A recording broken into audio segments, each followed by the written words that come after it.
You hear something, Peggy? Huh?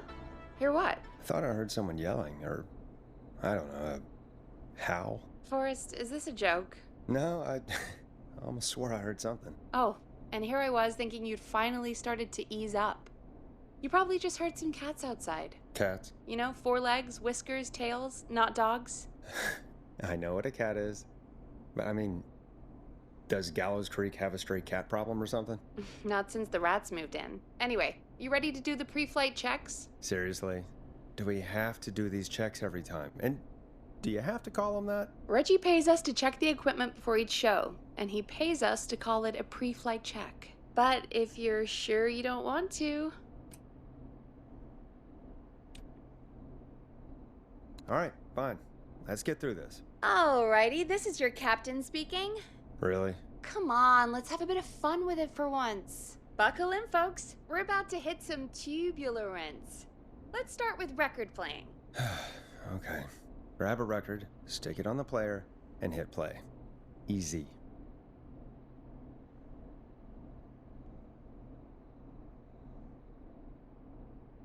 The record box is on the left, and the record player is on the right.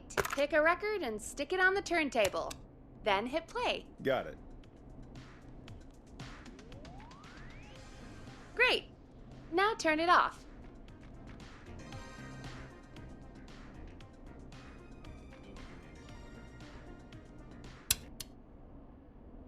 All right, up next, phone line buttons. Your captain will be waiting to take your call on line 1.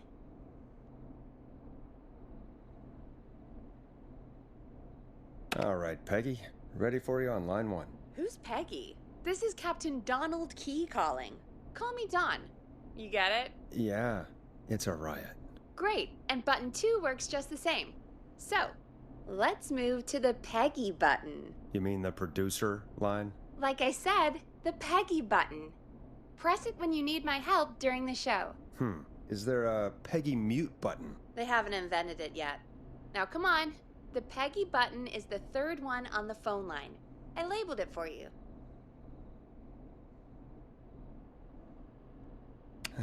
Press for Peggy. This is your brain, Forrest. Sorry I made you such an unfun turkey. I'm a turkey now, am I? Okay. Are we almost done? Sound blaster next. That's an easy one. 189.60. There we go. Always good for a cheap laugh. All right, we're almost done. Just the volume sliders left. These should let you affect pretty much everything. But let's test it with a record. Play a record and change the volume with the music slider.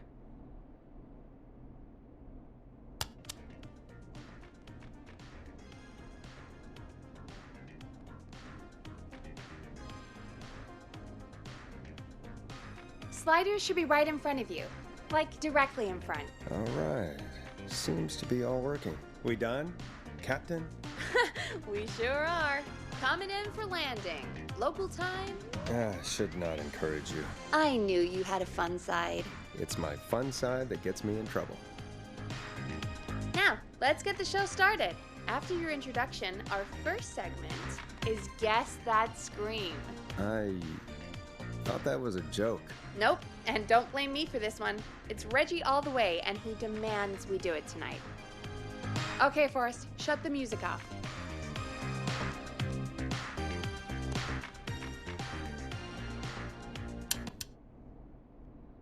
Okay, you're live in 3, 2... 189.16. Good evening, Gallows Creek. This is your host, Forrest Nash, and you're listening to 189.16, The Scream. Before we start taking your calls tonight on Gallows Creek's only late-night phone-in talk show, I need to let you know about a special competition we have for you this evening. Guess That Scream. This is actually one of the station manager's better ideas. Here's how it works. I'm gonna play you a scream, then you call and guess that scream. We need you to guess why they're screaming. Did they stub their toe, saw off a finger, or discover the corpse of a loved one? That's good. Now, Forrest, hit them with the tape. We'll play that scream in just a second. Listen close, and then call in to guess that scream. Peggy, what do you mean, play the tape? I used to have a tape guy do that for me. You're not in Chicago anymore, Forrest. Here in Gallows Creek, you get to be your own tape guy. Come on, I gave it to you yesterday. Forrest, you do have the tape right. You knew we were doing this tonight. Peggy, let's be real. Guess that scream is a terrible idea. No, I don't have the tape. It may be a stupid idea, but that doesn't mean it can't be fun. We're going to need a scream tonight, Forrest, and you're the one at the mic, so...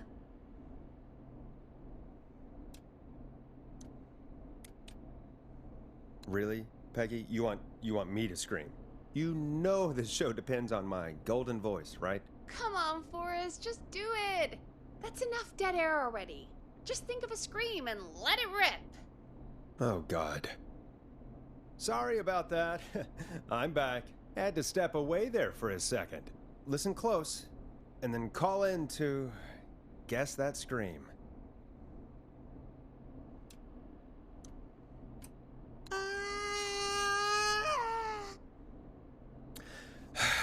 Well, folks, there you have it. Call in with your guesses, and if you get it right, you could win 2 tickets to the amazing Maze and 1 free fried dough. Fried dough? Just call in at 555-239-KFAM with your guess. Now, here's some music while you get dialing.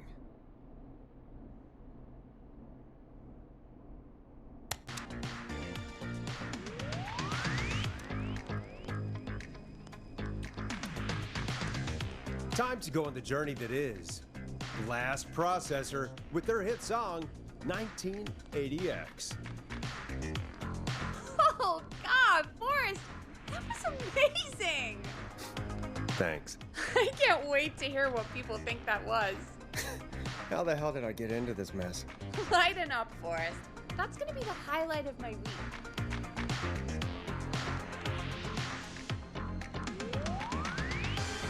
Oh, Forrest, there's a call coming in. Time to turn the music off.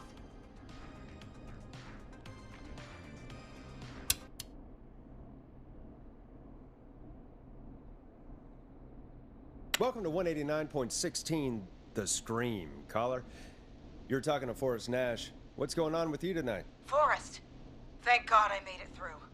My name is Leslie Harper. I'm the 911 operator and police dispatcher for Gallows Creek.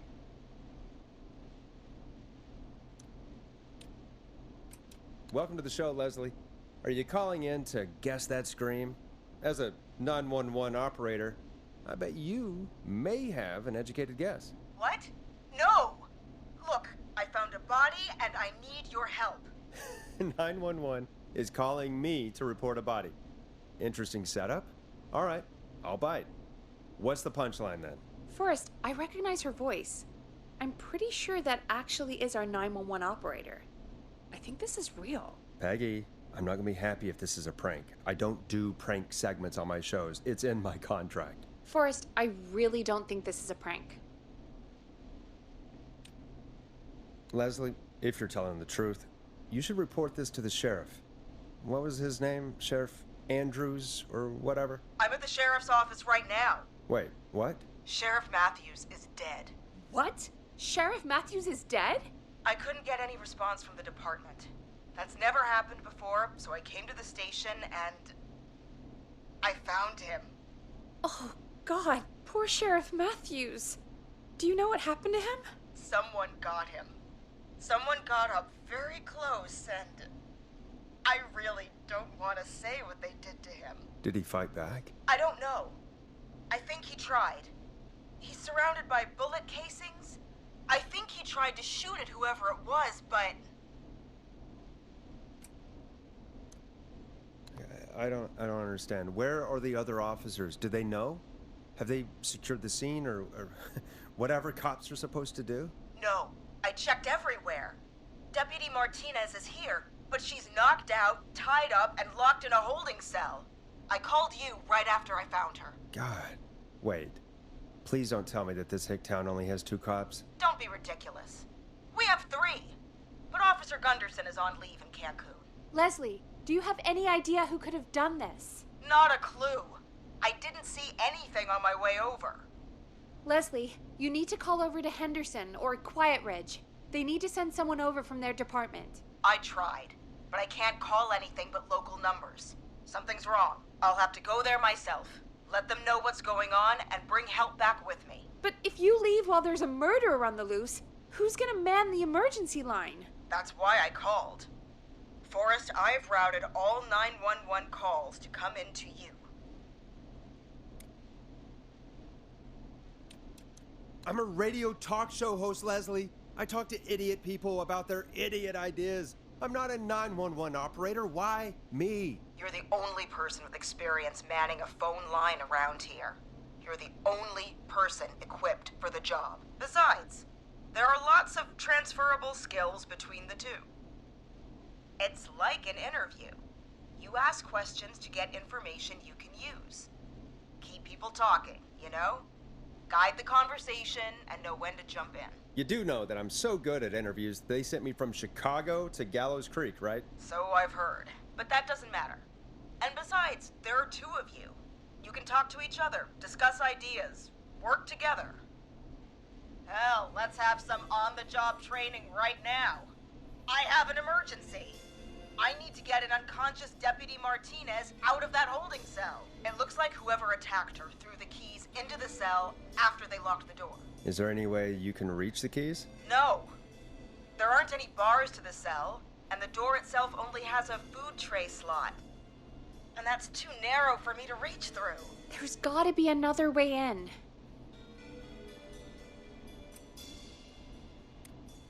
There's gotta be another set of keys somewhere in that office. Those can't be the only ones. Of course. Yes, there must be another set. Where might another set be? Maybe Sheriff Matthews had a set of keys on him when he... you know. I couldn't see any at a glance, but I didn't really look up close. 1 second. Oh, I think I might be sick. Sorry, Sheriff. I'm just gonna turn you over and... Oh. Please don't stare at me. Oh, wait. That might be them. I think I got the cell keys. Looks like Sheriff Matthews might have saved his deputy. Do the keys work? They do! Give me a minute to untie Deputy Martinez. I'll be right back. So far, so good, I suppose. How are you feeling, Forrest? Yeah, that seemed to go okay. Maybe Leslie was right. Maybe we can handle this 911 business. That's the spirit, Forrest. I think you're right. Though, I have to say, I really hope this is the only call like this we get. Same. Come on, Martinez. There we go. Just gonna sit you in your office chair. We'll head to my car in a minute. I'm back. Deputy Martinez is still out cold. I'm taking her in the car with me to get help in Henderson. If the killer came back now, Martinez would be a sitting duck. That's a good idea. We don't want to take any risk right now. Thank you, Forrest. You and Peggy just worked together like you did earlier. You can do this. Now I'll be back as soon as What? My car! My car is on fire! What do you mean it's on fire? How the hell? Did it just go up in smoke? What happened? Wait. What? No way. This can't... Oh, Forrest, we have big trouble. What's happening? What's that noise? It sounds like whistling? Whistling? It can't be. Oh my god. I can see him, but he's dead, right? Right? But that mask, how the hell is he? Who, Leslie? Who? The Whistling Man! The Whistling Man? Who's the Whistling Man? He was a serial killer back in the 50s, wore that mask. But he's dead! He's... What the hell? Oh, God. Do you think he attacked Sheriff Matthews and Deputy Martinez? He's coming this way. Leslie, stay inside and lock the doors. Right. Shit. My car's torched. We need to think.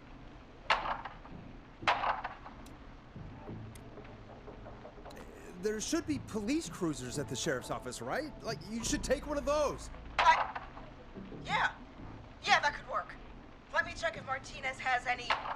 I'll just reach into your pocket there, Deputy, and... Yes, got him. Keys for squad car 3. I saw that parked out front when I got here. Nice one, Forrest. Good thinking. But wait. How am I supposed to get us to the car? The whistling man is right there. Deputy Martinez surely carries a gun, right? Could you use that? Deputy Martinez's gun is missing. I guess the whistling man must have done something with it. The sheriff must have a gun, right? Can you see it? There was a gun next to him. Let me grab it. Oh, shit. It's empty. He must have emptied it trying to defend himself. There must be a weapon lockup in the station, right? Could you grab something from there? I saw it earlier, but as you might have guessed, it was locked. But maybe one of these keys I got earlier will help. Let me see. No. No. No! Shit! None of the keys work. Are there any other weapons lying around that you could use? I didn't see anything earlier. Let me check Deputy Martinez's belt.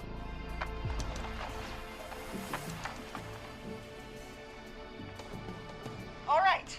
It looks like the whistling man left her with a baton, pepper spray, and taser. I can only hold one if I'm carrying Deputy Martinez. Which should I take? I mean, it's gotta be the taser, right? Got it.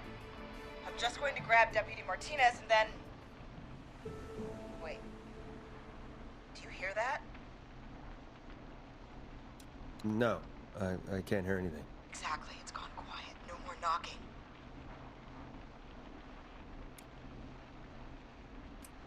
Be careful. I don't like it. Me neither. But it's an opening, and I've got to take it. Okay. Deputy Martinez, if you can hear me, it's time to move. Just lean on me. Yep. There you go. Are you sure about this, Leslie? No time like the present, right? So, here we go. Again, you're hooked into dispatch now, so I should be able to radio you when I reach the car. If I reach it. Speak to you soon. Good luck, Leslie. That's one brave woman. God, I hope she makes it through this. You know, I've got to say, this really wasn't what I expected when I came into work today. Well, they always say you have to be ready for everything in live radio. Oh, I think we've got Leslie back on the line.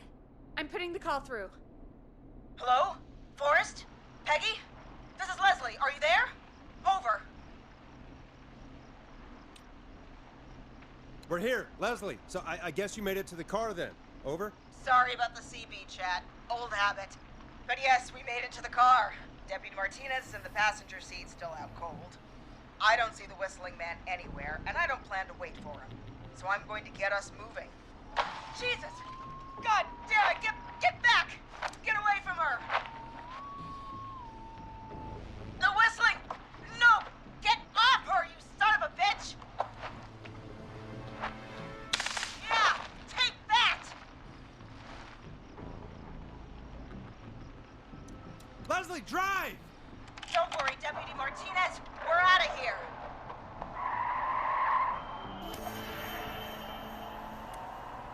Sounds like you handled that pretty well. Forrest, that taser? Definitely the right call. Oh my god, I can't believe we escaped. Well done, Leslie. You saved a life. Just another day for you. Oh my god, yeah. But let me tell you, I prefer doing it from your side of the phone. Leslie, how long do you think it's going to take to get help? Gallows Creek isn't Nowheresville, but it's pretty damn close. It's going to take a while, maybe 2-3 hours each way. Slightly less if I put my foot down.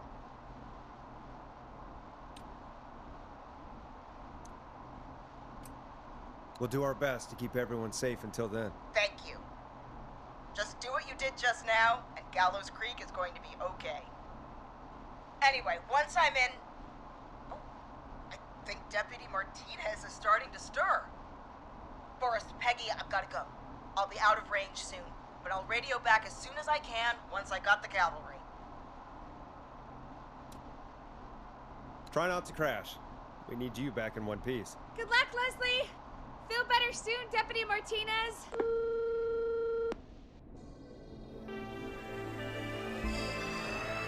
Folks, you heard it here. We've got a killer on the streets of Gallows Creek tonight.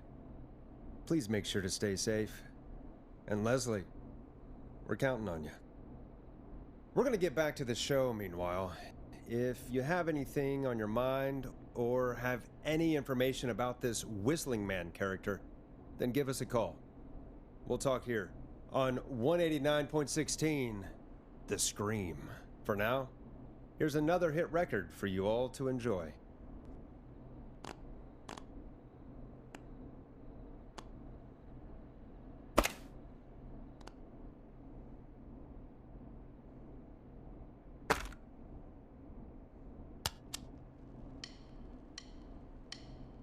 Listen in to this next track from Late Night Lurkers, if you dare. This is not what I signed up for, Peggy. This is actually insane. Did she really say it's gonna take her 4 hours? This guy's gonna kill half the town in 4 hours. Forrest, that's not helpful. I know, I just... Who is this Whistling Man character anyway? He was a serial killer back in the 50s. Edward Marshall Mooney. Went around in a freaky mask, whistling, and killed about a dozen folks in Gallows Creek. No reason for it. No motive. He just did.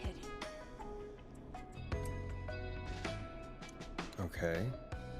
What happened to him? Well, police chased him up to Ellis Point one night. We call it Whistling Point now. And it was, well, it was on this night actually. The police cornered him and he jumped into the river. His body was never found. So is he alive? Dead? I mean, what's the story? Story is he's biding his time, waiting to take revenge on the town. All right, that's the story. What's the truth? Other than we have a whistling killer on our hands tonight, I don't know. I guess we'll find out what we're dealing with, whether we like it or not. I guess so. At least we got the word out, I guess. What kind of listening figures do we get at this time? On a Thursday after midnight, could be around 35? 35? Isn't 3,500? Huh. I didn't realize Gallows Creek was that large. No, 35 people. At best. Are you serious? We only have 35 listeners? 35, yeah. It's a school night. And what's the population of Gallows Creek? I don't know exactly. A little over 1,000? Oh. How many did you get before? You know. Before my career exploded and I ended up on a midnight hour talk show in the town of 1,000 people? Yeah, before that. Around 5 for most shows on the low end. Big gas could pump that up to 10, 15, easy. 5,000 on the low end? We could only dream of that. 5 million. Million? Yeah, sometimes that's just the way it goes. At least the Whistling Man hasn't killed me yet. I guess. Yeah, I guess we're gonna learn a lot about perspective tonight, huh? Oh, we have a call coming in. Take it when you're ready. Okay, Forrest, shut the music off.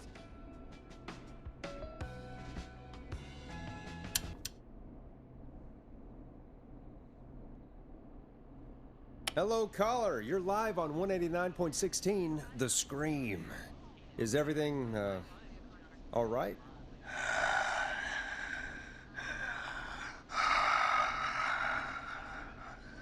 Okay, who is this? Are you, hello? Hello?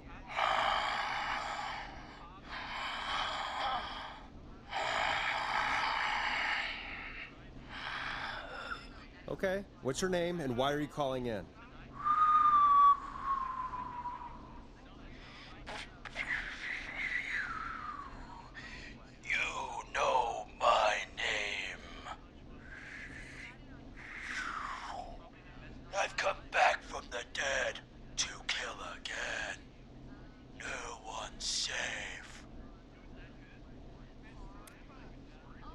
do you accept requests? I've got a list of names I'd love to see in the obituaries.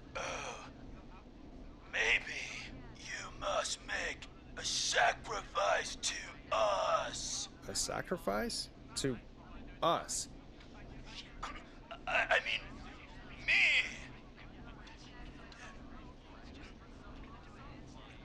We want cheese-dusted pretzels. I mean, I want cheese-dusted pretzels. Or I'll cut your face off. Goddamn kids. I'm cutting them off. Not yet. I want to deal with them. We also want a mega gulp. Okay, so cheese-dusted pretzels and a mega gulp behind the gas station. You got it, Whistling Man. A wise choice. See you soon, Boris Nash. Needless to say, I won't actually be going out to the gas station to buy anything for these kids, and none of you should be going out tonight either. We've got an actual killer out there. Anyway, this next one's dedicated to all of you staying inside with your doors and windows locked.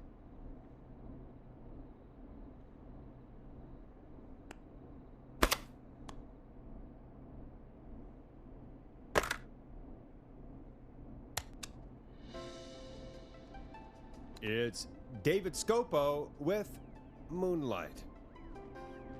Peggy, the hell was that? Kids pretending to be a killer who right now is stalking the town? It's a thing. A thing? Oh, kids around here. They pull pranks pretending to be him.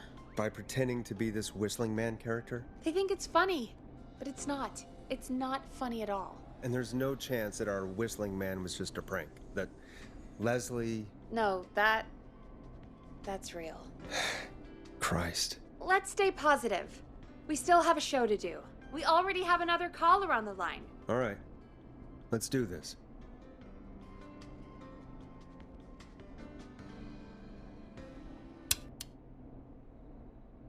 Hello, caller. You're live on The Scream with me, Forrest Nash.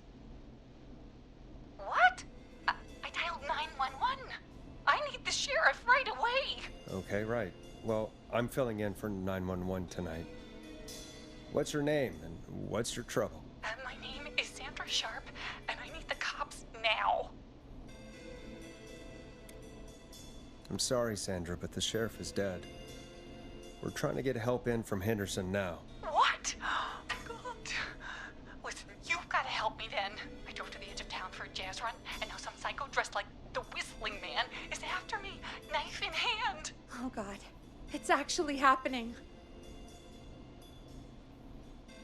Where are you now? Did you escape to somewhere safe? Oh, I did, baby.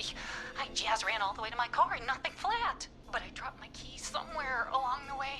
I never locked the door, at least. I've got a place to hide, but I can't get moving. Is there anywhere else you can go? Do you have any friends nearby? Oh, I'm not going back out there.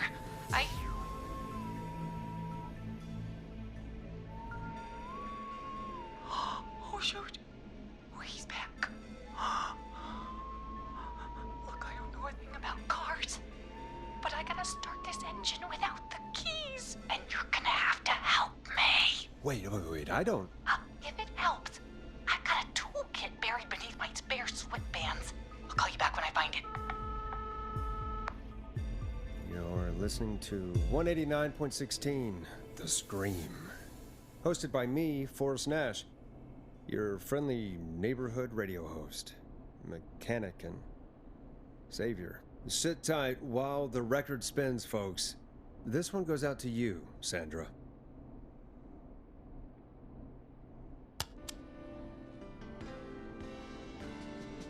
Hope you enjoy this one as much as I do.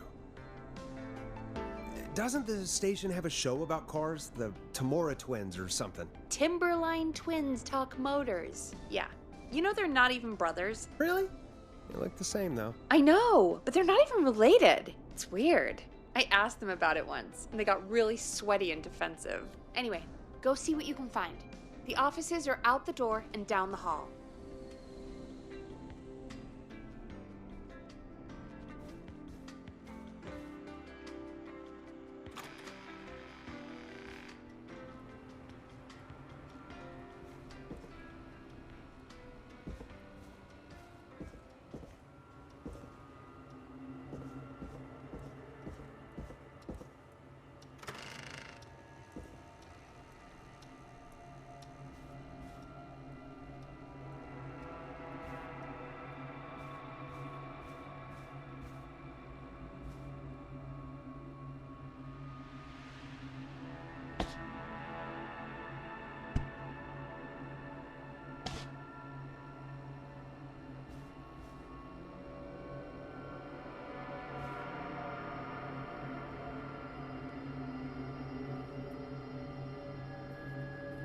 This has to be important.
This looks useful.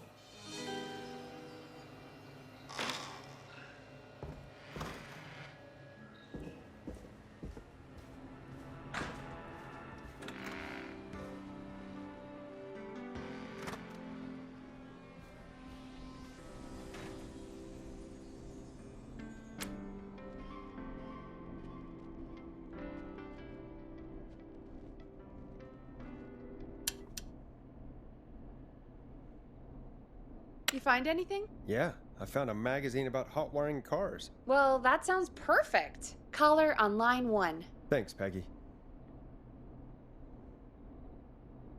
We're back with 189.16, The Scream.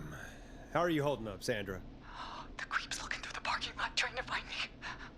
But I've got my tools, and I'm ready to get this hunk of junk moving. How do we start this baby? Put the screwdriver in the ignition and twist clockwise. Here goes, baby. Screwdriver's too fat to fit. What next? Unscrew the steering column. All right.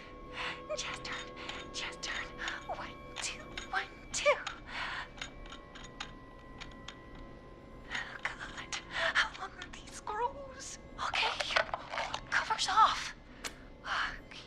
There's a bunch of wires down here all paired up and... Oh, God, my heart is pumping. You're doing great. Okay. I can do this. There's a red wire, a blue wire, a yellow wire, a green wire, and a brown wire.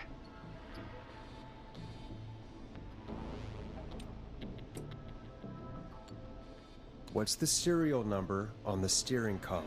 The number is 576894. 320.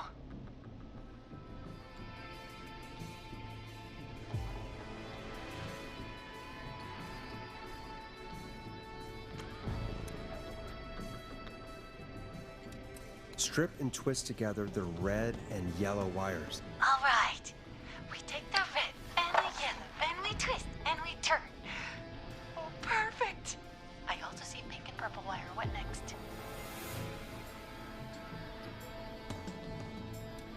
Strip the purple wire and brush against the twisted wires. Okay. We strip and we brush and... Energize body! Fantastic work, baby! Anytime you want to come down to the jazz studio, you get in for free!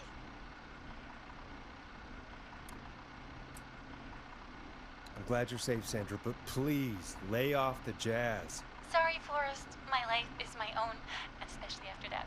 I'm happy to be me. I'm happy for you too, Sandra. And come on, Forrest. Just have fun with it. I don't think jazz should be that big of a part of anyone's personality. That's all. Forrest? Oh, don't worry about him, baby. He'll learn one day. Anyway, gotta get home now. Thank you all again. Mwah! We did it, Forrest! We sure did. Here comes another hit track that we're excited to share with you. And remember, if you're also having car troubles, then tune in to Timberline Twins Talk Motors here on 189.16, Monday to Friday at 5. Take it away, Forrest.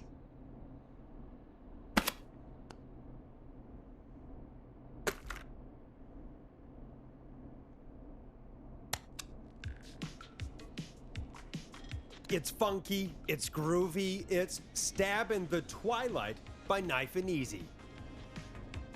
I still can't believe this is happening. Right? Like Gallows Creek didn't already have enough to worry about? What do you mean? Gallows Creek is a miserable place to live. Really? Miserable? Peggy, be honest, it's a dump. There's nothing to do here. Hell, I'm almost ready to thank this whistling guy for at least making things interesting. Well, I like it here. People are polite and, friendly, usually, if you get to know them. Come on, there must be something you like about this place. I guess some folks have been okay. You're not terrible, after a while. Not terrible after a while? High praise coming from Forrest Nash. You know what I mean, Peggy. I do. It's Forrest Nash for I think you're swell. Anyway, I hope the killer is done for the night and that Leslie gets back soon. Me too. Can we at least call off that stupid Guess the Scream contest now? Yeah, that'd probably be a good idea.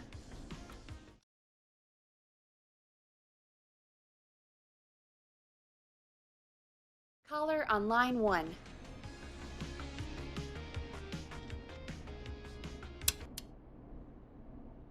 Evening, caller. This is Forrest Nash, host of 189.16, The Scream. And tonight's 911 stand-in. Hey, Forrest. My name is Brian. Brian Ponte. Brian Ponte of Ponte's Pizza. Hello, Brian. What have you got to say about what's happening? I'm so happy that Deputy Martinez survived. I've seen her a lot over the years down here at Ponte's Pizza. Oh, you did a really great job. And as a thanks for all you did there, I just wanted to tell you that I'm sending you some coupons for free pizza here at Ponte's Pizza. Wow, Brian. That's really good of you. But you really don't have to, though. Oh, it's the least I can do. And if you like it, well, you're in luck, because we're always running great deals that'll have you eating for pennies. Sounds great, bro. And let me tell you, the pizza we have is to die for. No. Poor choice of words tonight, I guess. Hey, don't worry about it. It's all right. Oh, thank you, Forrest. Well, I just hope I didn't put you or anyone else off coming on down to Ponty's Pizza. We've got a great special this weekend. Our famous beer and pizza deal. Wait a minute. Come on down to Ponty's Pizza this weekend. You've just got to pay for one slice to get yourself... God damn it, you're just calling in to advertise your shop. Peggy, hang up on him. Done. Oh, real quick, before I forget, it's probably time we played a paid ad. Now, a word from our sponsors. You know how to play an ad, right? Nope. In-flight check time. Christ. Our captain would like to remind you that the station is required by law to play advertisements from our sponsors. Grab a cassette and stick it in the player.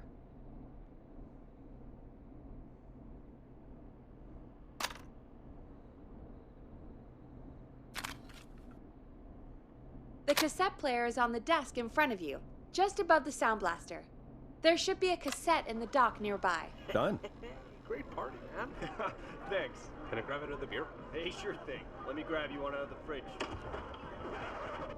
Oh no, we're out of beer. What am I gonna do? The party is going to be over. Fear not. A Grilling Spree will give you a free 6-pack of beer if Gallus High wins this Tuesday. Say what? That's right.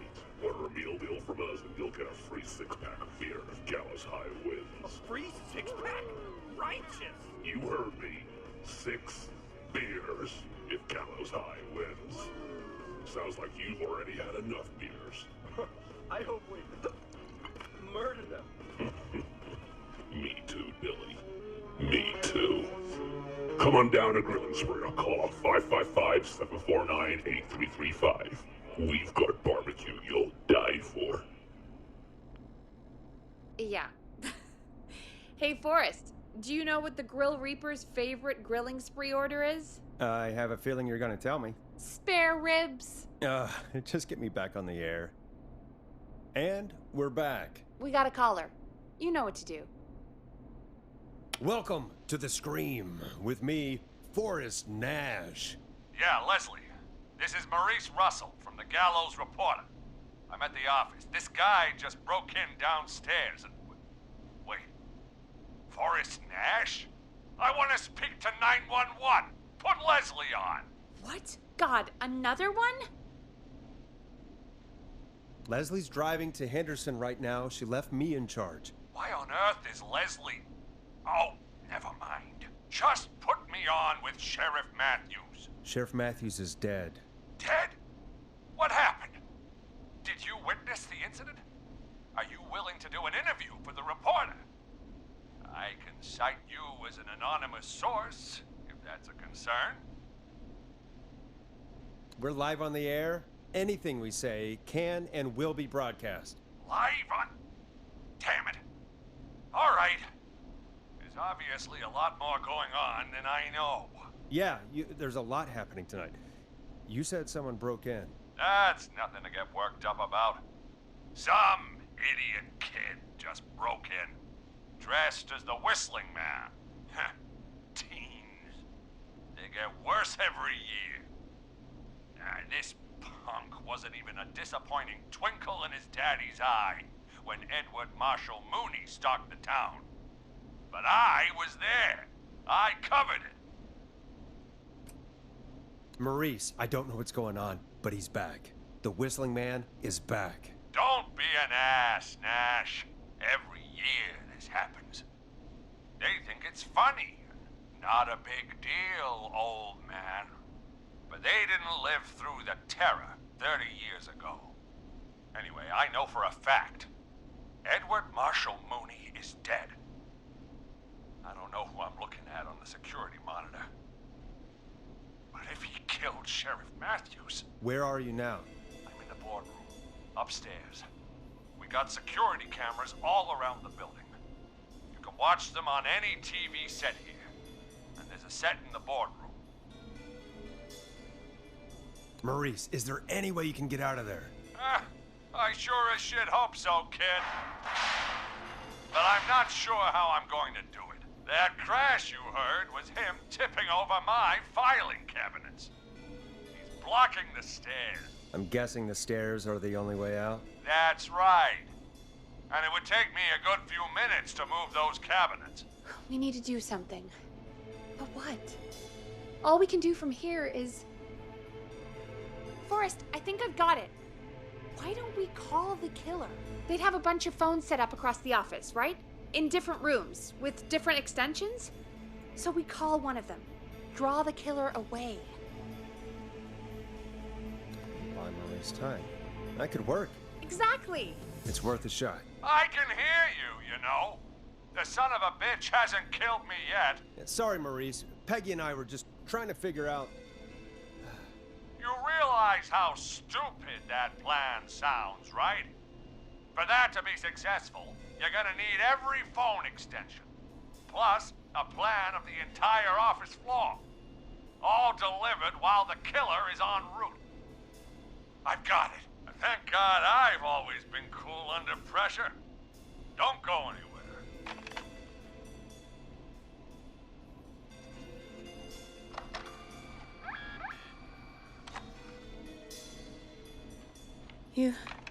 You don't think the killer got him, do you? Mr. Russell. I'm here.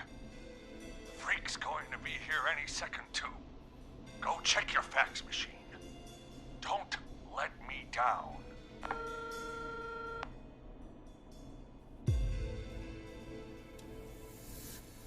Tell me where the fax machine is again, Peggy? The fax machine's in the office on the other side of the hall. Thanks, Peggy. Be right back. Okay, go to the office on the other end of the hall, grab the fax from the machine. Easy.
This must be it.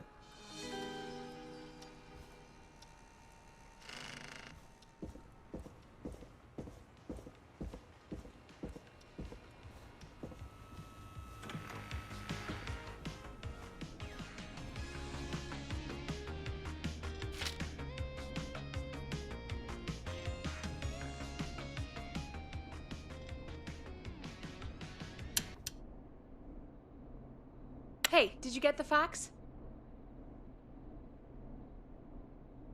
Yes, I have. Mr. Russell, you still with us? I am. You get my fax? Yeah, I got it right here. Good. I knew you could at least manage that. Okay, folks, we're back on the line with Maurice. Let's see if we can help him avoid the Whistling Man. Here's the situation. The Whistling Man searched every room in the hall leading up to the boardroom. And now, he's in the office next door. It's now or never. This plan of yours better work. I'm ready on my end, Forrest. Again, we want to draw the killer away by dialing an extension number, and then move Maurice somewhere safe. So, what extension should I call?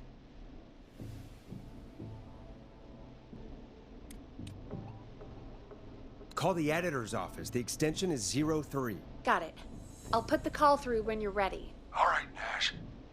Where do I need to go? You're moving to the kitchen. Yeah. That makes sense. Go somewhere he's already checked. Not bad, Nash. I'm ready to place the call. Are you ready, Mr. Russell? Don't have much choice, do I? Make the call. Yes, sir. Calling now.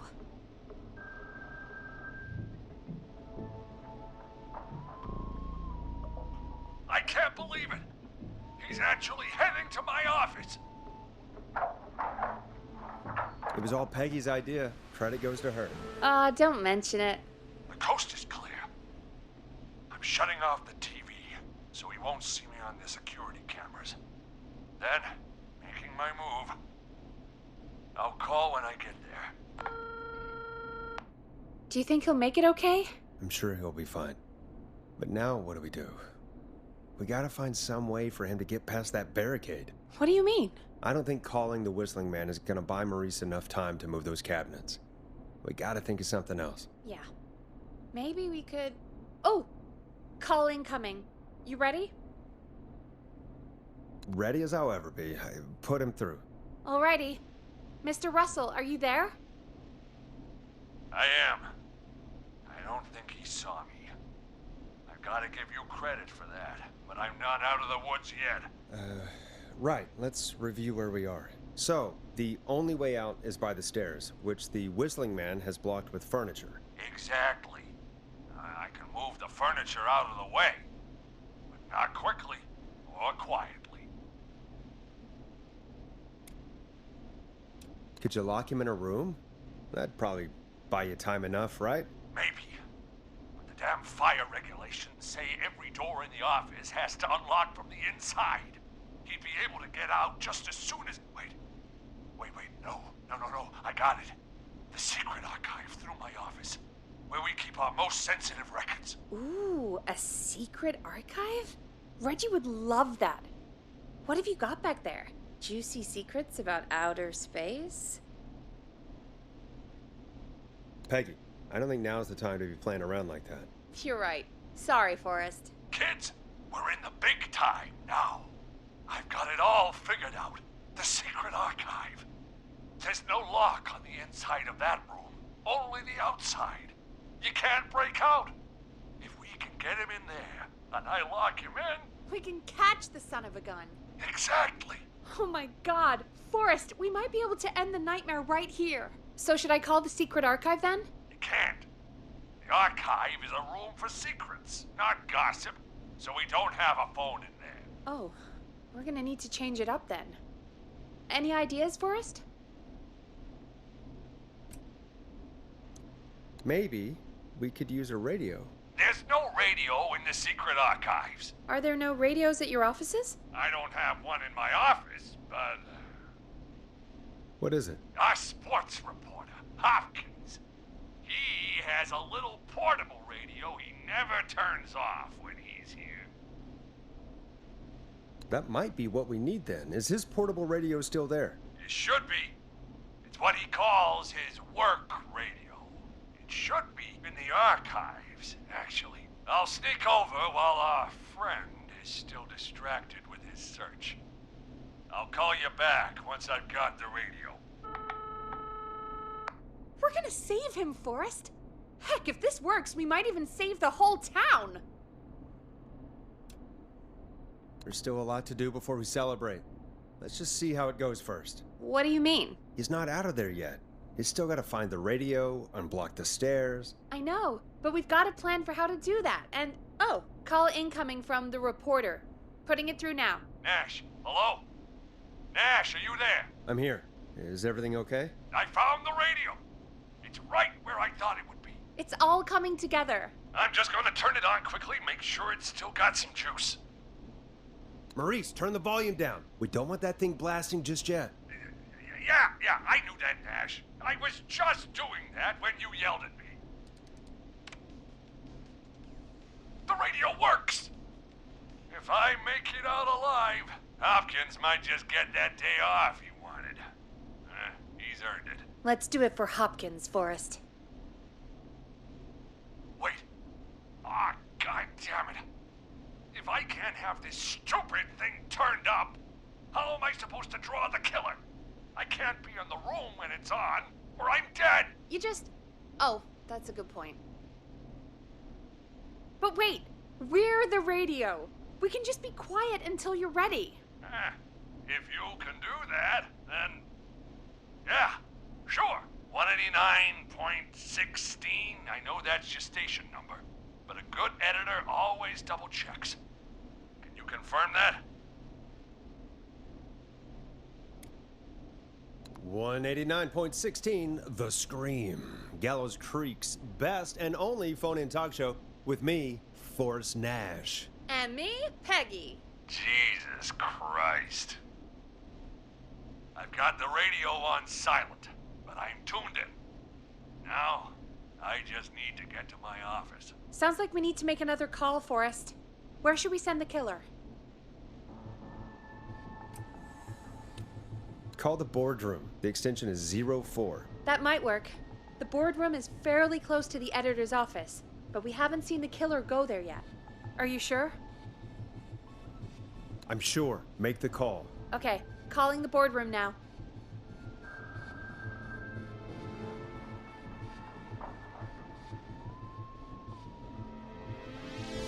He's on the move. I'll call you guys from my office in a second. Looks like we're almost through this nightmare. Any idea what you'll say to draw the killer in? I'm gonna do my best impersonation of Maurice. I think that'll draw the killer in. What's your Mr. Russell impression? I think I gave that masked freak the slip. What a great plan this is, pal! I'll give you an A for effort. Ooh, call coming in. Here we go. I'm here. The radio's set up in the secret archive. Just give me the signal, and I'll turn it all the way up. Where will you hide in the meantime? Good question. It's under my desk, but you can see under it. I've got a big cabinet, but that'll take me a second to get into. Anywhere else? Not really. There's the secret archive itself, but that's where the killer's going. I could try the cubicles, but they're pretty far away. Your judgment has kept me alive so far, Nash. What do you reckon?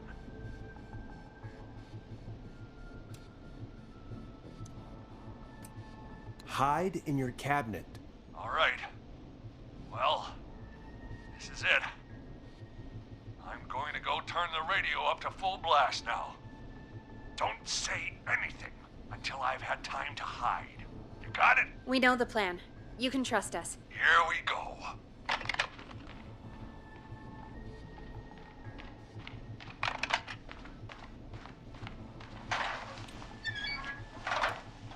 I think it should be safe now, Forrest. That's it! No more hiding! I'm a tough old man. I've been on the beat longer than you've been alive! Come on down, Whistling Man. Come and get a knuckle sandwich.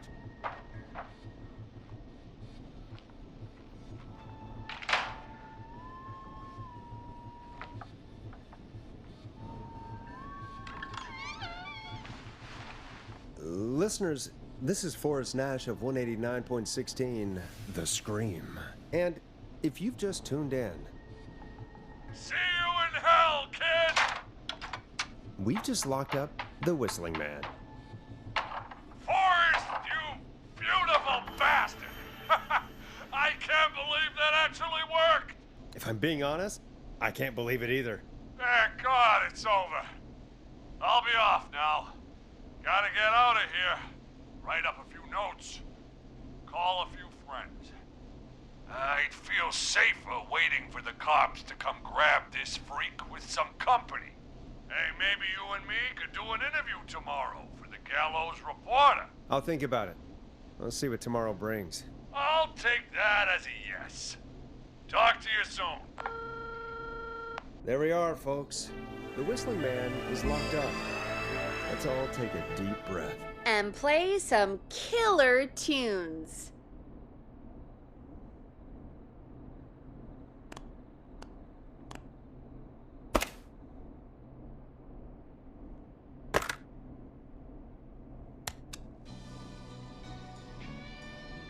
You're gonna love this next track.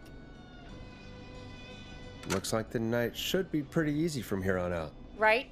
Thank God that's over. I guess we got some downtime now. I could ask you some questions to kill the time? You're gonna interview me.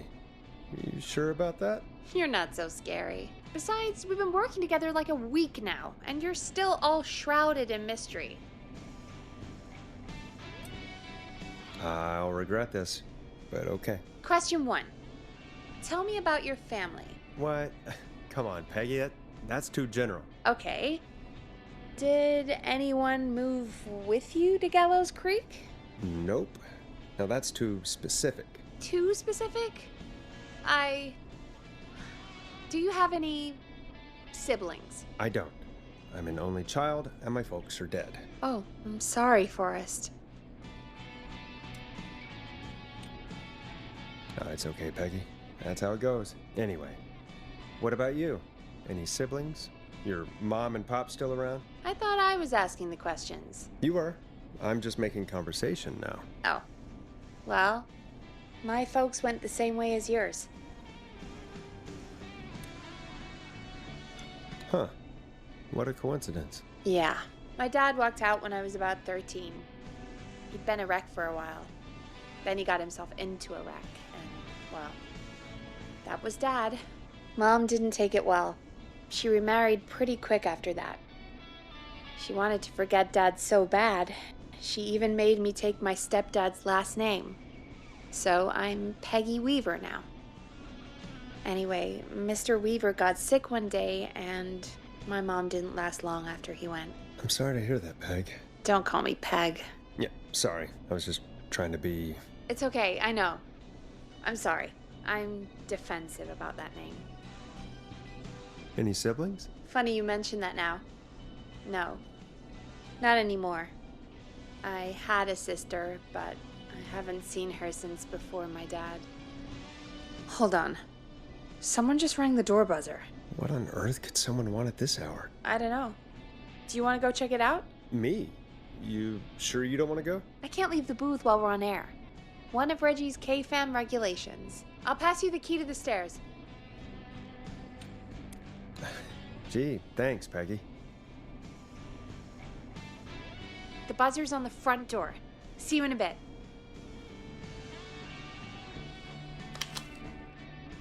Okay, down to the first floor, then check the door.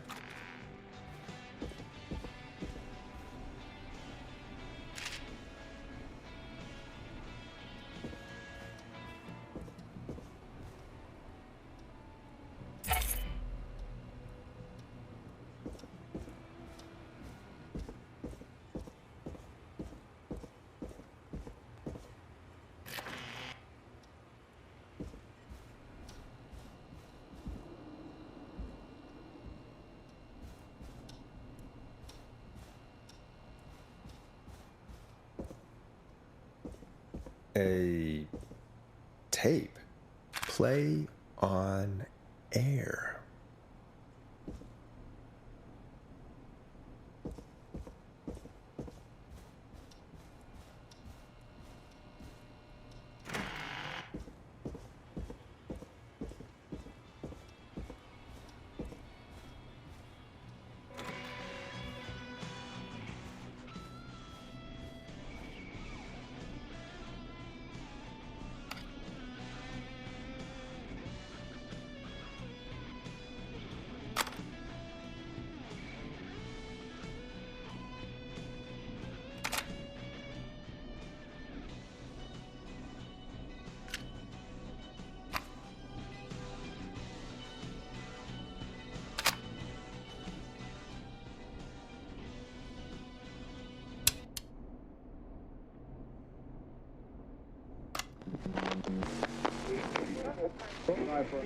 Hello, Gallows Creek. Time to Pay the price.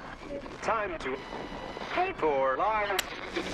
Time to sit there. I will punish you. I'm going to enjoy this. I did not enjoy that. What the hell was that? Oh, Forrest, we're still on air. Say something.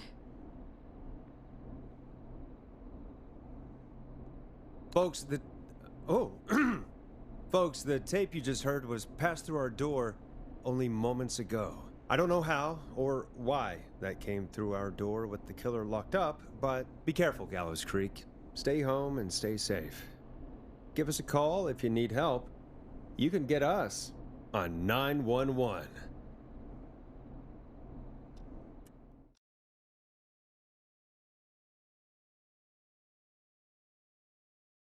Hey, we had a call come in.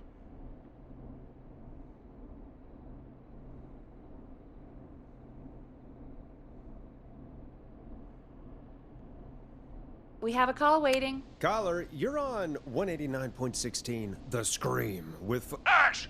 Shut up and listen to me! Mr. Russell? What's wrong? Are you okay? I said listen! He's gone! The whistling man is gone!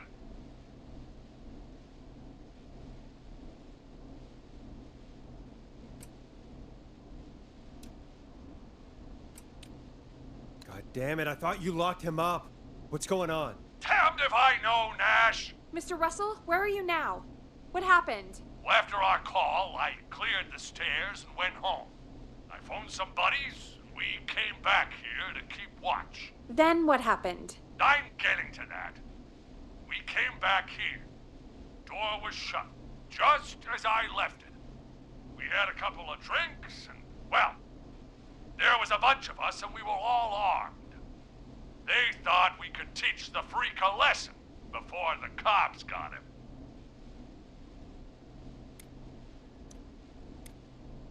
Did you let him escape? Of course we didn't. I demand you retract that accusation. Ah, damn it, Maurice. Just tell me what happened with this plan of yours. This was not my idea. The guys just grabbed their weapons and unlocked the door. I braced myself and... Then nothing. The room was empty. The door was still locked. How the hell did he get out? Are you sure it was still locked? I'm telling you, it was locked. No way out of there. None. Maybe. I mean, I know it's crazy, but if he's back from the dead, then... Don't be ridiculous, Peggy. It would explain things. I mean, how do we know he's not? Mooney, there's no way. Oh, did you say something, Maurice? Baloney. I said baloney. Look, I don't want anything more to do with this. I'm clearing out of Dodge. And I recommend you and everyone listening do the same. He seems really spooked. Wouldn't you be if you got attacked by a serial killer who turned out to be a demonic spirit? He's not a demon, Peggy. Yeah, you're probably right. But what do we do now?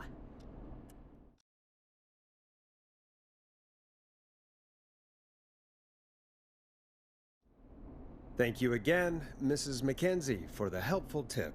The bagger at the grocery store cannot whistle. We'll remove her from the suspect list. Let's go to a break. I need you for a second. All right, folks. We need to take a quick break. This one's for all those folks out there keeping the hatches battened.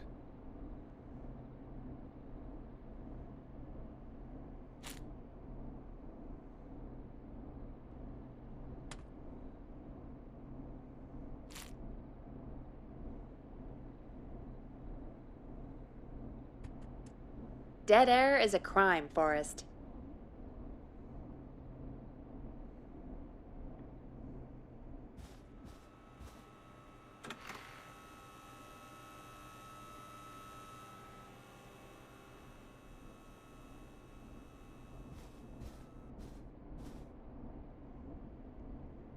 Come on, Forrest, put some music on already.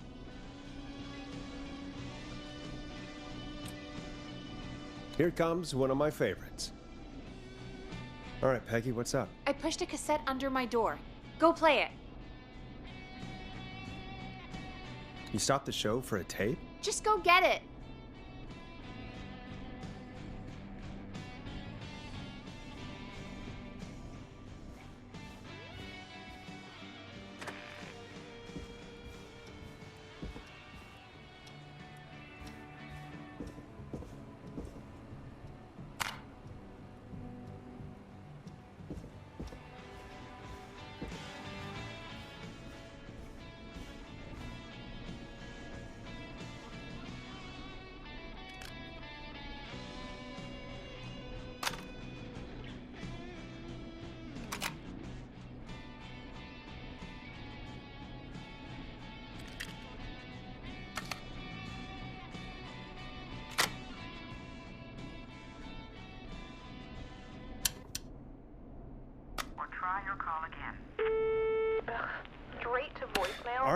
I've got it.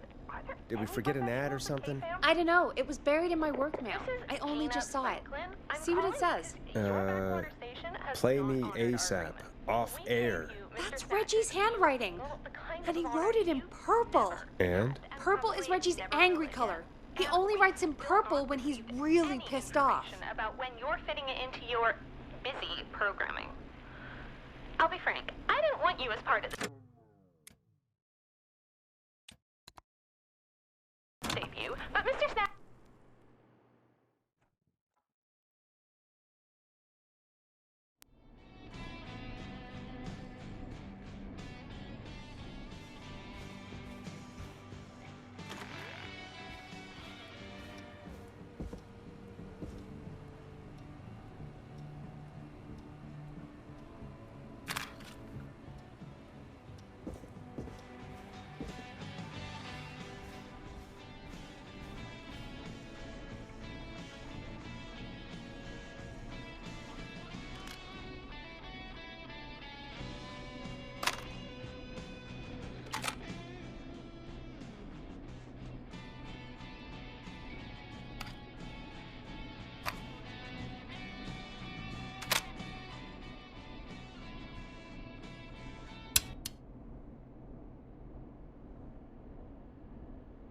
Or try your call again.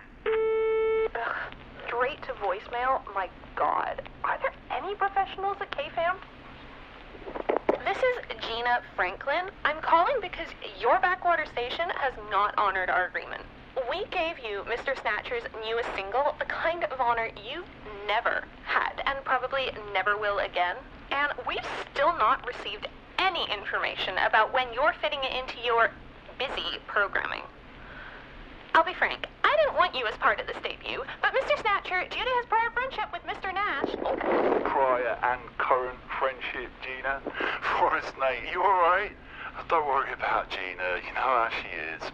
But yeah, can't wait for you to hear the new single, man. I think Final Breath is my best work yet. I really hope you and your listeners like it. And man, if you ever find your way this side of the pond, let me know. We'll have to catch up. If Final Breath isn't played on your airwaves by the end of Mr. Nash's show tonight, the next call will be much less friendly. That was Roddy Snatcher, Forrest. You know, Roddy Snatcher? Yeah, Roddy and I are old friends. I love Roddy. I Will Always Find You was my song. I wish we still had it in rotation. Oh my God, I can't believe you know Roddy Snatcher. And I can't believe you didn't tell me he sent you his new single. We have to play Final Breath. Where is it? I don't know. They mailed it to KFAM, not to me. Then it's gotta be downstairs at reception. Man, I can't believe Barbara didn't say anything. I mean, well, if that fiasco last Friday about the missing Knife and Easy track is any indication, folks at KFAM aren't against hoarding station music for personal use. I think we're still missing a few tracks, actually. Well, go get Roddy's song before Gina sues the pants off us.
This must be it. Final Breath. My tiny selection grows.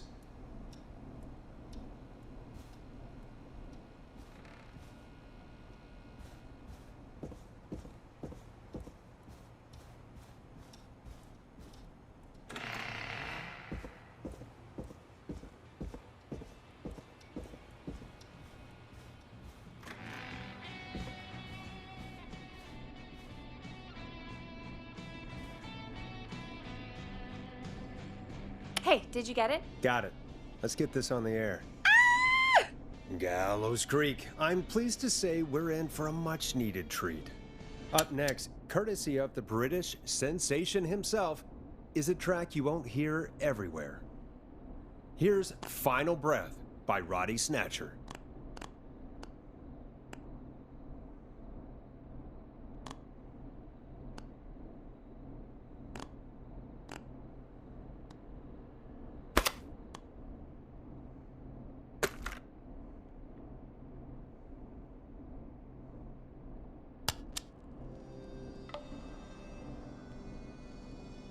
Wow. God, Roddy's the best. He is. And more importantly, we should be safe from the worst of Gina Franklin.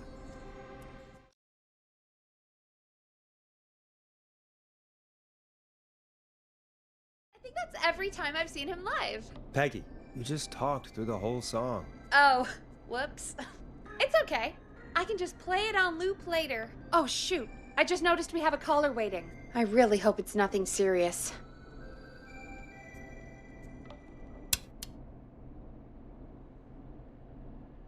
Evening, caller. This is Forrest Nash, host of 189.16, The Scream. And tonight's 911 stand-in. This is Murphy! Hello, Murphy. What have you got for us tonight? Two things, Forrest. First, happy birthday to my son, Fernando. He's 3 today, and man, being his daddy has changed my life. I've learned how to live, how to laugh, and most importantly, how to love. Aw, happy birthday, Fernando. Happy birthday, Fernando. Thanks. And now, my other thing. I'm putting the word out to this so-called killer. You think you're tough, huh? Big man with a big knife, huh? Prove it. Come face me, a true warrior, at the Gallows Waste Disposal Plant. Guess what? Are you gonna kick his ass, Murphy? Goddamn right! I'm gonna kick his ass! I got all the tapes in Master Robbie's Dojo series. So get ready, whistling man. You just let loose the junkyard dog. Oh, no. And there he goes. Ladies and gentlemen, keep your fingers crossed for Murphy as he tries to become our hometown hero. Anyway, we'll be right back after this commercial.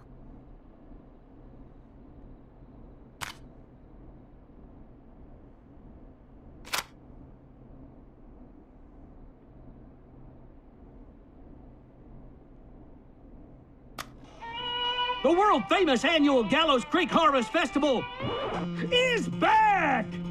We got it all out on Giblet Field. We got the Little Miss Harvest Pageant, Princess Harvest Pageant, Harvest Queen Pageant, Cotton Candy, Corn Dogs, Cornhole, Corn on the Cob, Crokinole, Country Music, Can Jam, Jams, Jellies, Jamborees, Juggling, Roller Rickies, Roller Disco Lessons, Praying. We got baby crawling, balloon popping, balloons for sale, beard contest, horseshoes, hayride, hay toss, hey you there, safe donkeys and ponies, apple bobbing, firearm, fireworks, funnel cakes, fried dough, seed spitting, sand licking, cracker cramming, and cat shop. And fake tattoo, face painting, puppets, petting zoo, amazing maze, square dancing, story swapping, spelling bee, quilting bee, and sewing circle, pie eating, lawnmower racing, hot dog eating contest, flower contest, and of course our famous gourd measure-off. The festival is brought to you by Mayor Linda Cartwright, sponsored by Gallows & Sons Factory, and dedicated to the memory of Garrett Miley, tragically taken from us last festival. I can see why it's world famous. It's a highlight around here, Forrest. Oh, I am sorry to hear that, Peggy. All right, folks, welcome back to the show. We have a note from my producer. That's right. Come find me at the Harvest Festival tomorrow to grab your choice of a K-Fam mug, sticker set, or poster. Let's see what our next caller would choose. We got a caller. You know what to do. Hello, caller. You're live on The Scream with me, Forrest Nash.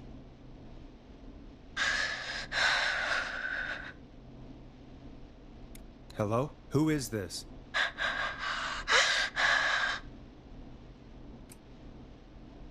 Are you okay? Do you need help? Forrest? He called me? That horrible whistling down the phone. He's coming for me? Jesus. Okay, listen, caller. Don't panic. We've done this a few times now. We can help you. A few times already? So, you saved them, or? We sure did. You're in safe hands. Okay. Okay. We're gonna help you. Can you tell me your name, caller? I'm Dr. Sullivan. Virginia. Sorry. Take some deep breaths, Virginia. You're gonna be okay. Please don't let me die. I won't. Just calm down. Tell me where you are right now. What's your address? Oh, God.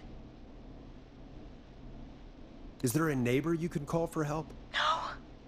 Everyone's away tonight. There's just a fraternity down the street. You live by a frat house. Yes, they're having a party. That takeout coming in all night. One covered in beer cans. They're getting wasted. And I'm about to get... Oh, God. Virginia, what's the name of the frat? It's... Oh, God. I can't think. I can't. Any idea what the frat might be, Peggy? If I knew where she was, I might know, but... Wait, the takeout! If we can get takeout to the frat, we can get a message to them to go and help. Virginia, who did they order takeout from? I don't know. Come on, Virginia. Try to remember. I can't do this. Well, folks, seems like our Virginia hung up. While we try to figure out what takeout to order, here's some music for your own midnight snacks.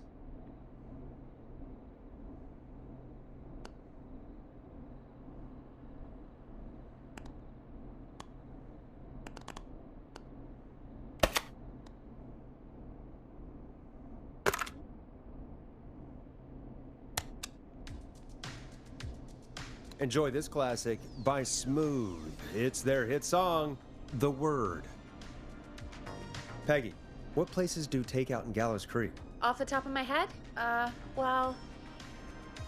There's the barbecue place, Grilling Spree, and you can order from Chalupa Cabras. Oh, and of course we have Ponte's Pizza. That's it, I think. That's it? Gallows Creek only has 3 places? You know, Forrest, just for once, I think you should be thankful that we're not in Chicago. All right. We'll call each place and ask who they deliver to tonight. That's not going to work. Takeout client privilege. What? There was a lot of competition back in the day. Things got ugly. It's a long story, but what we can do is this. We figure out where the frat boys ordered from, call the takeout pretending to be from the frat, place an order, and include a note asking them to call the station. There's no other way, is there? Not that I can see. Well, let's not waste any time then. That's the spirit. You got any suggestions on where to look? Check the offices for anything food related, and maybe the kitchen downstairs. You'll need a key for that. I'll just slide it under my door now. Thanks, Peggy. God, where to start? What would make me order from somewhere if I were a partying frat boy? We have a food critic, right? Chad or Brad or... I'll just have to look around.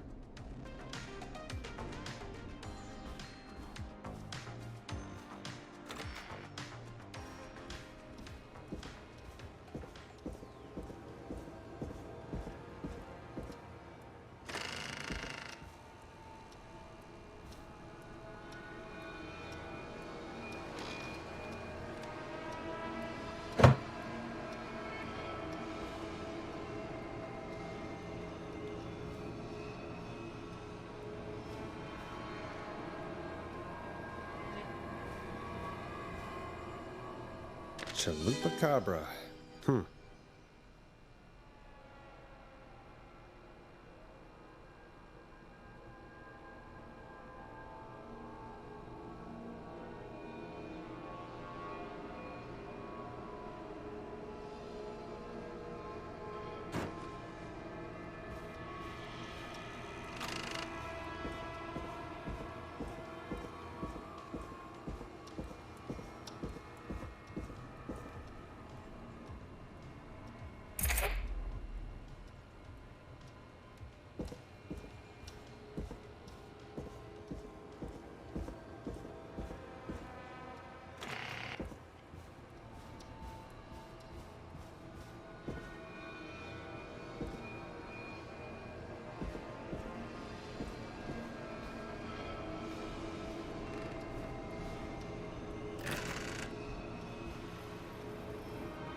Nice. New music to play.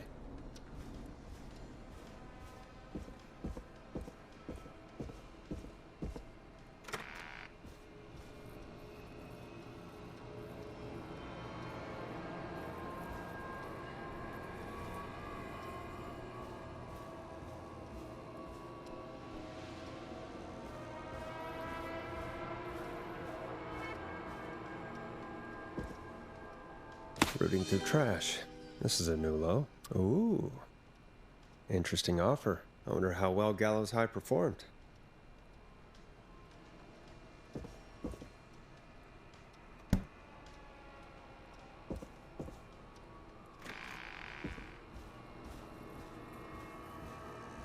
So many locked doors, so few keys.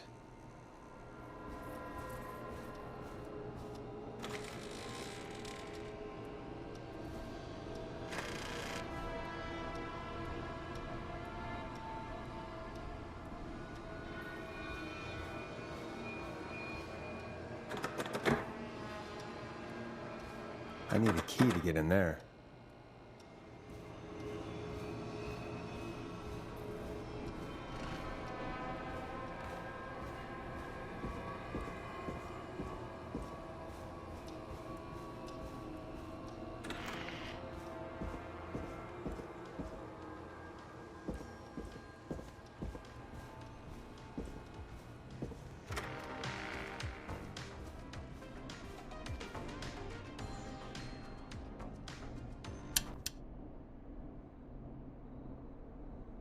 Hey, find anything useful? Yes, I have. That's great. Are you ready to get back on the line? Let's make the call. Okay, Forrest. What'll it be? Call Ponte's Pizza. You got it. Ponte's Pizza is on the line. Ponte's Pizza. May I take your order? Hey, dude. What's going on? May I take your order? I need some garlic bread. Oh, I need the bread! Can do. Where do you want that delivered? Same place as before, you know. The frat house. Got it. And we'll have that over to you right away. Oh, and one more thing. Can you add a note to the order that says to call K-Fam? K-Fam? Oh, consider it done. The folks at K-Fam are huge fans of Ponte's Pizza, you know. I should really call them and let them know. And now we wait. We should put a song on. Agreed. This one goes out to our delivery workers.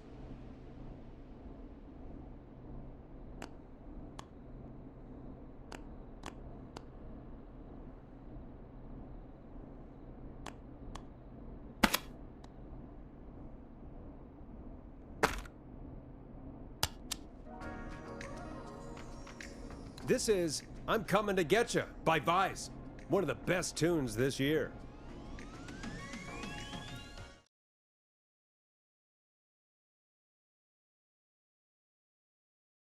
Which of the takeout places would you order from? To save Virginia? No, where would you actually eat? Oh, I mean, they're all pretty equal. Sure, but if you had to pick one. All right. Not Ponte.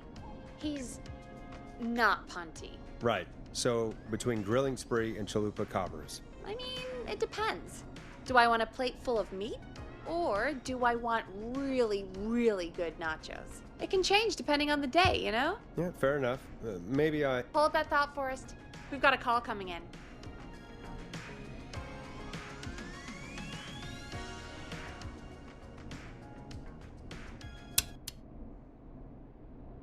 Hello, caller. You're live on The Scream with me, Forrest Nash.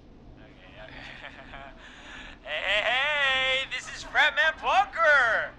We got some garlic bread and a note to call this number. Yes. Plunker, this is Forrest Nash from 189.16, The Scream. And... Is this Goose? Goose. This is such a goose prank.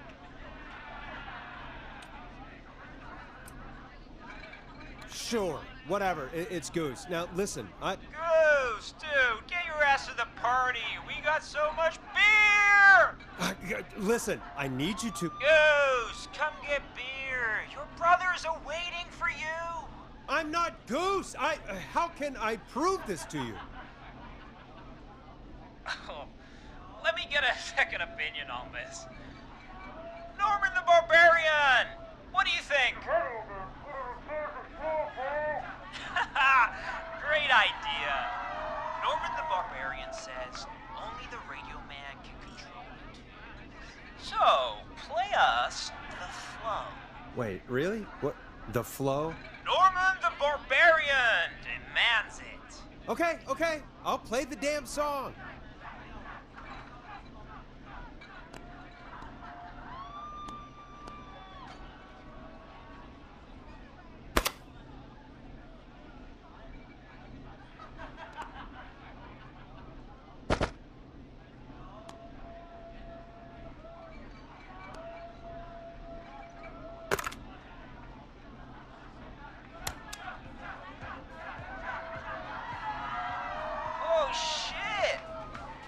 Okay, Radio Man.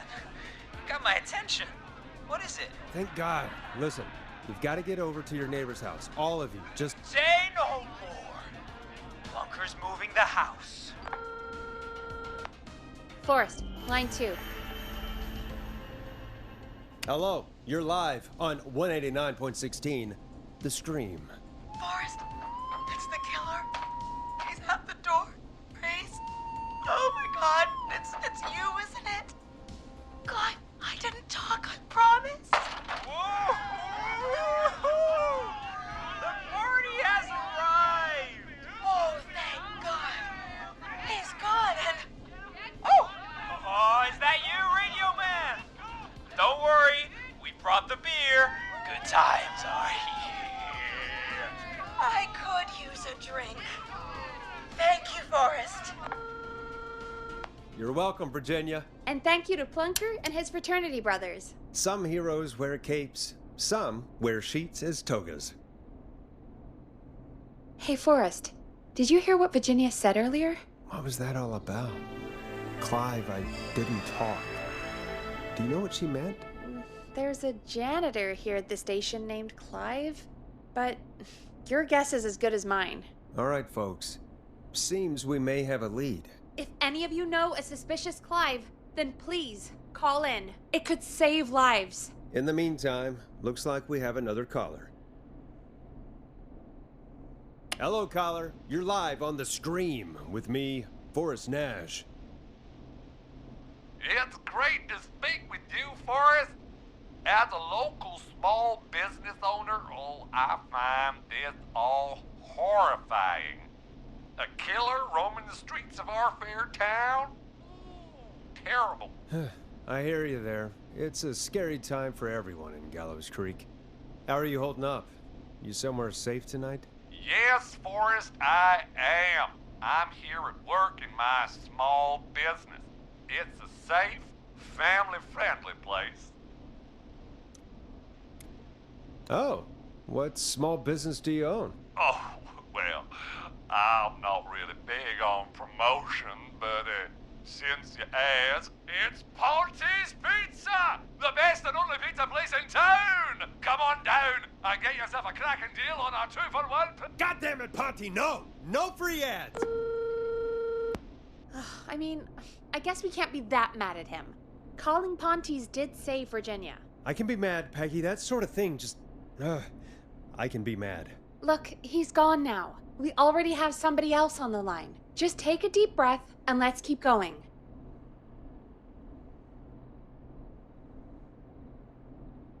Evening, caller. This is Forrest Nash, host of 189.16, The Scream. And tonight's 911 stand-in. Hi. Hello? Am I on air? Sure are, caller. What's your name? And what have you got for us tonight? Name's Eugene Stein, and I've got a heart full of love, Forrest.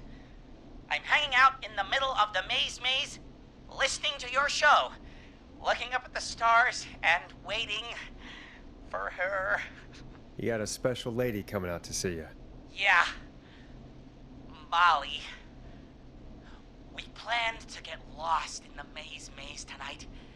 To take our first journey together into the love labyrinth. That's why I'm calling, actually. I thought she'd be here an hour ago. And since I've listened all night to how cool you play it, I thought you were the perfect guy to ask. Should I call her up and ask if she's coming, or wait and see? For real, kid? If you've been listening all night, do you really need to ask me?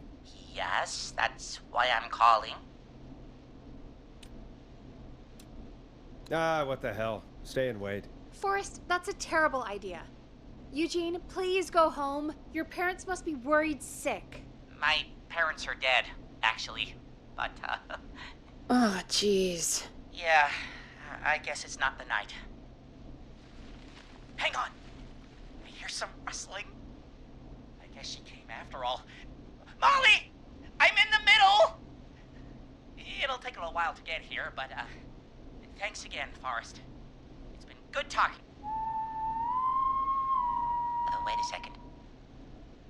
Molly can't whistle. No, this is supposed to be the best night of my life! Not the worst. Eugene, do you know the way out? It wouldn't be the maze if he could just remember the way, Forrest. She's right! Listen, Eugene, breathe, hide, and call back in a minute. We'll get you out. I'll do it for Molly. But please, hurry. Well, listeners, while Peggy and I deliberate, here's a track for all you lovers out there.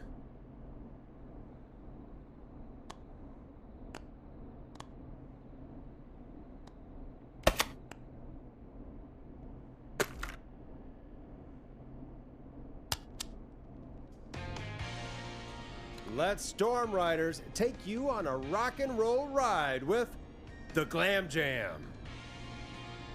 How the hell am I supposed to get him through the maze? You know Barbara, our receptionist? She's a maze fanatic. Shame she isn't here. I was supposed to go with her last week, but she changed her mind. Maybe we should call Barbara then, if she's so big on the maze. We could, but I don't actually know her number. But she probably has maze stuff somewhere. Go and see what you can find. That'll hopefully be enough. Which one is Barbara again? Barbara! You know, Barbara! Forrest, I've seen you speak to her. Help me out, Peggy. She's the receptionist.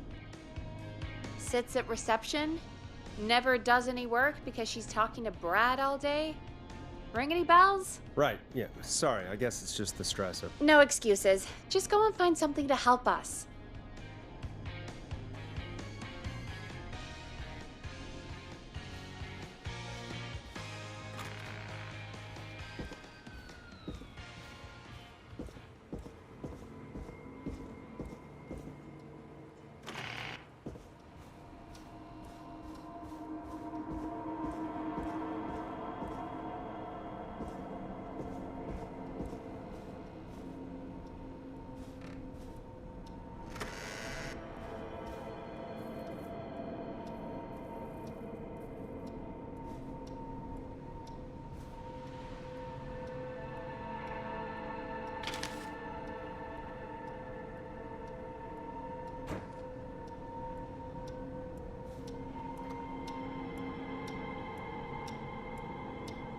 Bingo. Here's what I was looking for.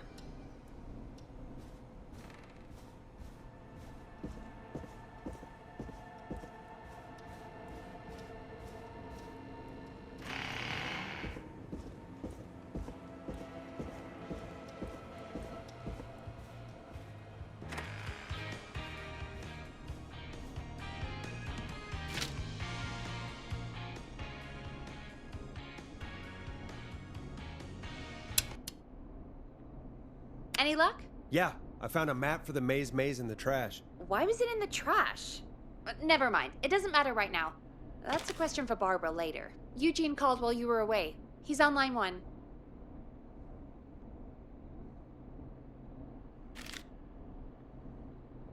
Welcome back to 189.16 The Scream.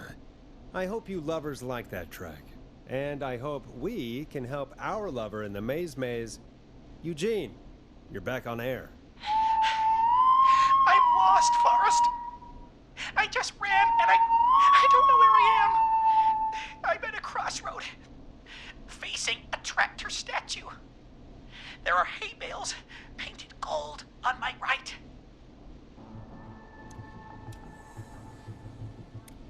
Go left.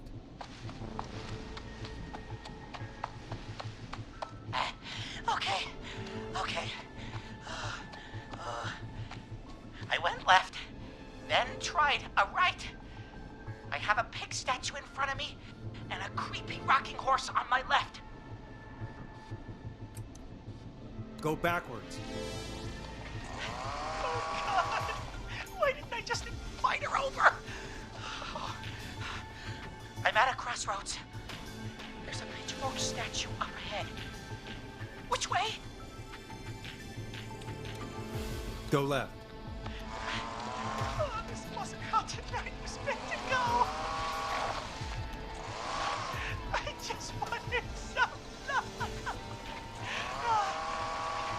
love. There's a tiny barn in front of me and a scarecrow behind me. Nothing to my sides. Go right.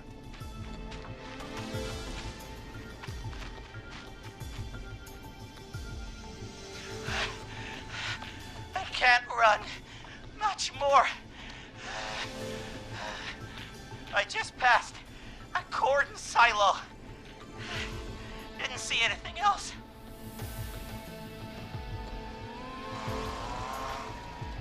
Please. Where do I go? Go right.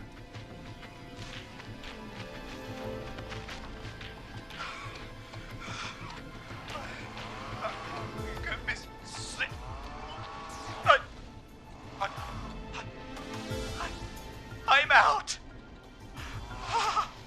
And my bike's still here. Oh, thank you, Forrest. I love you, Molly! That was tense. I think I held my breath the whole time. I think it went pretty well, all told. I think you're right. By the way, why do you think Molly missed their date? Do you think she's okay? Unfortunately for Eugene, I think she probably never left home.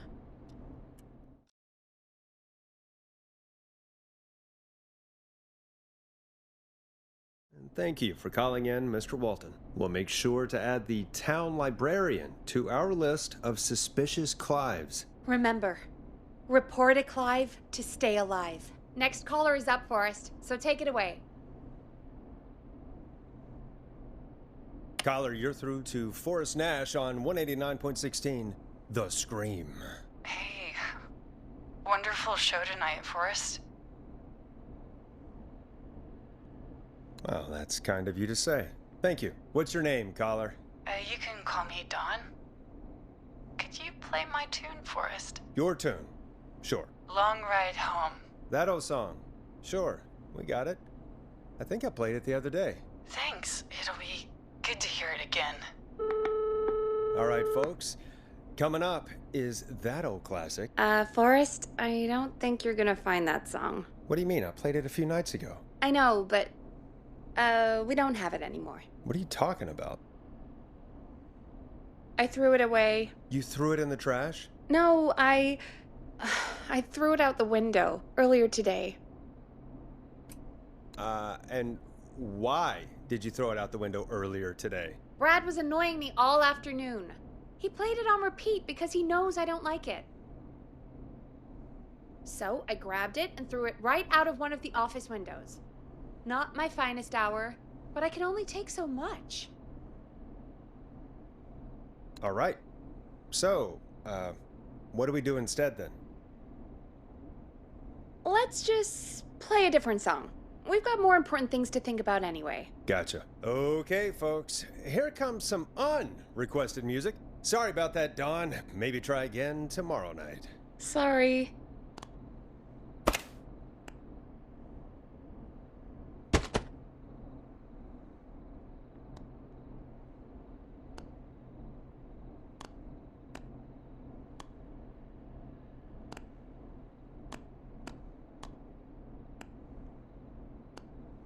What song should I play?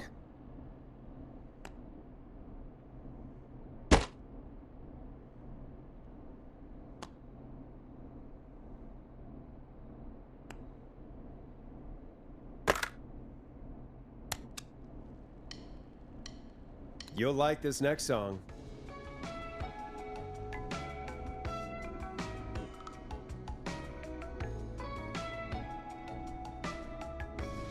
Of all the songs to request, why'd it have to be that one? Gee, Peggy, what did the barn finds ever do to you? Wrote that song, for one. It gets real old when you're forced to listen to it on repeat for years. Why couldn't they just request Roddy? Oh, Forrest, scrap the song. We have another caller.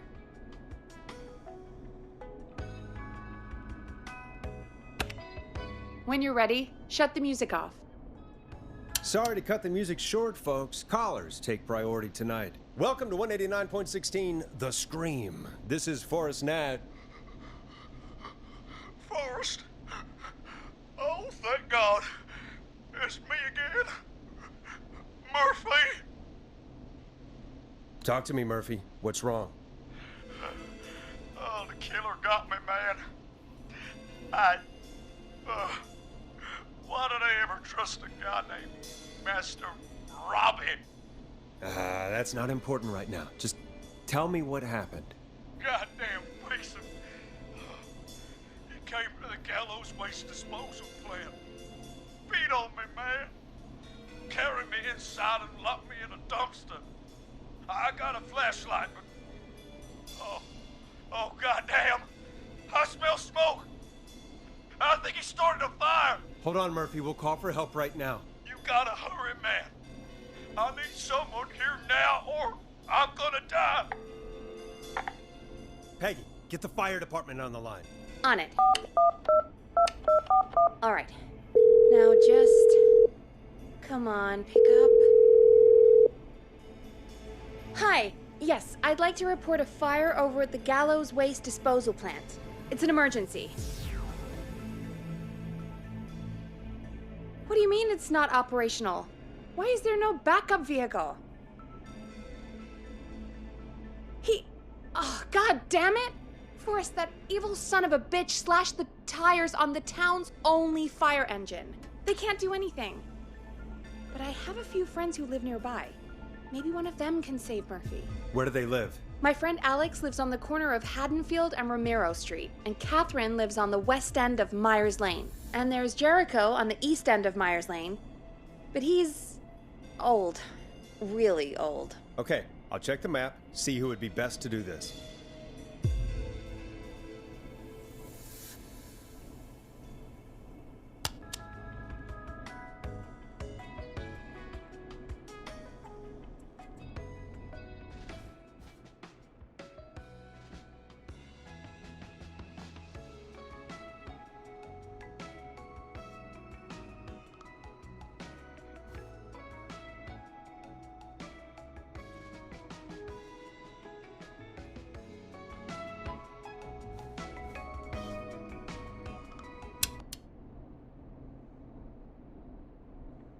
All right, Forrest, who should I call?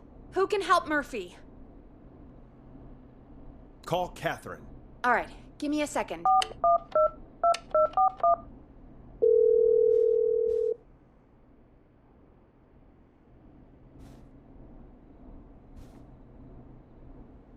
They're on the way. They'll call from the plant. You can direct them from there. Well, let's hope they get there in time.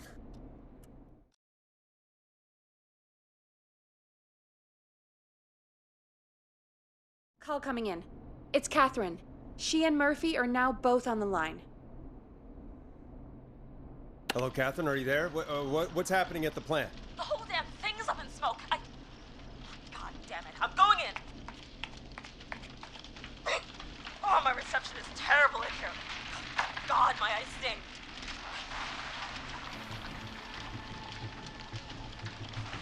Murphy, can you see anything at all? Yeah, I got a little flashlight. Looks like old cans, bottles, and newspaper. What does it say on the newspaper? It's, the Henderson Henderson headline. What was that? My reception is terrible in here. Please, Forrest, tell me where to go. Go to recycling. Recycling. Got it. Come on, Catherine.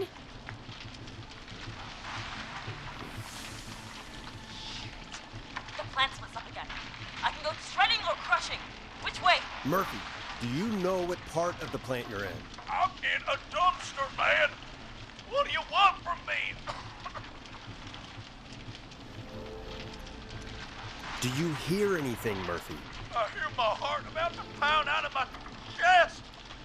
Put the receiver up to the lid. Good enough. Catherine, go to the crusher.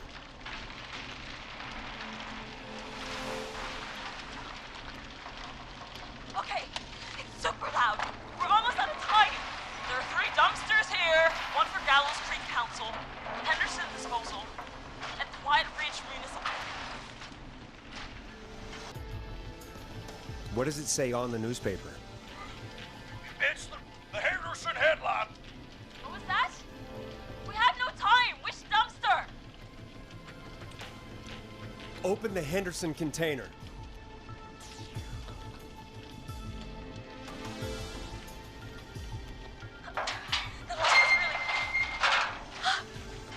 I found him! Thank God. Let's haul ass. It's coming down! Oh, shit!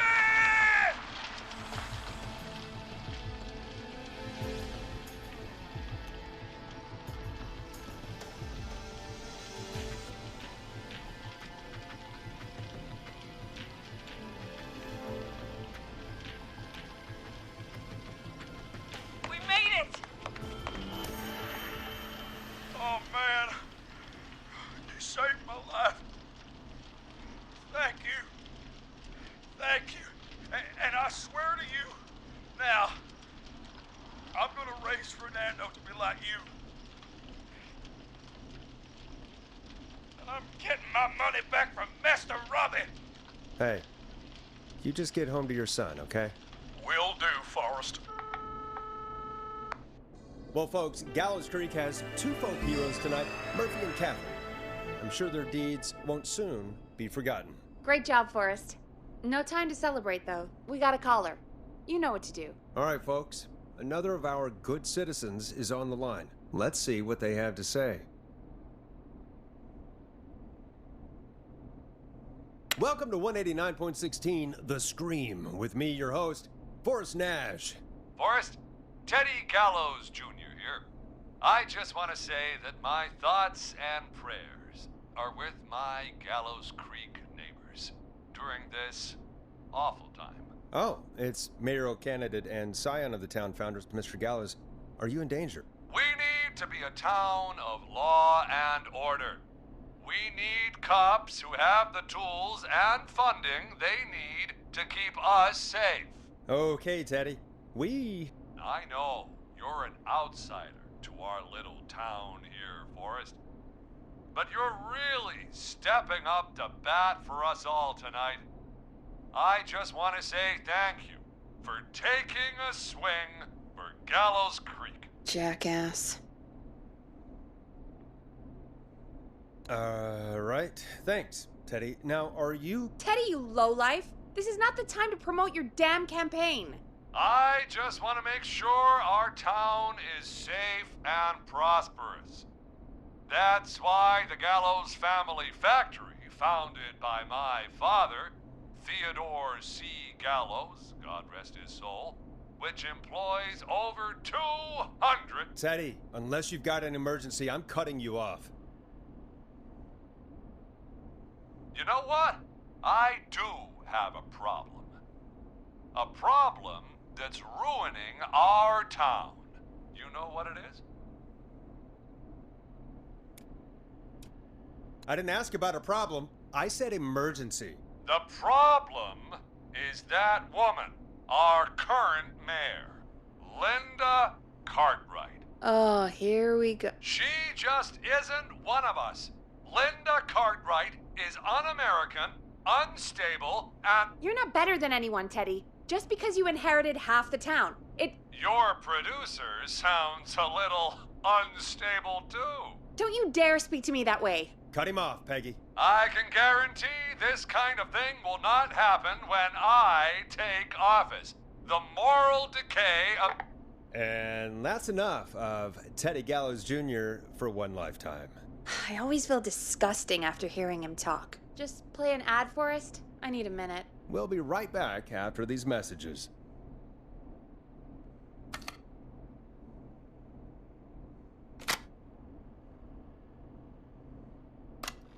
Teddy Gallows Jr. is a family man, a devout Christian, and a proud patriot. Teddy Gallows Jr. is Gallows Creek. Like his father and all his fathers before him, Teddy Gallows Jr. has worked hard to create jobs, improve infrastructure, and make Gallows Creek a good place to raise a family. Unlike current mayor Linda Cartwright, Teddy Gallows Jr. lives in Gallows Creek. He's our neighbor, and he stands with our neighbors. Like Sheriff Matthews, who, after years of keeping the peace, Mayor Cartwright is trying to force into early retirement. Teddy Gallows Jr. doesn't believe in keeping a good man out of a job. Teddy Gallows Jr. believes in the American dream. Does Linda Cartwright? Help Teddy Gallows Jr. keep Gallows Creek a good American town. Help him become mayor. Take a swing for Gallows Creek. Vote for Teddy Gallows Jr. My name is Teddy Gallows Jr., and I approve this message. God, what a jackass. 100% grade A asshole. Linda Cartwright isn't super herself, but she's not... Yeah, we don't have any more of those ads to air tonight, do we? No, just the one. Good. I have to ask, though, take a swing for Gallows Creek? He set the home run record for Gallows Creek High. Of course he's one of those guys. Yep, he played lots of sports back in the day, and he never lets anyone forget it. Right.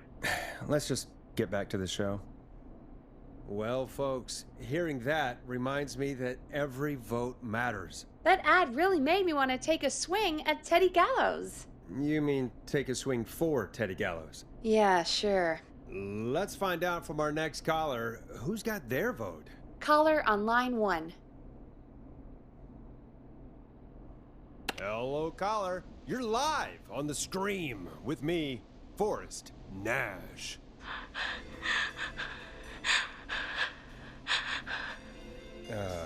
Hello, caller. Who is this? I need the police. I'm Forrest Nash. I'm standing in for 911 tonight. What's wrong? There's a guy hunting me and my friends. I think he's killed some of them already. That's him. He's just outside. I can see him from up here. God damn it. She's just a kid. Where are you? Are you somewhere safe? Oh my god. Oh my god. Stay with me, kid. Focus. I can't do this. Yes, you can. Focus. Tell me, what's your name?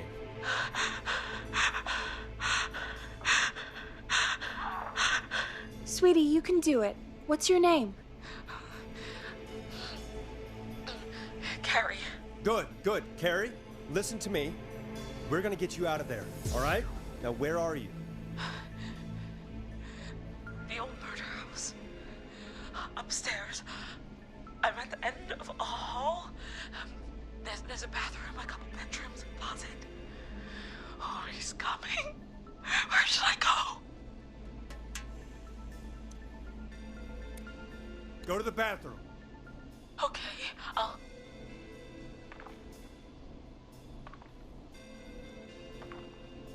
He's here. He's here. He's gonna kill me. Forrest, I don't think we can... Don't move!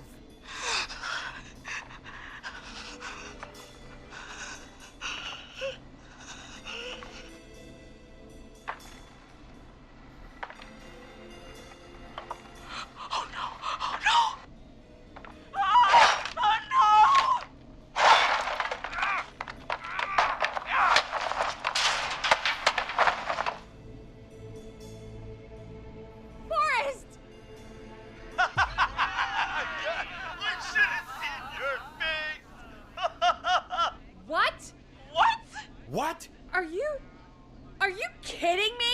Okay, what the hell is going on here? Oh, who's on the phone, Carrie? The cops? It's just a joke, jeez. Wait, isn't that... Jimmy, that wasn't funny, you sicko! Of course I called the cops, but some guy just answered instead. What guy? Forrest Nash. What the hell are you all doing? It's prank night, old man. We're just having fun. That's the kid! The kid who called in earlier pretending to be the whistling man. That's it. I'm out of here.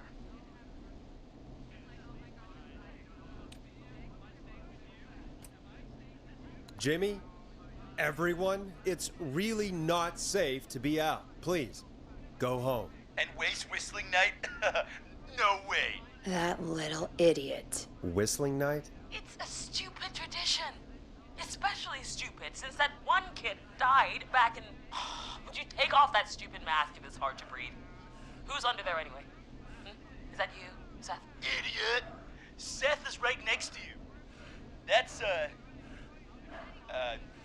wait. Oh no. Who are you? Oh no, man!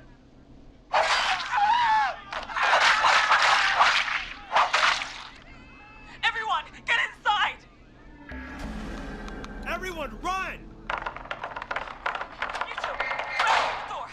Scott, Heather, you barricade the back. As long as he's out there and we're in here, we're safe, right? You bought time, but not much. Forrest, we have to...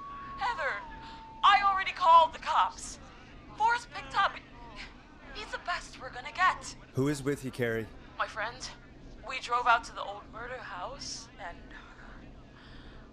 Oh, of course! The van! Who's got the keys? Jimmy had them.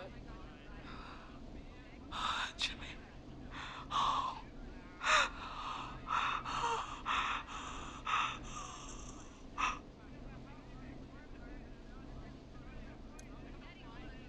I'm sorry about Jimmy. Thank you. This is crazy, Forrest. We'll figure something out. Between all of you, there's gotta be a way to beat this. Just sit tight, okay? Heather, shut up. If we do that, we're gonna get killed. If only Jeannie were here. Jeannie? Jeannie McPherson? Our intern Jeannie? Yes. She's my best friend and the smartest one out of all of us. She stayed in tonight. Forrest, listen. We'll see what we can come up with, and, What? Scott, you're not any good at... And... No, Chad. Out of all of us, you're not the one to... Everything okay? No. We're figuring out a plan, but everyone's volunteering to do things they're just bad at. I think we can figure out what to do, but I don't think we can agree on who should do what. I think you'll have to be the tiebreaker, or else these idiots are gonna get us killed. But I... Shut up, you... Forrest, I'll call you back. But I don't know anything about your friends. Ugh, these damn kids never learn.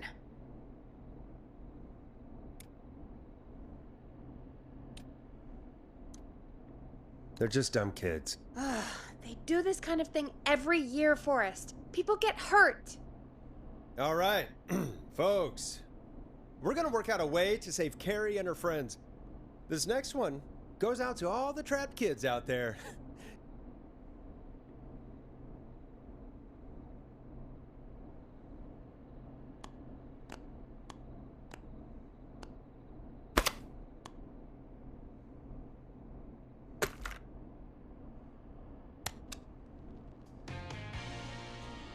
Hope you enjoy this one as much as I do. Peggy, you mentioned something about their friend working here? An intern? Yeah, Jeannie. Seems a nice enough girl, but a bit head in the clouds, you know? Not sure why we took on an intern. We really didn't have the office space for one. Poor thing got tucked away in a dark corner somewhere downstairs, I heard. All right, I'll go see if I can find her desk. Hopefully she has something we can use.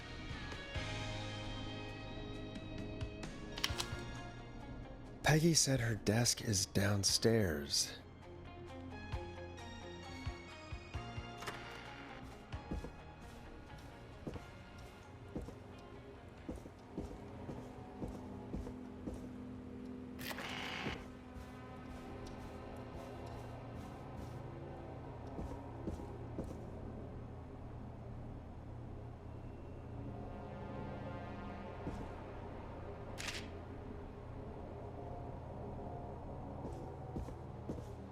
Jeez, they really tucked Jeannie away.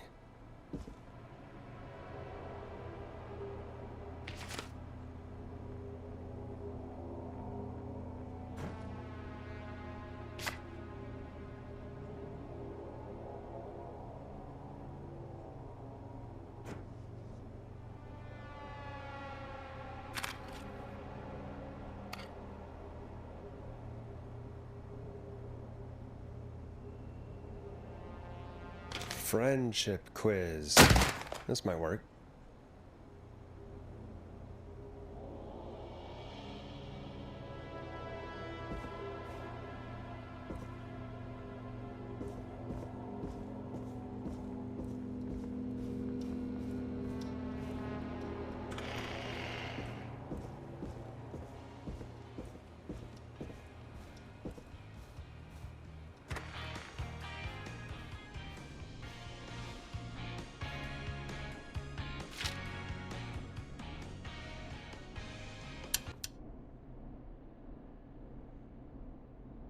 Hey, you find anything that'll help us out? Yeah, I found a friendship quiz with all these kids on it. If you think that'll help, then good enough.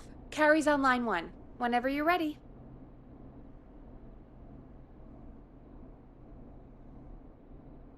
This is Forrest Nash back again with an unlucky caller on this unlucky night. Carrie, are you there? Yes, we've got a plan, but we can't agree on who should do what. You want me to be the tiebreaker? Exactly. I'm ready. What's the first step? Okay, first things first. We'll need a spotter, someone who can keep an eye on the killer. We'll need someone on the roof. It's gonna be a hard climb. We're deciding between Heather, Kyle, and Hot David. Heather's got this. Yes, Heather, he picked you. Now please, stop talking about all your cheerleading trophies. Part 2. The Whistling Man padlocked the gate back to the road. Before we drive out of here, we need someone to pick the lock. Seth, Jennifer, and Scott all want to do it. Jennifer. Jesus, Jennifer, you carry a bump key? Why didn't you say so earlier? Anyway, that brings us to part 3. Getting the van keys. I'll volunteer for this. I don't know Jimmy as well as you guys, so it'll probably be easier that way. Then is part 4. This is a very detailed plan. I'm impressed. Yeah, it's weirdly easier to think when you're about to die. You're doing great. What's the next part? Part 4, we need someone to lead the Whistling Man away. We need a fast runner. For this one, we're trying to decide between... Who was it again? Hot David, Cynthia, and Scott. Hot David. Yeah, you spend a lot of time running shirtless. You got this, Hot David. Sweet. Okay, let's recap. We get the eyes on the roof. A runner distracts the killer while we grab the van keys and pick the lock on the gate. Now the tricky part. The getaway. Ooh, what's the plan there? Well, we can't all outrun the Whistling Man. But he thinks we're just a bunch of stupid teens.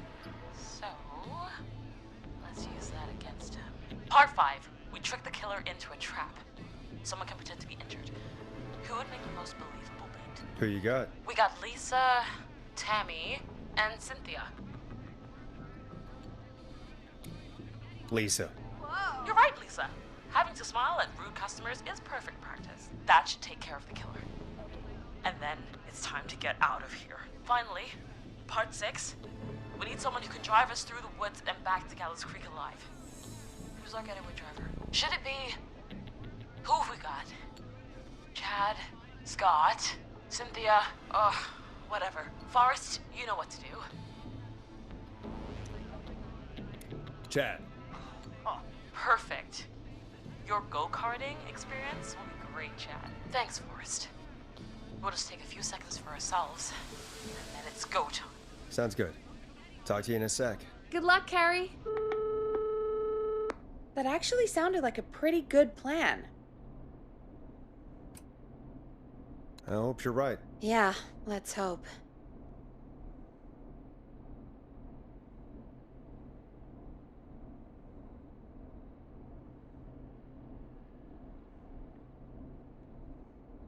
Oh, the kids are back already.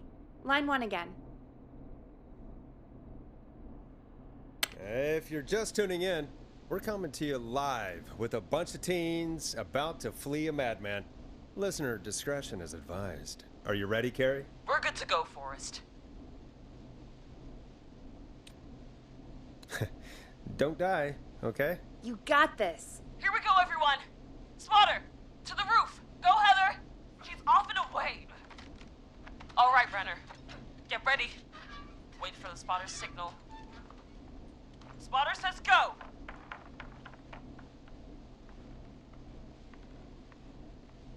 He took the bait. Lockpicker, go. I'll get the keys off Jimmy.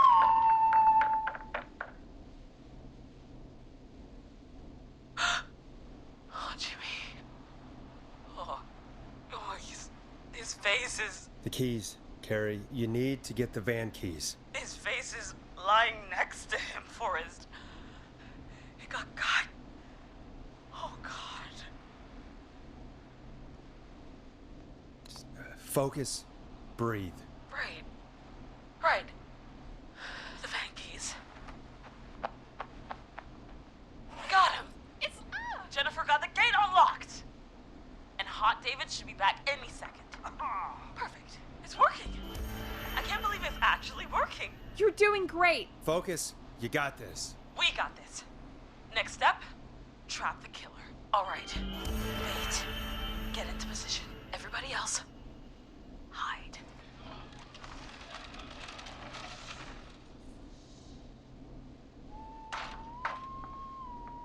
Okay, performer. Now, act like your life depends on it. Oh. There he is. He's buying it.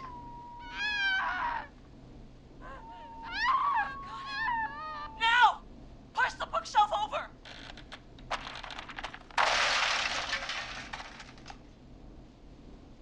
Oh my God! He went through the floor! Spotter! You need to climb down now! We gotta go! She's coming down. Yes! Heather! Quick, everyone to the van. Driver, take the keys.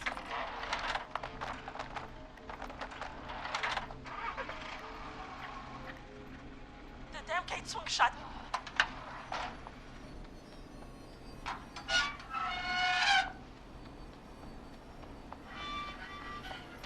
Huh? What? It won't stay open. I'll hold it. You drive through. Carrie! What was that? It's a whistling man. Drive! Now!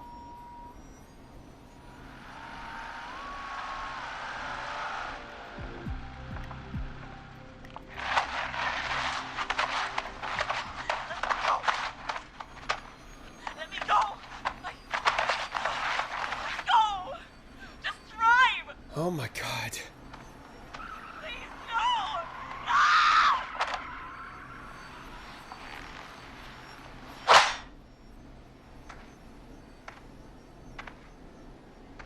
Carrie?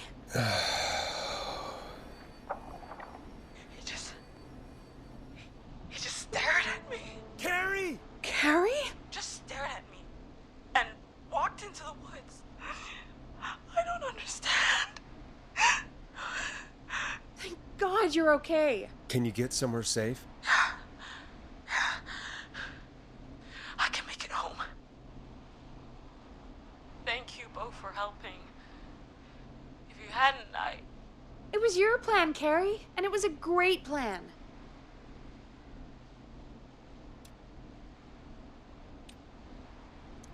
Don't forget Jeannie. Her friendship quiz saved the day. Told you she was the best. I need to get home. Breathe, Carrie. You're okay now. I'll call you when I'm somewhere safe. Talk to you then. Folks, that was a lot. Our thoughts go out to Jimmy's parents in this awful time. For any kids listening in, please stay inside and stay safe. And parents, hug your kids extra tight tonight. Here's a song for the girl walking home in the dark.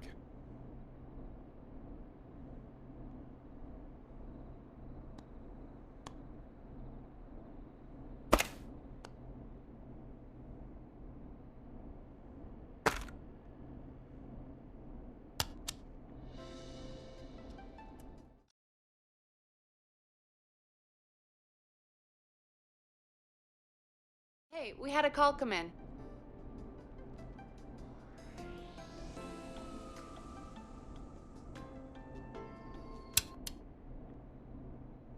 Forrest Nash here. Listeners, we've got another caller live on 189.16, The Scream. What's on your mind, caller? Hey, Forrest. I just wanted to phone in and say that I think I speak for everyone when I say that you're providing a real service for Gallows Creek tonight. It's cool what you're doing, man. Well, I'm just doing my job, friend. Anyway, tell me about yourself. What's your name? Are you keeping safe tonight? Yeah, man, I'm good, thanks. I'm at my roller rink, trying to get everything ready for the Harvest Festival tomorrow. I had a guy from Starling Security here earlier installing the Starling 4000 system, so I'm a little behind. As for my name, my friends call me Roller Ricky, and I now consider you a friend, my man. We're friends now, huh? Well, that's kind of you to say. Thanks. Yeah, man. Sounds like roller skating is more than just a job to you. So is this vocational? I wasn't always Roller Ricky. Once upon a time, believe it or not, I used to go by just Ricky. Yeah, back then, things were pretty rough. I used to roll with a bad crowd. Not all bad, but there was one guy. Anyway, some bad stuff went down. I harbored a lot of guilt for a long time and turned to the bottle. I didn't really talk about it or even know how to talk. It's just how it was. That bottle took the best years of my life. Or so I thought. It's never too late, Roller Ricky. How did you turn things around? I joined a support group. I opened up about my problems, and sharing that burden just took so much weight off. It's a long story from there, but I found roller disco. I learned how to have fun again, cutting loose and making shapes. Now whenever I get down, I get down. I'm finally free from it all, man. It's important just to talk to somebody. That's the first step. Ain't that right, Max? Aw, hello, Max. Welcome to the show, Max. Max is my emotional support dog. He's a rescue dog, but I always say he's the one that rescued me. He's the best dog a guy could ask for. Of course, the first thing I did was teach him how to skate. He's better than me now, a real pro. Max can skate? Yeah, man. At first they said it couldn't be done, and then they said it shouldn't be done. But Maxie loves the rink, man. Is that another train, Maxie? Maxie loves trains, man. He's even got that special how to greet them. Maxie sounds like a really special boy. Maxie appreciates all the positivity you're throwing out, my man. You know, I'm actually hosting free skating lessons tomorrow at the festival. I think it's a great opportunity to give back to the community. Man, all this talk of skating has got me itching for a boogie. Before I switch my radio off for the night, could I request a song for us? Something I can groove to, you know, something funky. It'll be me and Maxie's final boogie breakdown tonight. Then I think we'll take it down a level. I can do that. Thanks again for calling. You and Max, be safe now, okay? Bye, Maxie. You got it, man. Peace. Well, folks, this next one goes out to Roller Ricky and Max. Enjoy.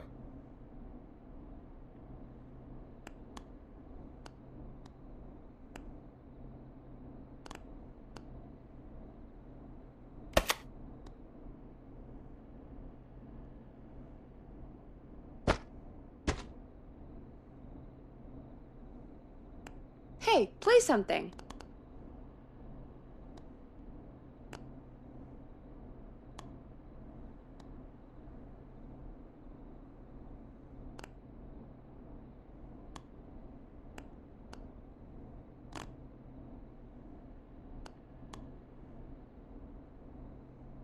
Time for some music.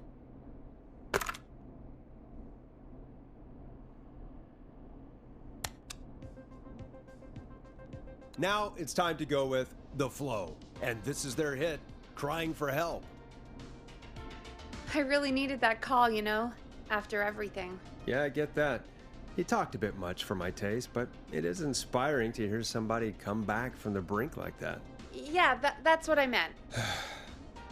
You were thinking about Max on skates, weren't you? Well, would you look at that?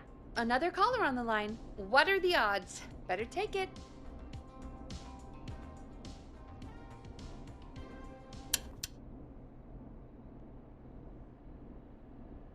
Welcome back to 189.16, The Scream. This is Forrest Nash. How are you tonight, caller? I'm doing okay. I made it home safe. Gary! Hey, I just wanted to thank you for doing what you could earlier. You know, even though we lost Jimmy, and I don't know. Hey, it's okay. You were so brave earlier. You're safe now. I wanted to ask you why he didn't. Why am I? Why what, Carrie? Why did he spare me? After what he did, why let me go? Maybe he didn't kill you because he saw you as a victim. Maybe. But why would that stop him from killing me too? After everything he did to... These stupid hazing nights have to stop. Carrie, you did so well tonight. Stay safe and rest. Help is coming to Gallows Creek. We just need to hold on. Thanks, Peggy. Hey, Forrest? Could I request a song? Of course, Carrie. What song? Any song by Blast Processor. And thank you. This next one goes out to Carrie.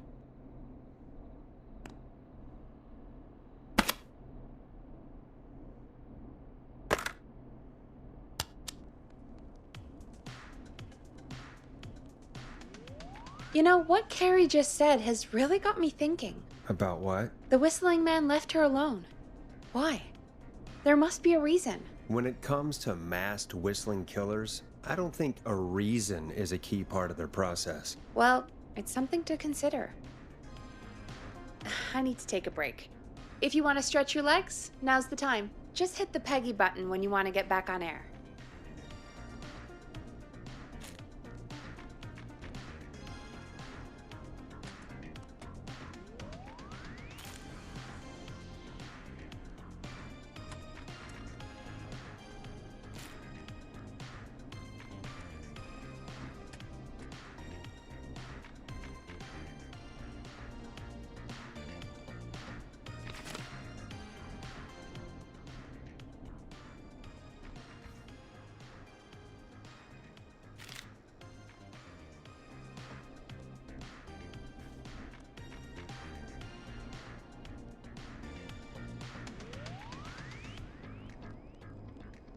Let's get going, Peggy.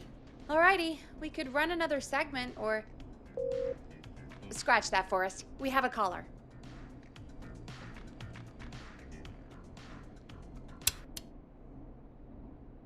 You're through to 189.16, The Scream. What's your emergency? Hello again, Forrest. Oh, that call with the teens was awful. Those poor kids. Still, I'm glad the girl didn't get hurt. Thanks for your concern. Are you in trouble? What's on your mind? I wanted to ask you again to play my song, Forrest. You said you were gonna play it, but you didn't. Your name was Dawn, right? What, Peggy? Yes. Oh, well remembered. My name is Dawn, and I wanted to ask you again to play my tune, Forrest. Long Ride Home? You know, the one that Peggy said she threw outside the window? I'll play a track for you, Don, but maybe pick another one. We don't exactly have that one in rotation right now. No, Forrest. You do have it. It's just outside the window. There's a serial killer on the loose. I can't just go outside hunting for a record. I'm really sorry, Dawn, but we just can't get it right now. But wasn't the whistling man just at the old murder house? That's miles from the station. It won't take you a second to grab it.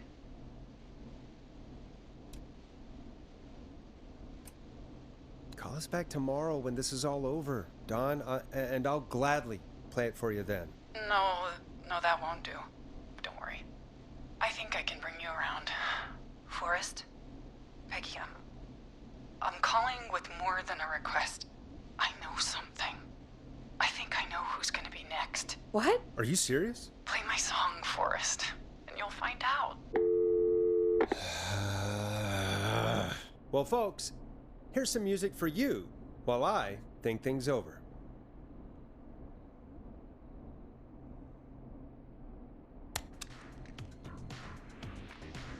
You're gonna love this next track.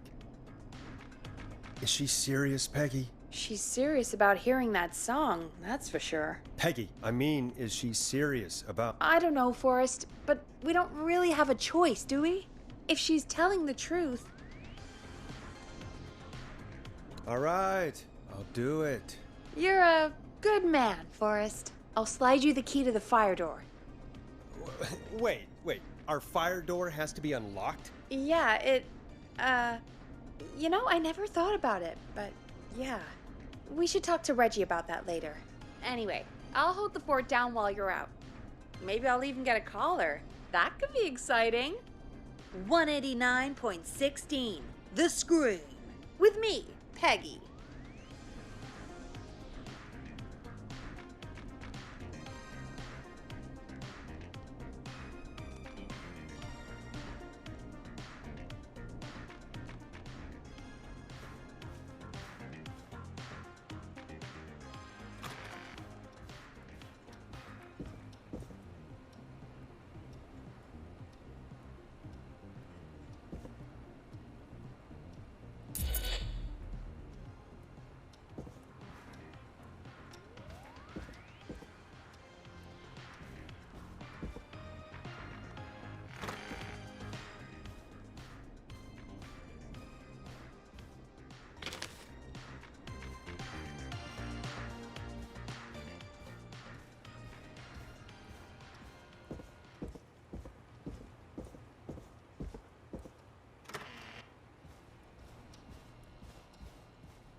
You know, I hope she'll be happy when I'm brutally murdered by the Whistling Man. Out here, in the open, alone.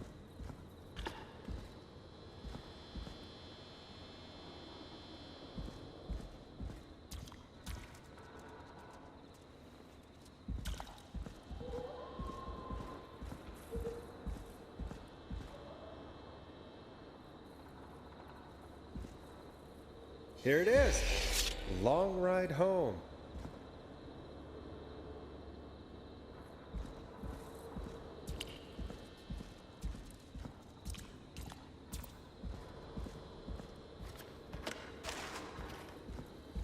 Of course, it locks behind me. And of course the key doesn't work on this side. Fantastic. Maybe there's another way back in through the basement. A door, elevator, or something.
Looks like I'm gonna have to hunt around for some new fuses.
Bingo!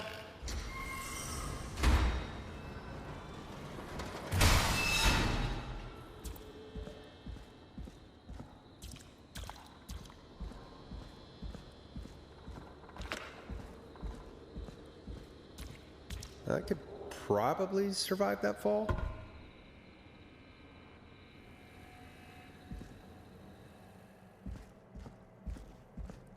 Looks like the janitor's closet. What did Peggy say his name was? Clive?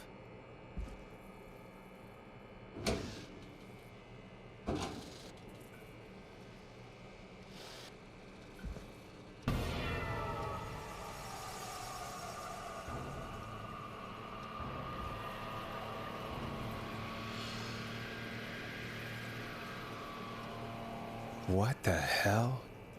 Peggy is not gonna believe this.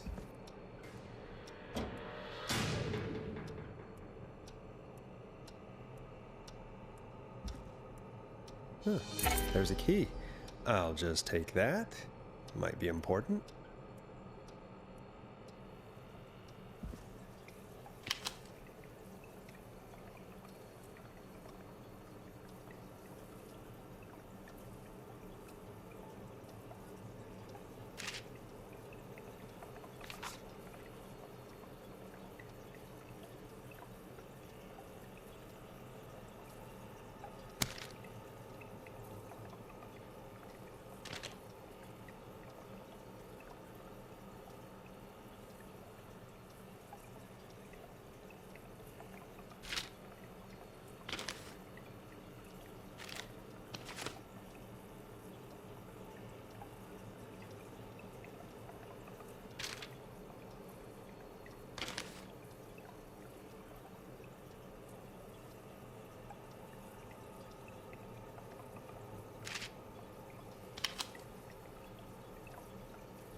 I wonder how the show's going.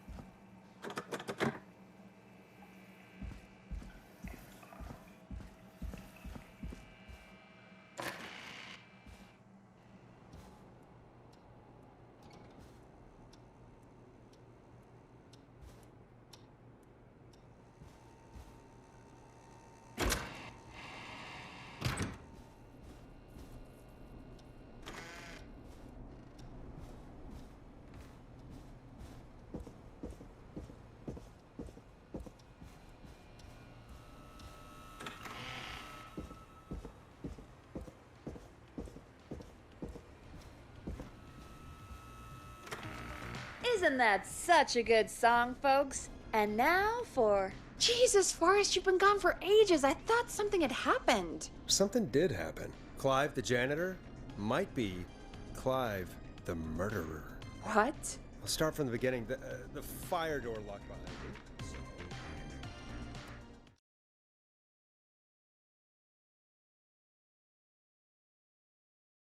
Why did you heave that thing all the way up here?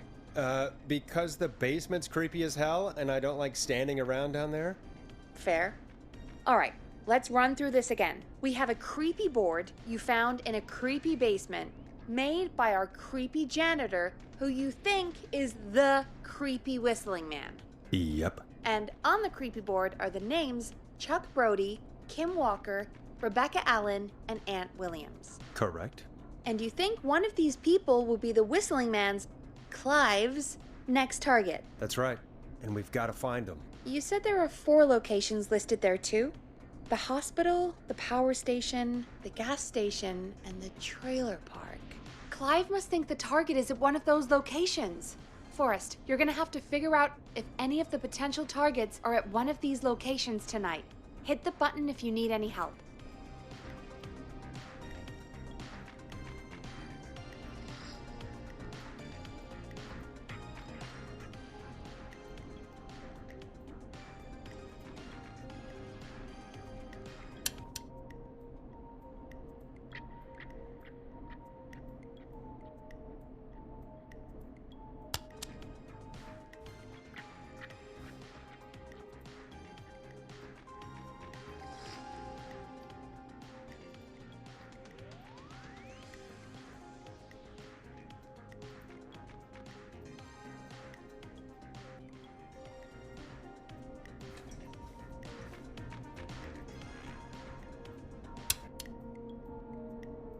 How's it going?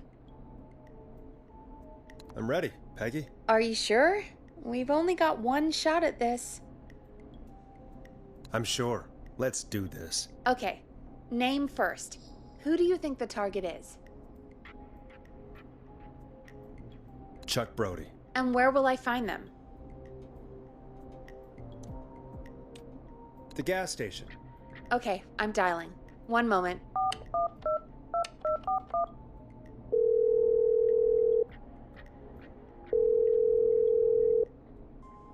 Hello? Chuck Brody! Listen, I know this sounds crazy, but we have reason to believe the Whistling Man is coming for you. You need to get yourself and everyone else out right now. The Whistling Man? Who the hell are you? Who is this? This is Forrest Nash. Listen, the Whistling Man's pack. We found a list with your name on it, and... Oh, God. It's today. The year I finally let myself forget. Forget? Forget what? Forget? No, man. I gotta get out of here.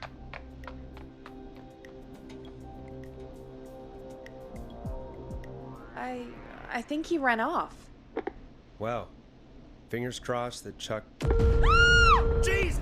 It sounds like something blew up. He's using bombs now? Is Chuck? I don't know. Hang on. We're getting a call. Hello? Chuck? Chuck! Forrest! The whole goddamn gas station's gone up. Is anyone hurt? I don't think so. I got everyone to follow me out. The town's only ambulance was blown to hell, though. Yeah, Damn it, that fireball threw me. I've got to get to the hospital. I'm not feeling great. Forrest, man, I can't thank you enough, but damn, I gotta go. Wait, damn it. We lost him. What was that about today? Oh, Forrest, the call board is lighting up. Get us into some music while I deal with this.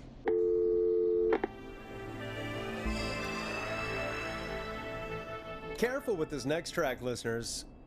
It's dynamite. Forrest!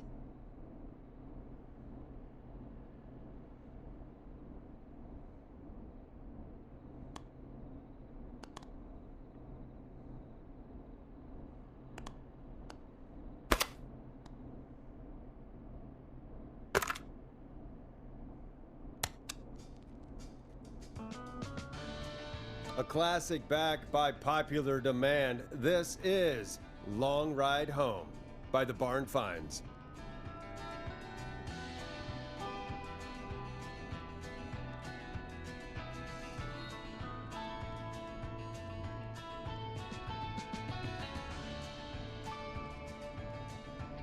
There's gotta be more in the basement to show us who Clive is targeting. And if that's the case, we can get ahead of him.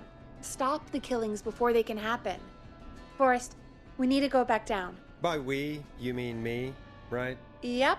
Like I said, I need to handle all these calls. Maybe start with that creepy mannequin room you mentioned before. I still have a lot of questions about those, by the way. Me too.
The key?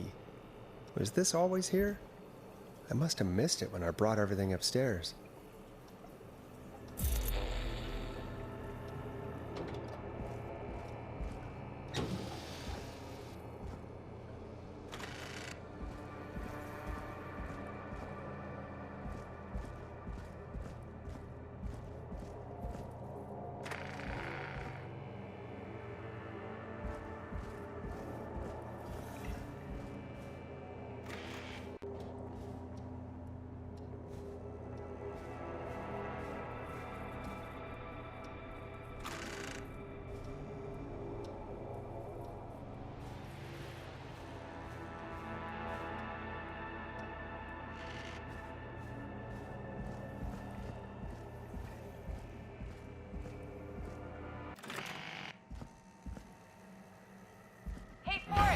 Peggy, give me some warning before yelling down the intercom.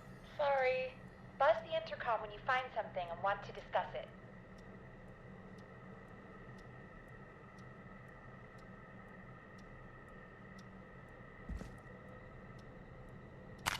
Peggy, I've found a tape and a map down here. A map of what? Looks like it might be to somewhere in this storage area. Weird. Well, maybe the tape will give us more information. Give it a play.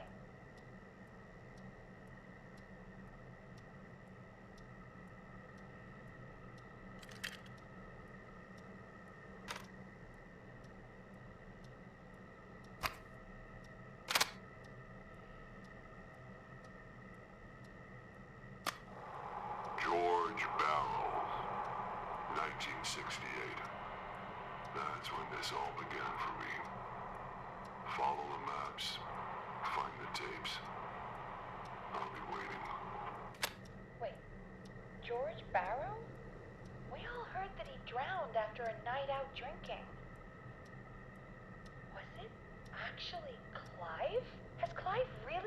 whistling man for that long? He says I need to follow the maps and find the tapes. I guess that's what this map is about. I think we need to see what else is hidden down here. Be careful, Forrest. Keep looking. Buzz the intercom when you found something.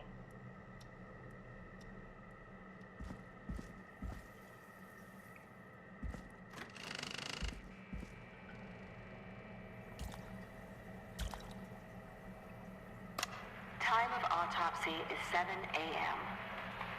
Cause of death is asphyxiation from drowning. The degree of rigor mortis indicates that the subject has been deceased for 5 hours. That puts the time of death...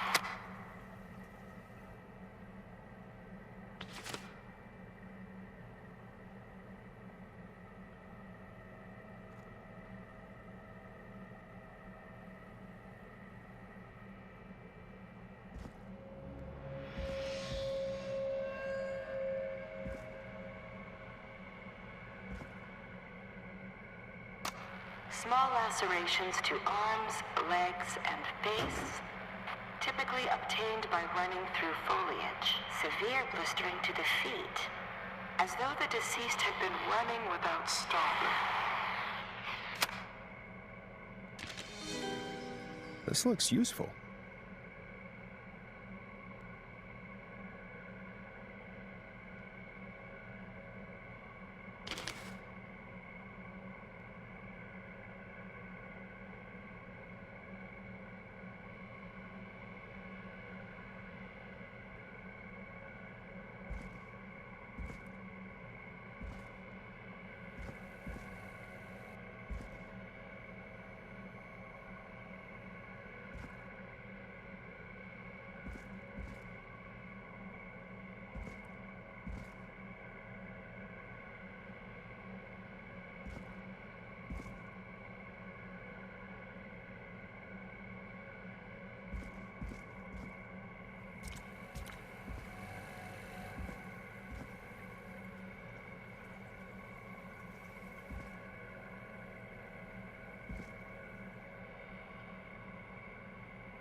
Preliminary toxicology results shows no signs of inebriation.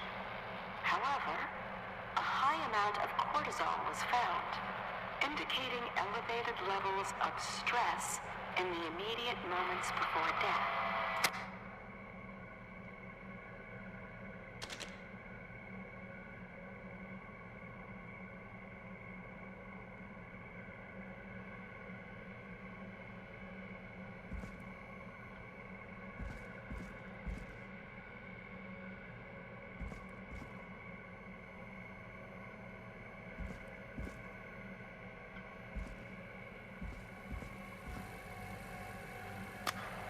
Additionally, there appears to be a post-mortem injury to the arm.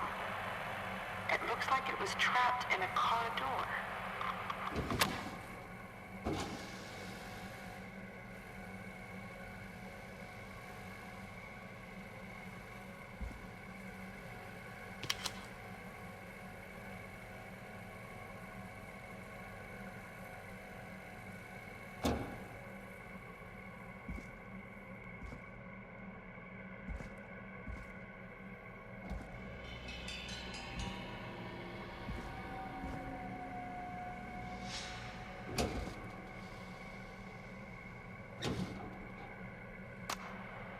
the coroner's opinion that the subject likely feared for his life and was chased, resulting in a fall from a height into a body of water where he hit his head, was knocked out, and drowned. Following that, he was moved. Dr. Sullivan, we need to have a talk. That recording.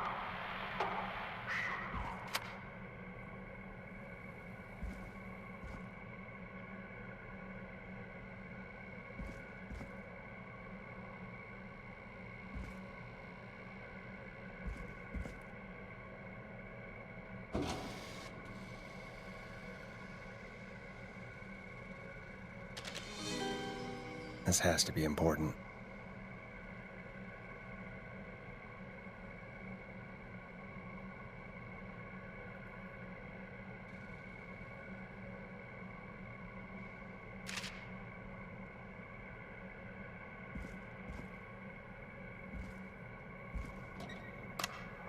If you're listening to this, then I'm probably dead.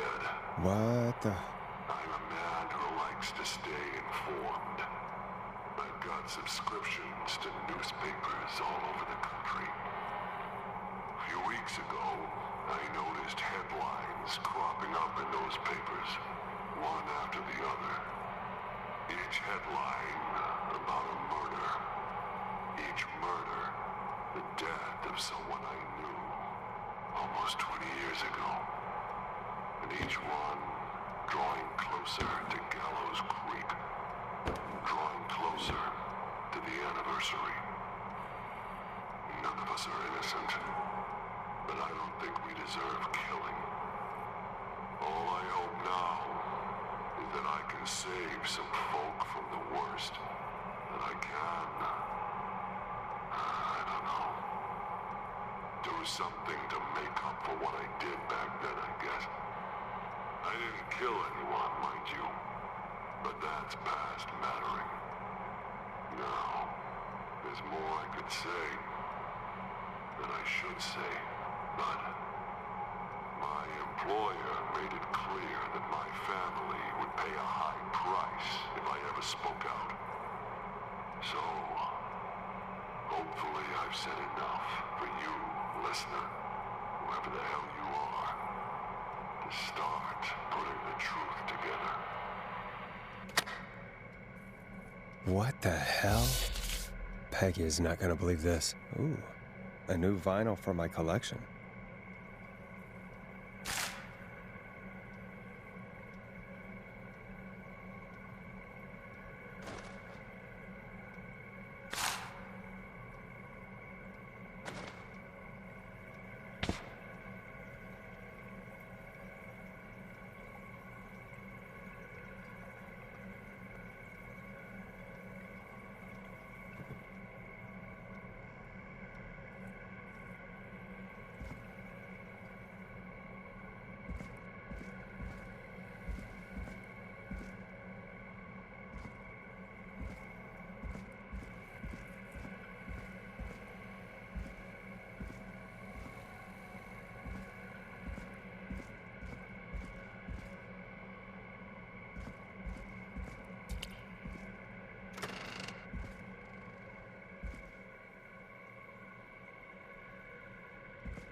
What have you found, Forrest? It's an autopsy tape. Doesn't say for who, but I think it must be for George. Poor George. He was so young. Something's bugging me, Peggy. What do you mean? I swear I recognize the voice of the woman talking on the tape. I just can't place it. Seriously? Do you think you've met her before? I don't know. I mean, I just got here recently. I don't know. Found another tape. It talks more about how George died. What did it say? It sounds like he was running for his life. Sprinting through trees and bushes, getting cut up all over. What would drive someone to do that? I'm not sure yet. There's also a tape about a toxicology report. There were no signs of drinking or that he was on anything. What? But everyone said drowned. It was in the newspaper and everything. I found a written autopsy report. What does it say? According to that, it's just like you said at the start. George drowned after getting drunk. Said he liked to fight, too. But that contradicts the tape. I know. And I think I know why. There's a note with the report that says, "I'm sorry I made you do this, Virginia." If it was on the autopsy report, then Virginia must be our coroner. Wait, the caller from earlier, when we had to call the takeout restaurants, wasn't her name Virginia? We need to call her back once we finish down here. It looks like she might know something about what's going on. I found a tape that introduces a new detail to the story. Post-mortem injury. Apparently, his arm got caught in a car door. A car door? Yeah, after he died. How do you suppose they can tell? How can they tell? I'm a radio producer, not a coroner. The written report I found doesn't mention it at all. How did his arm get trapped in a car door after he died? Unless he got it when the police collected his body, I guess someone else must have moved him after he was dead to where he was eventually found. But the report, what is going on here?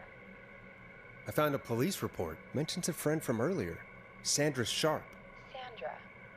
The jazz runner? That's right. She found George's body washed up at the reservoir. The reservoir? Yeah? What's strange about that? George got cuts from running through foliage, right? But there's no forest around there. Also, how did it wash up at the reservoir? What do you mean? Reservoirs don't have tides. But that's what the police report said. It's not possible, though. I did a school project on reservoirs and got an A. But, yeah, not important right now. The important thing is that it doesn't make sense. What are you suggesting, then? That the body was originally found somewhere other than what the report suggests? That the sheriff tried to cover it up, but accidentally let something slip? Something like that. I think. Well, Sheriff Matthews wrote the report. If he hadn't been eviscerated, we could have asked him. True. But Sandra is still alive? Once we're done down here, we should give her a call. In another tape, the coroner comes to the same conclusion as I did. George was running from something. Maybe an animal? Maybe, but then there's this next bit, where the coroner thinks he was moved post-death. So she agrees with us. At the end of the tape, someone burst in and demanded Virginia stop recording. I think it was Clive. This is starting to make sense now. This is a conspiracy to cover up what happened to George. I think I found Clive's last recording. I think Clive might be gone. Gone? I found a confession. Not for any killings, but for playing a part in covering up George's death. He left this behind in case he died. He hoped someone would find it. Do you think the whistling man already got him? Possibly. We've had a lot of callers tonight, but maybe not every victim made it to the phone, you know? We don't know how many there really are. Christ, Forrest, that's dark. I know, but Clive said he had read about other murders in other towns, and that the murders were all folks who knew about the incident. And the killings were getting closer to Gallows Creek. He said he wanted to do something good for once. The board in his office. He wasn't tracking people down to kill them.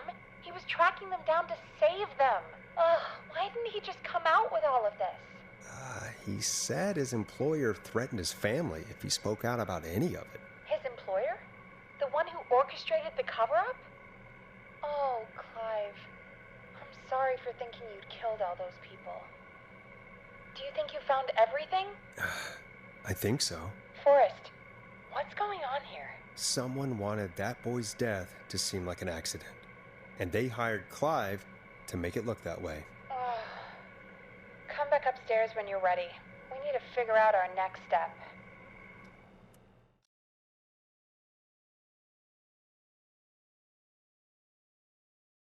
Thank God you're back, Forrest.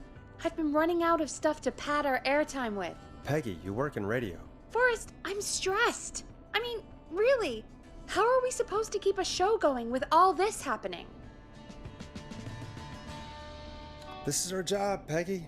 We gotta do it. You're right. So, what's the plan now? I think we should call Virginia back. All right, I'll get her on the line. Okay, Forrest, shut the music off. Hello again, Gallows Creek. This is Forrest Nash. We're circling closer to the truth behind tonight's events. To this end, we're calling back one of our earlier callers, Virginia Sullivan.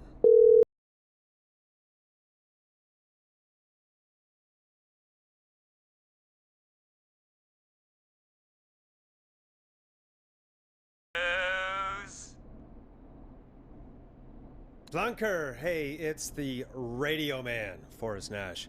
Radio Man? What's up? Solving mysteries, saving lives. The huge.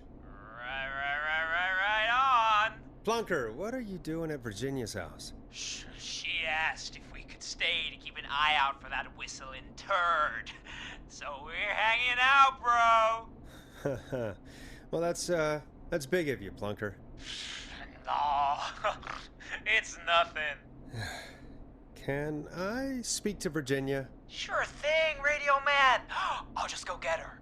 Who is this? Hey, Virginia, it's Forrest. I'm glad you're still okay. Oh, Forrest. Sorry, I'm still jumpy. Don't be sorry. You've been through a lot. I'm so sorry this happened to you, Virginia. I thought I was. I thought... Easy. We're not calling to talk about earlier. We're calling because we think you can help us understand why this is happening tonight. Me? What would I know? Does the name Clive mean anything to you? Clive? No. I don't know that name. What are you asking about this for? You mentioned that name earlier when you called us the first time. I don't know what I said then. I was petrified, Forrest. Clive's the janitor at our station, and we know you spoke to him in the past. Forrest, please. You don't know what you're doing. He'll come for me.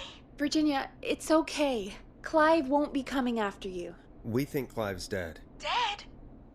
But isn't he? He's the whistling man, Forrest.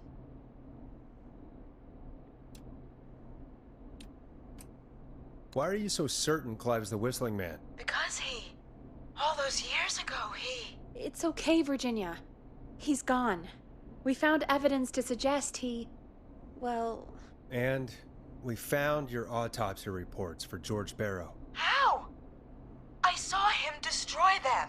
Well, he didn't. I don't know if he kept them or made copies or what, but we found them. And we know it's related to what's happening tonight, which is why we called you. Why did you write a false report? All right.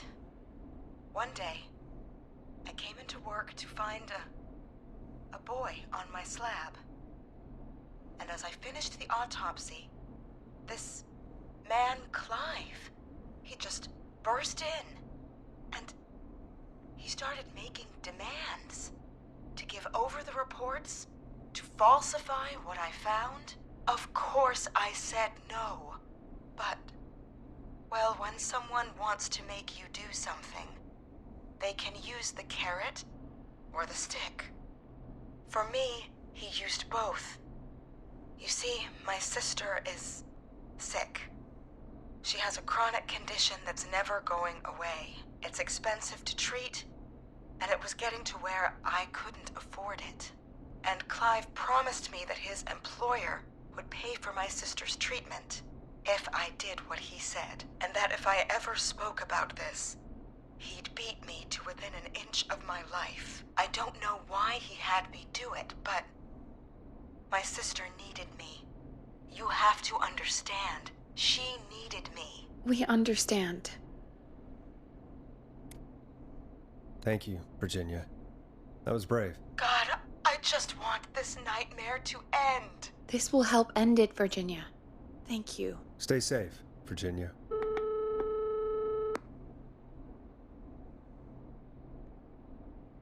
So, Virginia's tied up in all of this. Clive threatened her to keep quiet about George's death. But for who? Why cover up these details?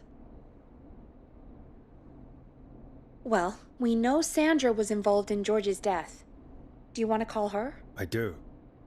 Alright, but before we go asking questions, I think we should know what we want to ask. Is that fair? Yeah, we need to ask her about finding the body. She was the one who discovered it, but something just doesn't add up. 100%. She knows more than she's saying. I wonder what she's hiding. We'll hopefully find out soon. Anyway, just be careful when you're talking to her. Don't push too hard. We don't want her to hang up. I'll be careful. Alright, calling her now. Hopefully she's at her jazz studio.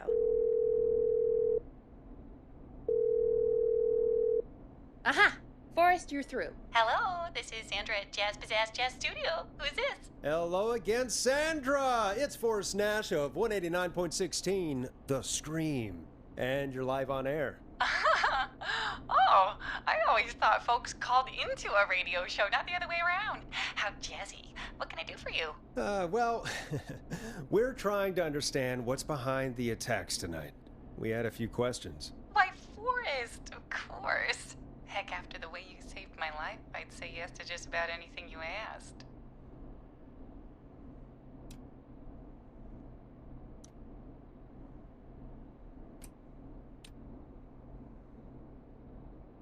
Really? Well, that sounds nice. I might just call you back tomorrow then, too. You got my number. But what about tonight? Is there anything you want to talk about right now? Remember why we called, Forrest? Of course. Do you know why the Whistling Man might have targeted you? Ha! As far as I could tell, he was just a knife-wielding psycho with superhuman cardio. He'd have chased after anybody. Right. Well, we think he might be chasing specific people. People who know about the death of a boy named George. Oh, I don't know anything about that. Sorry.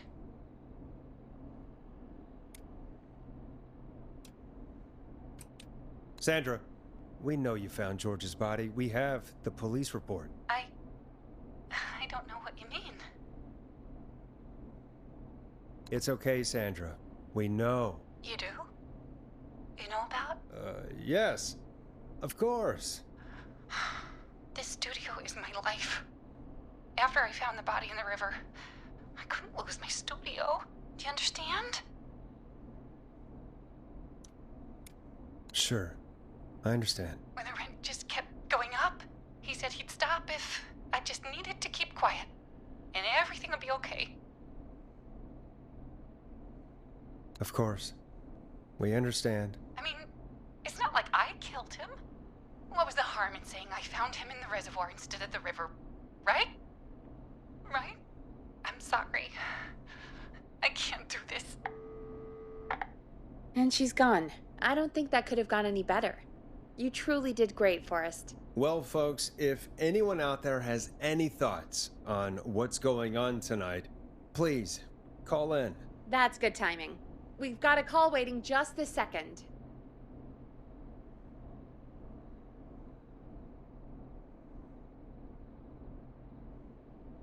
Welcome to 189.16, The Scream, with me, your host, Forrest Nash. Hi, Forrest. I know this is really out of the blue with everything happening tonight, but I wondered if you could send this special birthday message to my uncle. You know what? I'd welcome a change of pace. I'd be glad to. Thank you, Forrest. He's my Uncle Ronnie.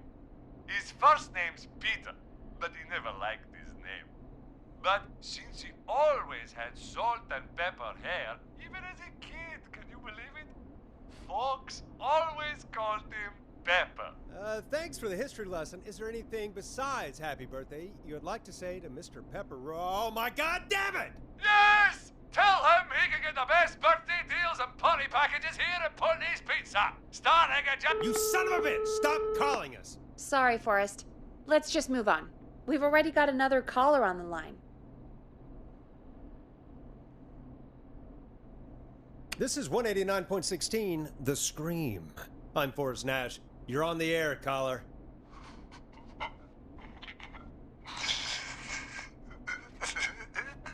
caller.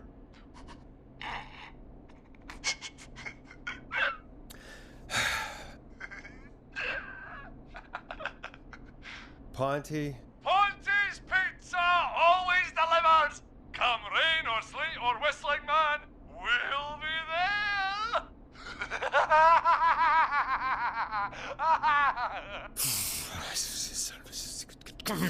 Forrest? Forrest? Are you okay? Forrest? I hope the whistling man gets in with his own pizza slicer. Jesus, Forrest? Sorry. That was too much. It's okay. It's been a high-stress night. Don't worry about him anymore, okay? Not for tonight, anyway. I think he's spent for now. We've got another call, whenever you're ready. Folks, don't spend your money at Ponty's Pizza. That's all I'm gonna say about that. Moving along, I'd like to welcome another caller to 189.16 The Scream. With me, Forrest Nash. Who, may I say, is calling? Well, hello again, Forrest. Dawn. We played your song, Long Ride Home. Did you hear it? Can you tell us? Never mind that now. First, I'm calling because I need your help. Are you in danger? I sure am. Do you mean... Yes, he's after me now. You? I think so. He must have heard me on the radio helping you. Helping? You didn't exactly help. Maybe I've been helping more than you know. I was out following a lead, trying to work out who would be next, after Chuck. And what happened? And I started to feel like I was being followed. I came back to my apartment building, but this newfangled security system has me locked out. I need you to help me get inside. Can a neighbor let you in? I only moved in last week. I don't know anybody yet. There's not even a buzzer here, only the keypad for the entry code. I need that code to get inside. Which apartment block do you live in? Maybe one of our listeners lives there too. It's the new Woodside apartment building between the town hall and the trailer park, but I doubt any of your listeners live there. I don't have many neighbors. Sounds like a prime piece of real estate. The sound really carries at night. Shit.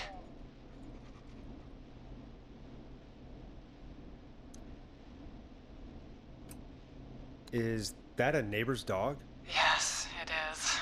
Boy, I wish he'd muzzle that thing and... Oh. And now he's blasting David Scopo out of his window. This night can't get any...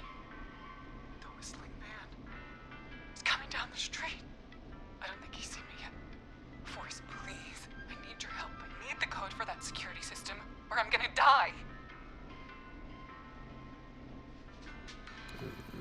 What's your neighbor's name? I don't know my neighbors, remember? Please, I need to get in. What's the name of the security system? There's a sticker on the box. It says Starling Security 4000. There's a keypad, and it looks like it wants a 6-digit number.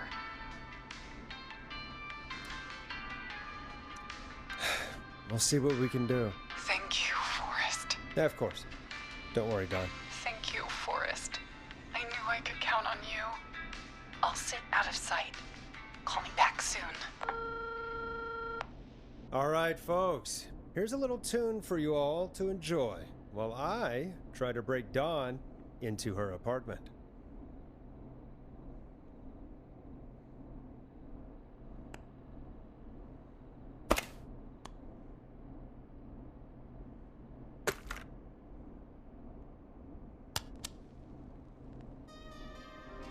Coming up for your listening pleasure, it's Caged Tiger with their single, One Last Goodbye.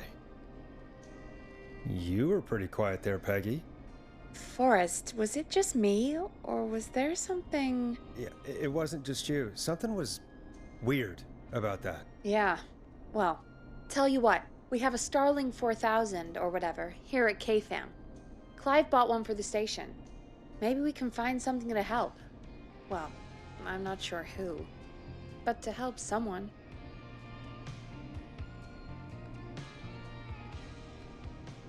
Okay, so she's locked out of the Woodside Apartments, and somewhere, Clive probably has the papers for the Starling 4000.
Starling 4000 user manual. Ah, these codes should come in handy.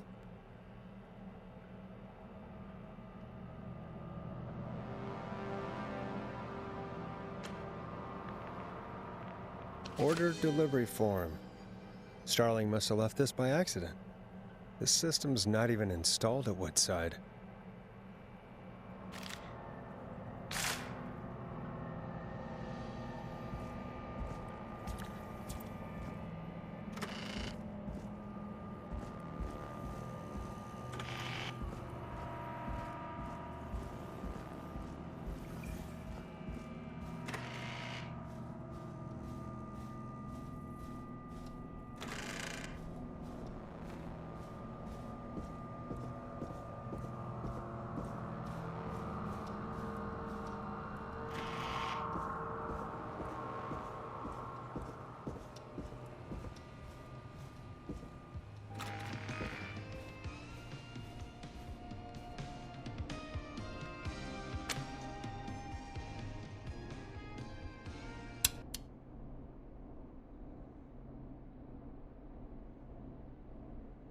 Welcome back, Forrest.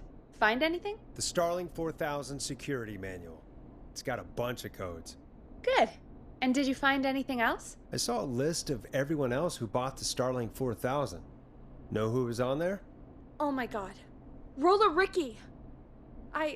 Do you think we should give him a call? Is that crazy?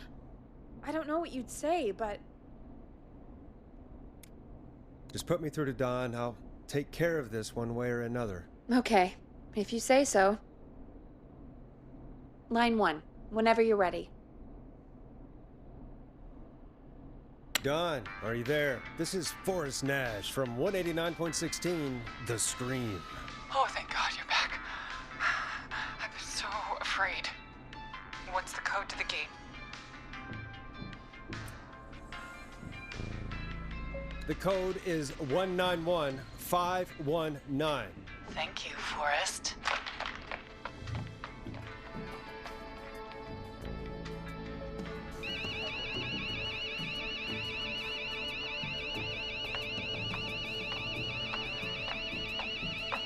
Son of a bitch. Ah!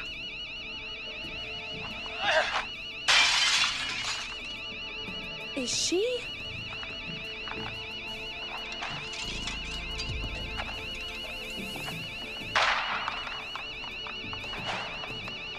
Yeah, stay out!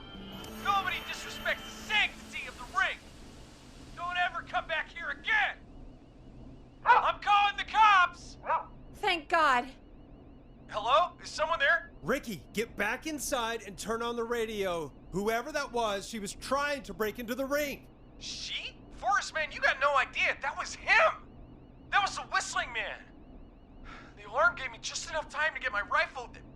I don't like hurting folk, but I can't let anything happen to Maxie. He's my best friend, you know? Listen, man, I'm heading back inside. Gonna barricade that window. My man, thank you. You and Peggy can skate for free whenever you want, forever. That's a done deal. Thanks, Ricky. Can't wait. You got it. Talk to you soon. Okay, Gallows Creek, here's some music while we process what just happened.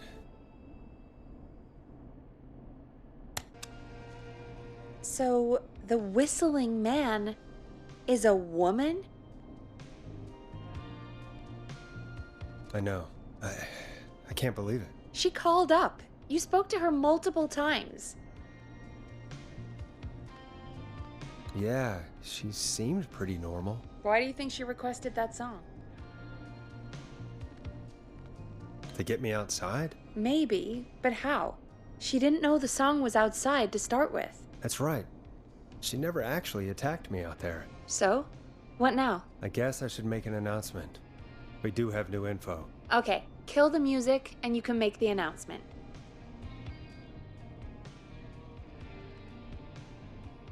Okay, you're live in 3, 2...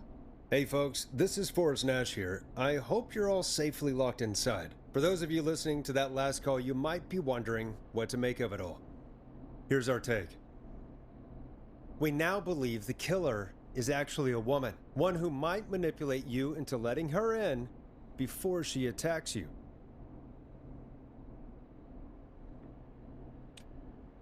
I'm sad to say, but it's time to trust no one. The killer was calling themselves Dawn. This could be a fake name. If anyone needs help or you have info on the killer, please call in. You folks have my new number, right? It's 911. Hopefully, our next caller can help shed some light on our killer. Hey, we had a call come in. Okay, folks, time to take a call. You're through to Forrest Nash on 189.16, The Scream. Hey, man. Murphy? Damn straight. What's going on, Murphy? You in danger again? Nah, man. I've just been listening to the show here at home. And since you asked folks to call in if they could help out, well, I'm calling. I don't know if I can say as much as other folks have, but I figure I wouldn't be a good role model to Fernando if I didn't try to help, you know? You're a good father, Murphy. Absolutely. Fernando's a lucky kid. thanks. So, what do you want to know? Well, what can you tell us? I don't know, really. All right. Well, do you know anything about the death of George Barrow? Absolutely nothing. Okay. What about the killer herself? Herself? Man, I didn't get my ass kicked by a lady. The man I went toe-to-toe with was a man. You heard the last call, right, Murphy? Yep. So you know it's a woman, and you were trained by a VHS, Murphy. I know, but... Man, how could it have been a woman under that mask? Let's just move on. Do you know anything about the history of the Whistling Man? No, sir. Tonight's the first time I ever heard of him. What? I moved here 3 years ago, man. What do you want from me? Hey, man, no worries. Just thank you for trying. Right. Sorry I couldn't help y'all more, man. Now, if you'd have asked me about gators... Forrest, we have a call coming in. Sorry, Murphy. I think that's all we've got time for right now. All right. I'll catch y'all with the gator talk later.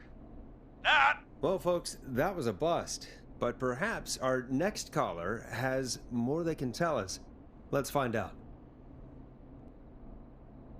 This is Forrest Nash, and you're listening. Please help me. My name is Casey Moore. I'm at 25 Nancy Drive. My best friend's been stabbed. He's bleeding everywhere. I don't know what to do. Please help me. Somebody's been stabbed? Can you tell me what happened? We'd been out at the reservoir. We were heading back to his place when we heard this whistling all of a sudden. He just started freaking out. He screamed at me, told me to hide. I'd never seen him like that, and I just panicked and ran and hid in a bush. Oh no. Forrest. Then what happened? He went up the road and talked to someone. I couldn't really hear or see anything. It sounded like he might have known the person, and they just stabbed him. Casey, was his attacker the Whistling Man? The who? They had a mask and wore all black? That's all I know. Please, we need help here. I'll get you help, but I need to know. Where did the masked person go? They left. They left him to bleed out. I waited until they were gone, then dragged him into the garage and called 911. Wait, why didn't she make sure he was dead? I don't know. I think I heard them say something like, "It's not so funny now, is it?" before they left, but please, he needs to get to the hospital. I can't drive, so we need an ambulance. Forrest, the ambulance was destroyed in the explosion at the gas station. You should get all the info you can. Can you tell us where your friend was stabbed? They stabbed him in the stomach, and then stabbed him again in his leg when he was on the ground, and it's... Oh, the knife is still there in his leg! What's your friend's name, Casey? It's Jason Parker. We'll be right back. Peggy, patch us through to the hospital. On it. Phoning St. Gabriel's now. Switch to line 2. Hello, St. Gabriel's Hospital. How can I help you? Hi, this is Forrest Nash from 189.16. We have a stab victim at 25 Nancy Drive named Jason Parker. He's been stabbed in the stomach and the leg. He's bleeding heavily. Oh, God, I'm sorry. But the ambulance is... well, you know. I know, but please, we need something, or he's going to die. Forrest, listen, you're going to have to get him here. We need to see him, and we can't get there ourselves right now. We don't have any way to drive him right now. And even if we did, he's bleeding out fast. All right, listen. We need to buy him time to get here. That means stopping the blood first, and then finding someone to stabilize him. To stabilize him, you really need someone with first aid training. Do either of you have any? No. Me neither. Damn it. I'm really sorry about this, but I have other patients who can't wait. All I can do is talk you through the procedure as quick as I can, and then leave the rest to you. You think you can handle that? We don't really have much choice. Hit me. Okay, from the top. If he's bleeding out, then you need to get him comfortable and try to stem the bleeding. Lay him down. Apply continuous pressure directly to the affected areas. When the bleeding slows, get a clean cloth of some kind and hold it over the wounds. Get them comfortable. Apply pressure. Clean cloths when slowed. Got it. I think. You said he was stabbed, right? If the object he was stabbed with is still in him, don't take it out. It's stopping the worst of the bleeding right now. If anything, you should secure it so it stays where it is. I wouldn't have thought of that. It makes sense, though. God, that was a lot of info. But I think we can handle this. Glad you've got it so far, because there's more to go. I'm still with you, Doc. What else do we need to know? If he's lost a lot of blood, he may enter shock. If he does, act fast. If you applied a cloth and it's bleeding through, don't remove it. Just apply another on top of it. If it's safe, elevate his legs to get blood circulating to his vital organs. Try to keep him warm. Get him to rest and reassure him. We need the patient to stay calm. All right, don't replace bandages, elevate his legs, keep him warm and calm. This is a lot. I'm really sorry. That's as much as I can give you right now. Try to stop the bleeding. Find someone to get him stabilized and get him here as quick as you can. Good luck. All right, Forrest. Casey's still on line 1. Hello? Hello? Forrest, are you there? I'm here. How is Jason doing? Badly. He's still bleeding. I need help. I've been putting pressure on his stomach wound since you left, but he's still bleeding. I don't know what to do. That's good, Casey. The nurse said to do that. What about the knife in his leg? It's gotta be hell. Should I pull it out? No, don't touch the knife. The bleeding will get worse if you pull it out. Are you sure? I'm sorry. I'm gonna stop making suggestions. No, don't worry, Casey. We're a team here. We're all going to get Jason through this. Casey, is his leg wound bleeding right now? I hate looking at that knife. Yeah, it's bleeding. His stomach is worse, though. I think we need to secure the knife so it doesn't move around. Do you have anything you can tie around it? Yeah. There's some laundry piled up on top of the dryer, some cloths on the hood of the car, and what else? I guess I've got my jacket.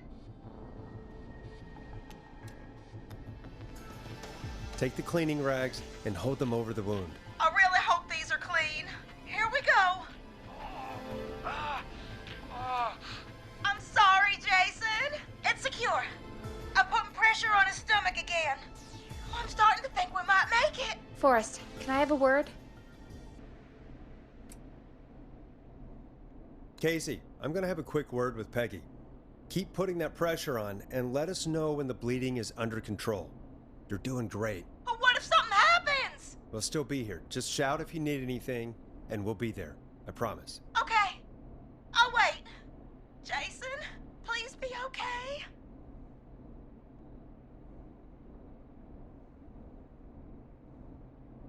What's up, Peggy? We can't stay on the line with her all night.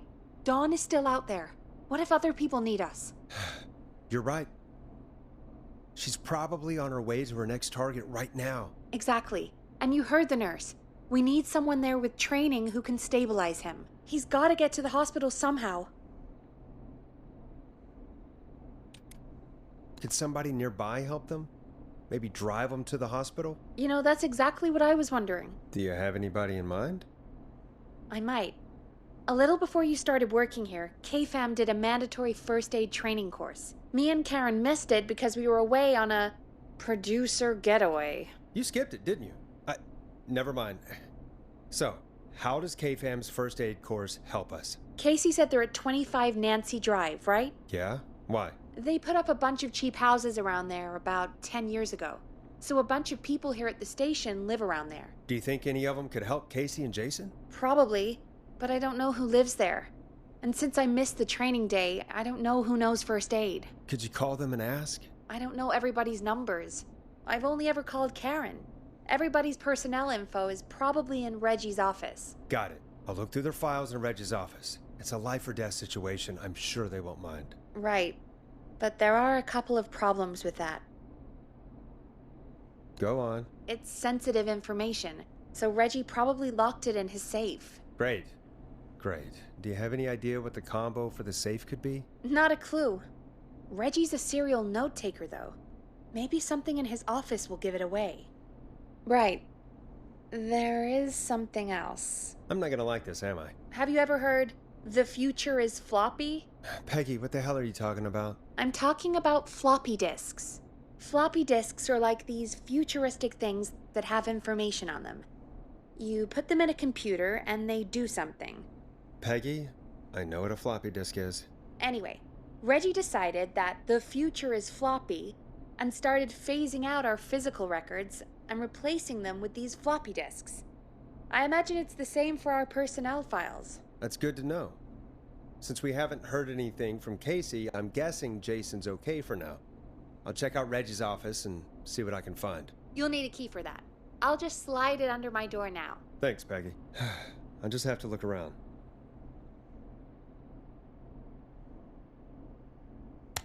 Good. I'll patch my mic down to the office so you'll hear me over the intercom.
Looks like I need a 4-digit code.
Could this be it?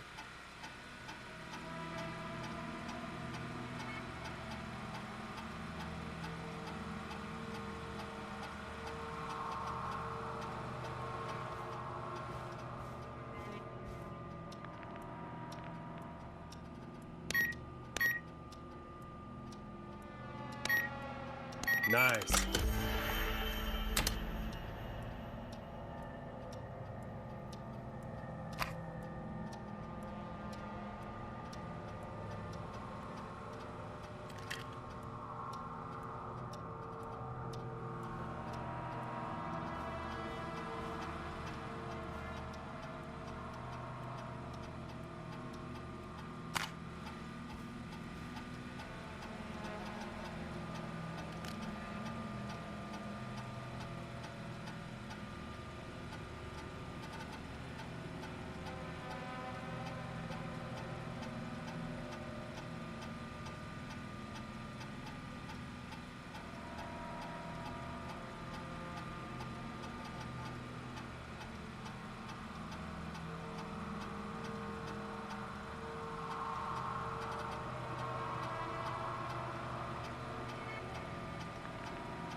Get a load of this, Peggy.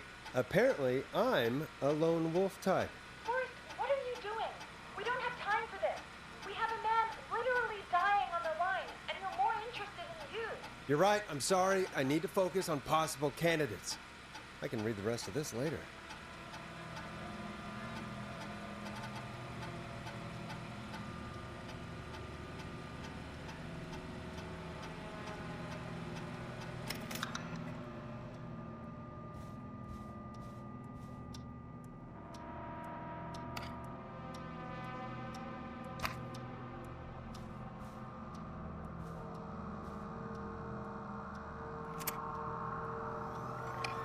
Hey, Peggy. I think Reggie's on to you and Karen. Maybe don't bring those little drink umbrellas into work for a while. What? Why are you reading my file? You need to find someone who can help Casey. We already know I can't. Don't waste time. You're right. I'm sorry. I need to focus on possible candidates. I really shouldn't have read both. We're in a hurry.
Hey, Peggy, you there? Yeah, I'm here.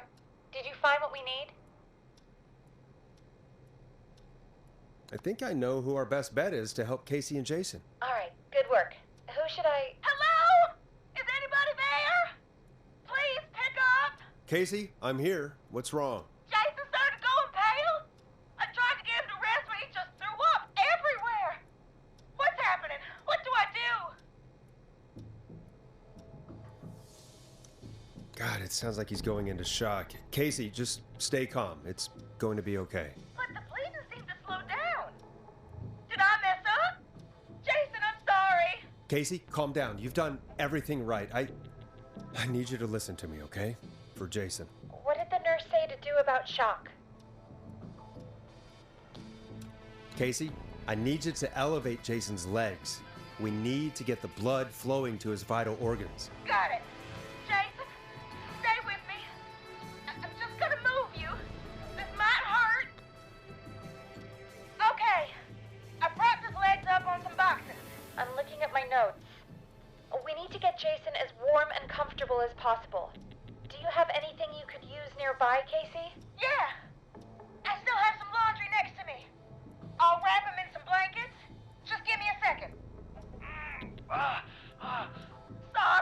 Sorry. Jason's bleeding through his bandages. Should I get him new ones? Or... Oh, God. Don't remove the bandage. Apply another one on top of it. Do you still have something you can use? I've used the rest of the laundry to keep him warm, so I'll use my jacket. I can always get a new one. I'll fix his bandage and get him warm. Hold on, please.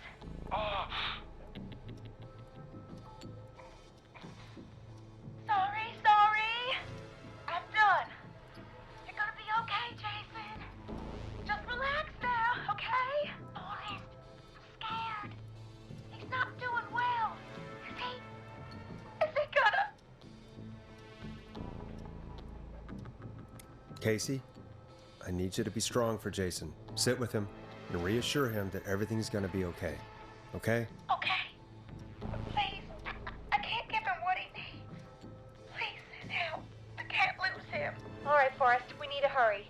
Jason doesn't sound like he's doing too well. You said you knew who to call earlier? Who was it? We need to call John Hedges. He lives on Nancy Drive. He didn't really participate in the first aid training, but he's a former war medic. He's probably the most trained person we have. Really? I never really spoke to him before. A war medic, huh? Yeah, and according to Reggie's notes, John keeps all of his old equipment at his house. He's something of a hoarder. All right. What's his number? 542-0735. Calling now. Let's hope he picks... Who the hell is this calling me at? What time is it? John, it's Forrest Nash here at KFAM. We have an emergency and we need your help. Forrest? If this is a work emergency, then it can wait until the goddamn morning. Just leave me a note like everybody else. John, no, this is a medical emergency. A man has been stabbed by the Whistling Man, or... Never mind. He's badly hurt, and he's going to die unless we get someone to him now. The Whistling Man? What kind of joke is this? John, we're not kidding. A man is gonna die if we don't help him right now. Seriously? I haven't been called on for over 10 years. Where's the patient? What's his condition? He's at 25 Nancy Drive. I think we got his friend to stem the bleeding, but he's gone into shock. He's passed out right now. You say he was stabbed? Do you know the extent of his injuries? From what we were told, he has 2 major stab wounds. One to the stomach and one to the leg. The knife is still in his leg, and the stomach wound is open. Understood. Let me grab a few supplies and I'll head right over. Damned if he dies on my watch. Thank you, John. We'll let him know you're on your way. Good luck. Hello, Casey. Are you there? How are we doing? Bad. Jason seemed really weak and then just started thrashing.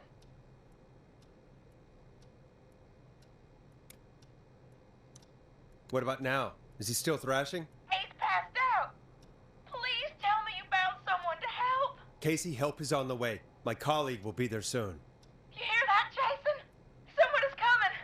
You're gonna be just fine. Just hold on for me, okay? Just hold on. Come on.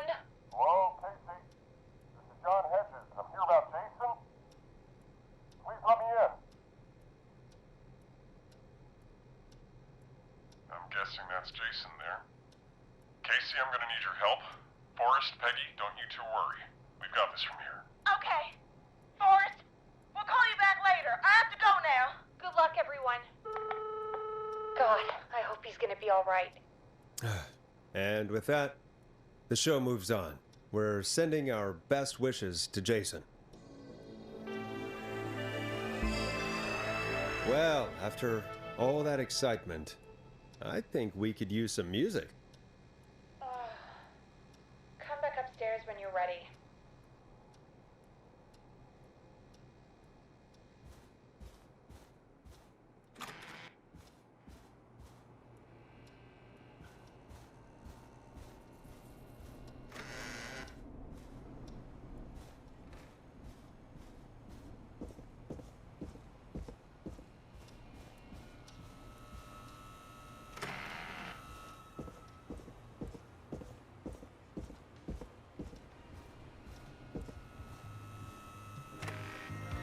Getting pretty late. This might be your last break for the night, so try to enjoy it. Give me a buzz when you want to go back on air.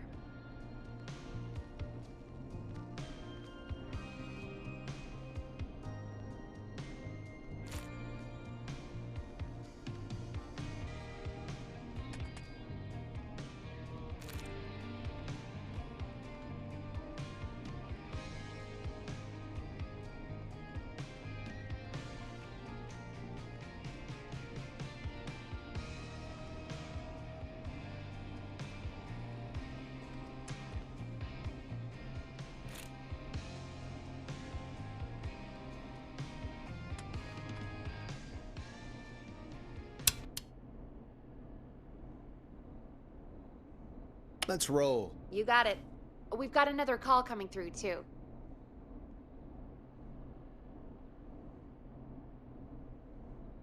Welcome back to 189.16, The Scream. I believe we have another caller on the line. How are you tonight, caller? Forrest, it's me, Roller Ricky. Oh, and Maxie's here too. Good to hear from you again. How are you both doing? Oh, we're good, man, thanks to you. You're like our guardian angel. That wouldn't be a bad look for you, Forrest. A little White Wing Halo number? Maybe something for the K-Fam Halloween party. All right, everyone, let's calm down. Ricky, I'm just glad we could help you and Maxie. Is there anything else we can help you with, Ricky? Actually, I think I have some info that might help you. Oh? What's that? You see, man, me and Jason know each other. You know each other? Yeah, we went to Gallows High and played on the football team together. He was a gnarly offensive linesman, and I was our star wide receiver. Runner Ricky, they called me. All right, and what does that have to do with tonight? Well, because George, the guy who drowned, he was on our team too. What? You knew George? Yeah, but not long. We had our first team party on the night he drowned. He seemed like such a good dude. Ricky, were you there when George drowned? No, man. Once the party turned, I beat feet out of there. Man, I remember George and his girl there. There was a whole lot of love, man. I could see it, you know? Ricky, listen, this is very important. I need to know everything about her. I didn't really know her before, or see her after that. I never even got her name, man. I just remember he called her Bean. Then what did she look like? Please, tell us anything you remember. I just remember a pretty girl, man. I'm sorry. Ricky, you said the party didn't last long. What happened? We were just having a good time, and then the next thing I knew, everyone was running for their life. I looked up and saw that goddamn whistling man in the trees. And I never ran so fast in my life. I ran straight home. Didn't know about George until next morning at school. I'm guessing it was whistling night, wasn't it? That the whistling man was just another kid. Yeah. I don't know how George died, but I always felt like if anyone deserved to die that night, it should have been me. And Ricky, it wasn't your fault. You're not a bad person. I know that now, man. It took a long time to learn, but yeah, just thought I'd tell you all what I know. Thank you, Ricky. This helps. Thank you. You got it, man. Anyway, I think it's time for me and Maxie to free up your phone lines. Thanks for listening, man. I'll let you to it. Night, Ricky. All right, folks. Looks like we got a new lead in the case. If anyone has any info about this mysterious being, please call in. If she was George's girlfriend back then, she's probably in her mid to late 30s now. Huh. Oh, we have another call coming in, but hang on. What's up, Peggy?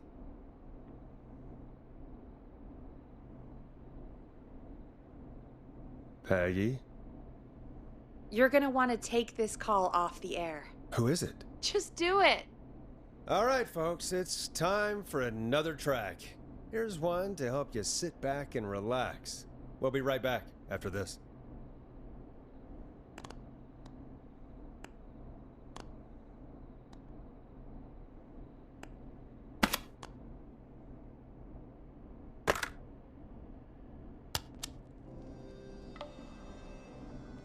I know him.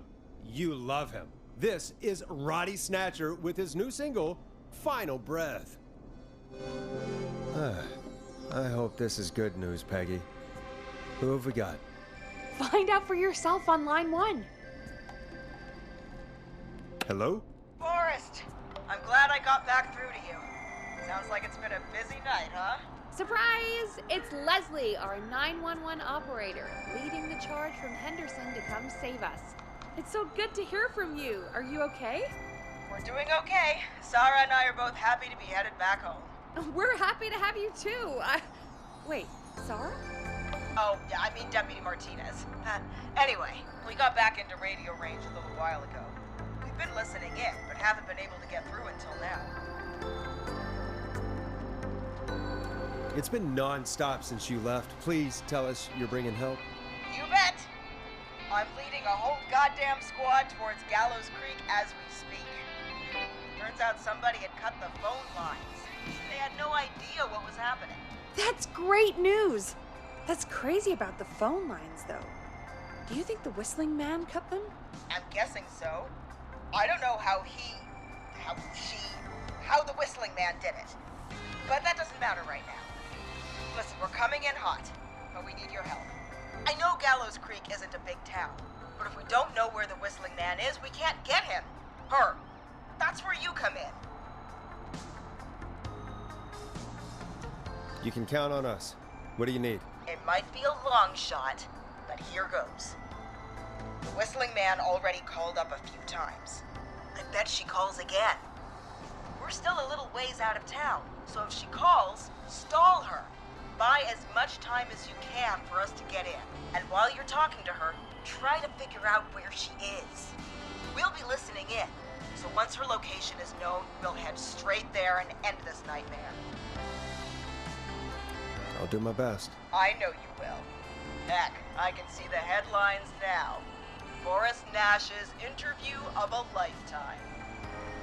Anyway, I'll radio the other cars and tell them the plan is a go. Hopefully the next time I see you, it'll be with our killer behind bars. Take care now. We'll see you soon, Leslie. Oh, thank God. It sounds like this is almost over. We're nearly through this.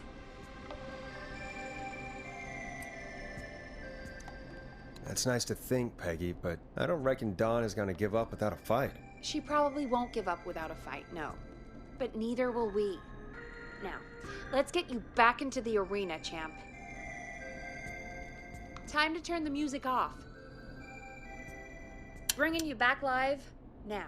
Welcome back to The Scream with me, Forrest Nash. The line is lit up, but before I get to our next caller, I just want to say, things are looking up. It's almost over. But for now, let's bring in our next caller. Evening, caller. This is Forrest Nash. Hello, Forrest. This is John Hedges. I'm here with Casey. I wanted to give you an update on Jason. John! Is he gonna be okay? He's a fighter. He'll be fine. We've got him stabilized and resting in a bed. We're preparing to move him to the hospital. Thank you so much. If you hadn't been there, then... God, I don't even want to think about what would have happened. Of course, Casey. We're just happy he's okay. John, Casey, you two did all the work. Tell Jason to get well soon from us, whenever he's up for it. Well, why don't you tell him yourself? Is this Forrest? The one and only. I hope you're feeling better. It's good to hear you, Jason. How are you? Oh, well, you know. I've got a hole in my stomach, and there's a knife in my leg, but John gave me something to take the edge off. So, I might feel even better than either of you.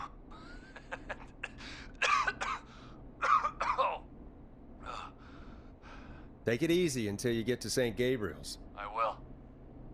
But, before that, I needed to call you. I'm guessing the Whistling Man is still out there? Yep.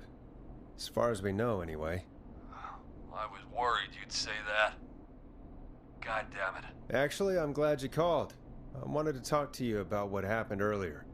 Go for it. We spoke to Roller Ricky not long after you were attacked. You spoke to Ricky?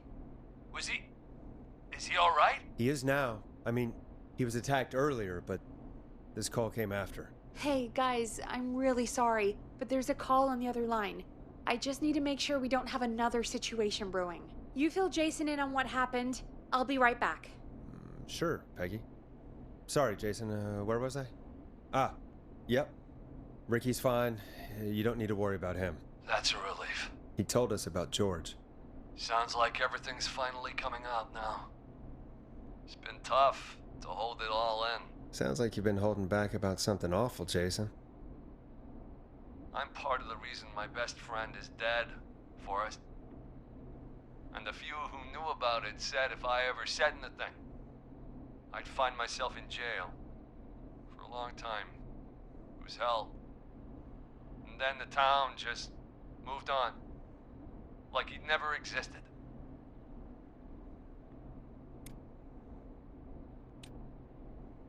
What happened that night? I went along with the stupid prank, that's what. Whistling night. Some of the guys on the football team had an idea for a way we could haze the newcomers. We decided to plan a party in the woods and have the whistling man crash it. It was stupid. We each had a role. I was the stabbed friend. At the party that night, I left the group for a second, met our whistling man, pretended to get stabbed in front of everyone. Started an almighty panic, those screams. That was the last time I saw or heard George alive. How did George die, Jason? I don't know. I was playing dead. But when I heard her scream... Ricky mentioned a girl named Bean. Is that who you mean? Bean? Oh, yeah. I guess George did call her that. Yeah. He called her Bean. I heard her again tonight, Forrest. Her name was... What? What happened? Are we still on air? No, we're not. Seems like the power is completely gone. How do we get it back on? I don't, we can use the emergency generator down in the basement. Ricky picked it up a while ago in case we ever needed to do an emergency broadcast. An emergency broadcast? Emergency? You know, nuclear war, alien attack, broadcasting a serial killer's location to the cops so we can end this nightmare. Fair point. It's in the storage area, in the far back corner, up on the wall. You might have spotted it earlier when you were digging around for all those tapes. It'll have a big red button. Just press that. I'll see you when you're back.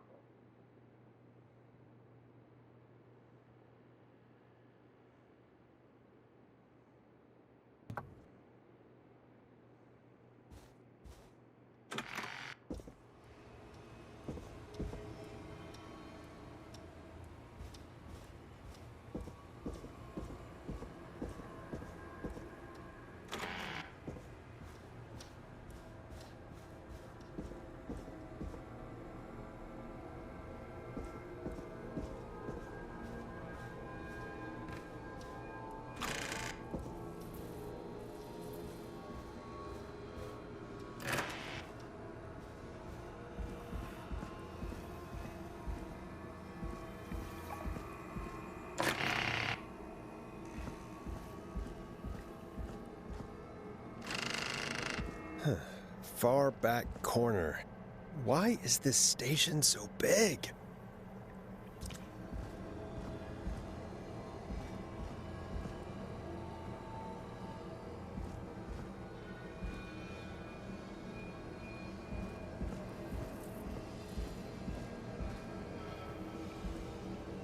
That must be it. Boom! We've got power.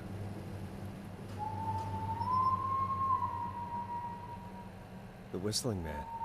I need to warn Peggy.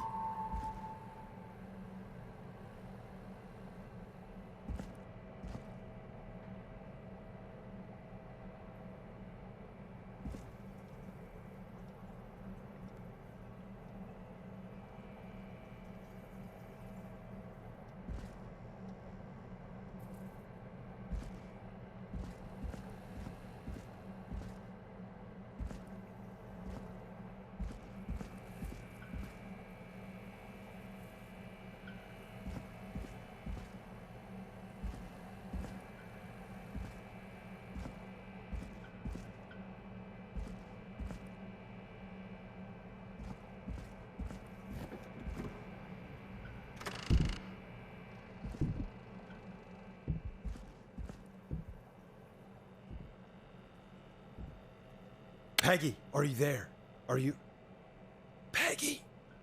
I need to get back upstairs.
Oh, no.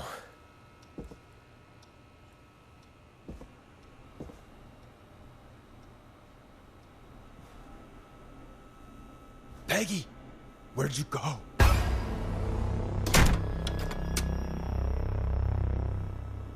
No way. This can't be happening.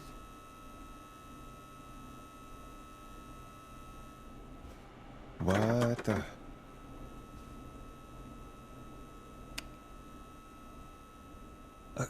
A call.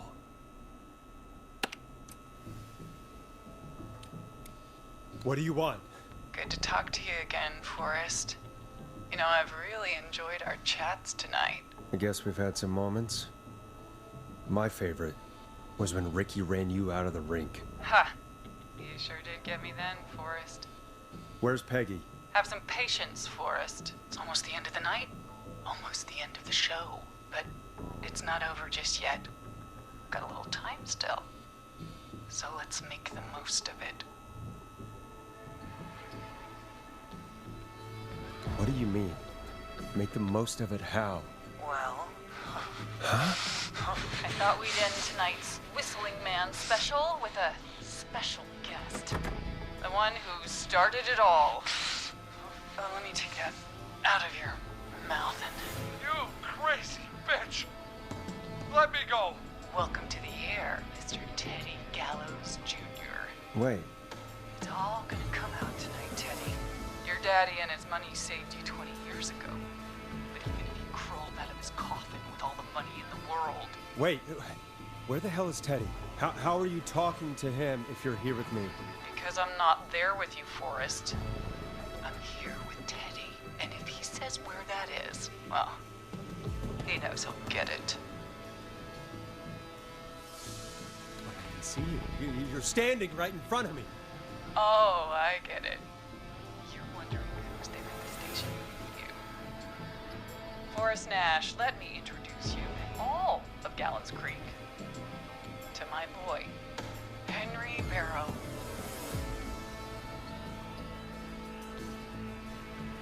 Your son? You mean you... Like that he... Yes, Forrest. He and I had a son. So there were 2 whistling men tonight.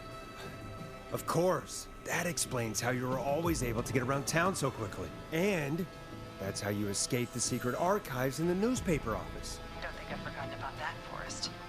Locking my sweet boy away like an animal. And Murphy, he was right, wasn't he? He did fight a man. He did. I taught my boy to never run away from a fight. Hang on.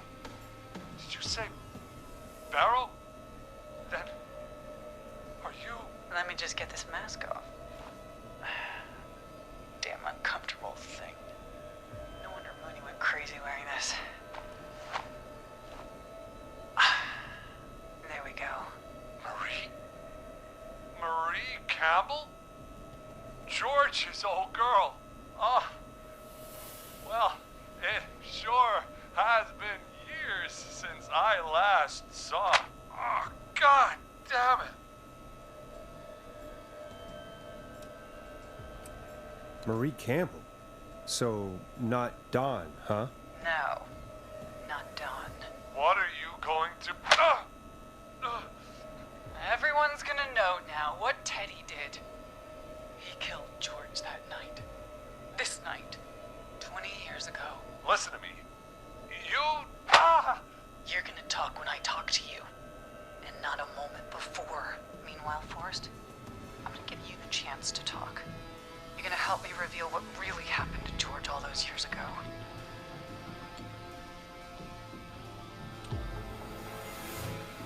Why should I help you? Why should I play any part in this? Because I think you believe in justice. You think this is justice?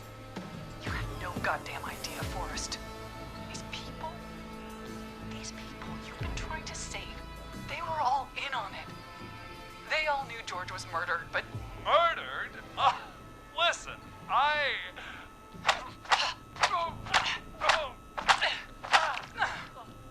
said you speak when you're spoken to.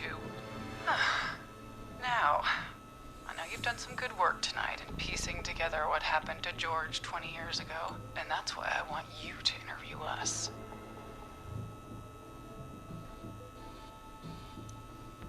Are you serious? You want me to interview you? Am I serious? After everything tonight, you really have to ask me if I'm serious. Do a good job.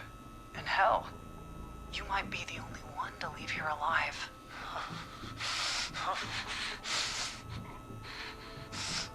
I need to drag this out. If I can buy Leslie time to get back to Gallows Creek, and if I can find out where Marie is, then this can end. Teddy, we'll start with you. Just, talk me through what happened that night.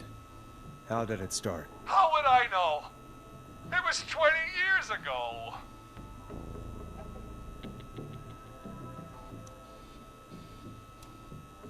Do you want to die, Teddy? Because if you don't start talking... What the hell? God damn it. Okay. Our first team party was coming up. And when I saw the date it was scheduled for, I had an idea for a way we could prank the new guys.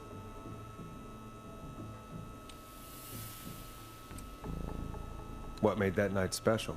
That was the night Mooney went missing. We couldn't pass it up. I was just surprised. No one had ever thought to do it before. Wait. You mean this was the first whistling night? Keep talking, Teddy. We went up near Whistling Point. God, who was there? Me, Jason, and George, of course. But George didn't come alone. He brought Marie. And Roller Ricky. He was there too, wasn't he? Yes, Ricky was there too. Runner Ricky, our wide receiver. I helped him off the bottle, you know. Because I'm a decent man. Is that so? Yes, it is. He came apart one day. Some people do. He had some issues. Wasn't stable. I didn't want him to hurt his chances in life. So, I helped him keep himself together. You were afraid he would talk about that night, weren't you? Keep talking. About midway through the night, we put the prank into action. We looked up at the trees and saw Jason there, bloody, like he'd just been stabbed. And the whistling man, screaming. George and I and Ricky, we got left behind. But Ricky was in on it too. I know he was. He and Teddy were as close as anybody. Teddy must have told him the plan.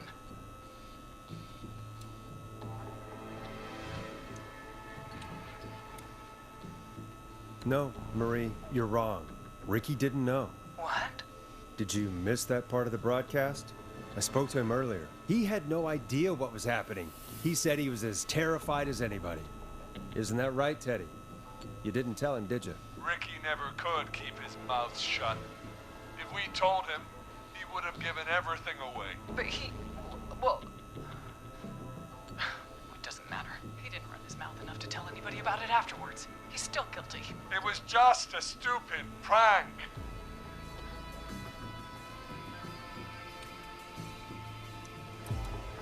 How can you still say it was just a prank? Oh, come on.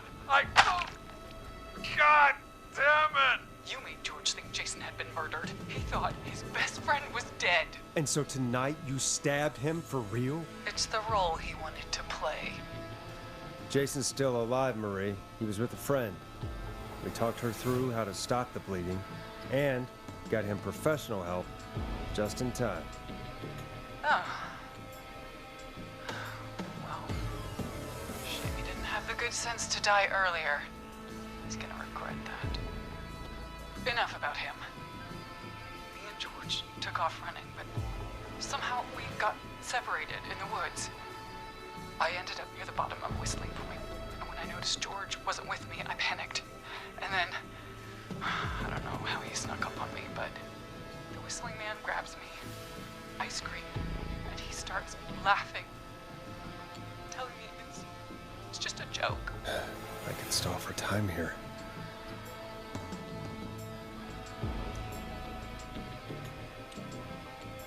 Who was it, Marie? Who was the Whistling Man?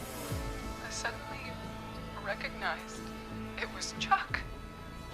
Chuck Brody was the Whistling Man, laughing away. But then he stops, and he's looking up at the top of Whistling Point. What was he looking at? Teddy, what happened next? Nothing. I mean, it was just... Teddy? George fell off Whistling Point.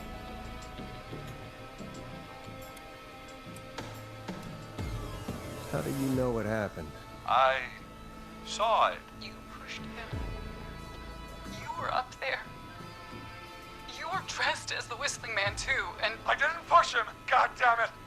I just chased him up there, and he kept backing up. When I saw he was about to go over, I reached out. That's what you saw. You liar. It's not my fault. He didn't know it was a joke.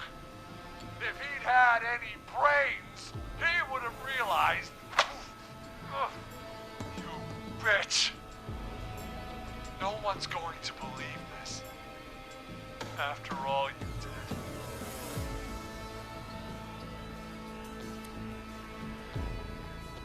If she's lying, why the cover-up? My future was at stake, Nash. You know what it's like. People like us are bred for bigger things.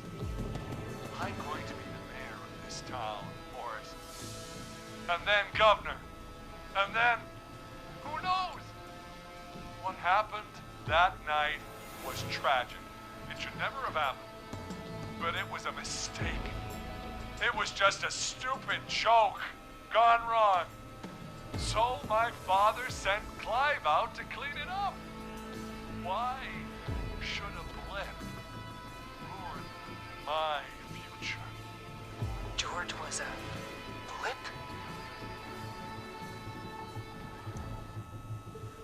That's an evil thing to say, Teddy. That's the way it is. My father agreed with me. Sandra found him the next morning while out jazz running. She found him in the river, but she lied about that to protect Teddy. She said something about her rent going up, unless she... Teddy, Did your father own Sandra Sharp's dance studio? It's Gallows Creek, not Sharp Creek. I'd answer the question if I were you, Teddy. Yes, okay. We own most of the town. That's it then. Your father was going to run her out of business unless she lied and said she found him in the reservoir instead of the river. What my father did in his business dealings is nothing to do with me. The false reports. That's why you killed Sheriff Matthews too, isn't it, Maria? Not just to get him out of the way, but... Everyone was in on it, Forrest. Even the coroner wrote a fake report. Said George was drinking, that he just got himself into trouble, and... I saw. I'm sorry. For all it's worth, Virginia didn't have much of a choice. She had a sick sister whose treatment she couldn't afford. She played along with the gallows to save her sister's life. And her own. Even still, she should have told the truth. I did my part. I tried everything I could think of. I even went to the newspaper, but no. That coward killed the story. We'll take care of Maurice Russell later.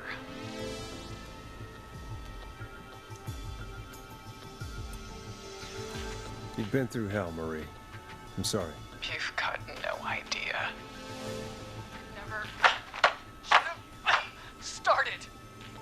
He shouldn't have pushed my George off a cliff. He should have been punished. But it's coming to a stop. At least for now. Here, where George and I first met, before he joined the football team, was right after he shot the winning throw. Wait a sec.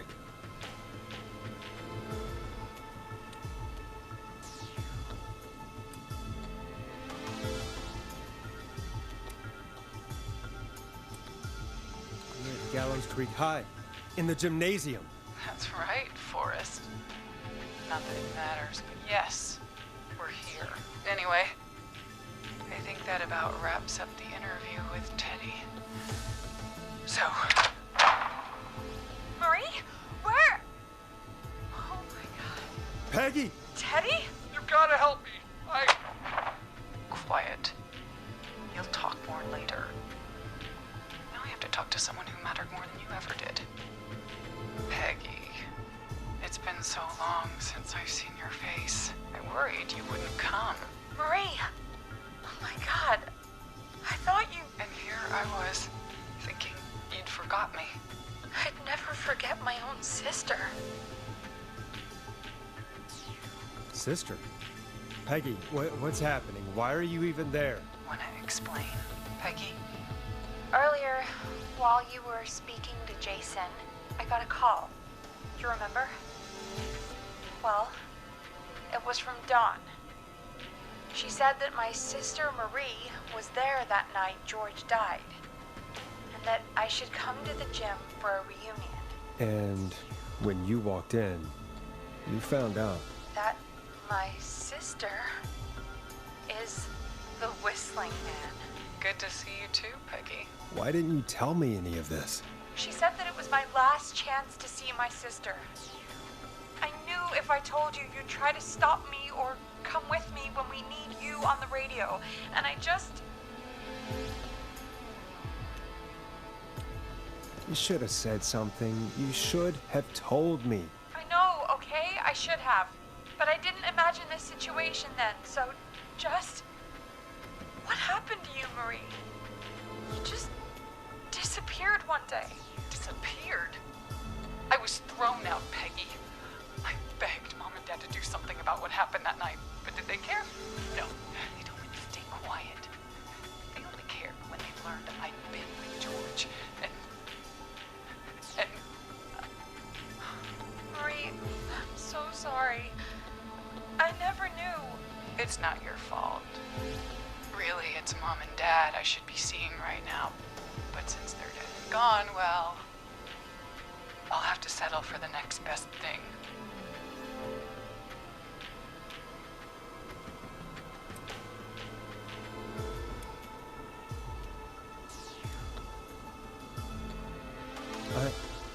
Wait. Is that why you went after that kid in the maze? Eugene Stein? Because his parents? That's right. Eugene's parents were there that night, too. They got themselves killed in a bus accident. And since only their child was left... Murray, please. Mom and Dad are gone, Peggy.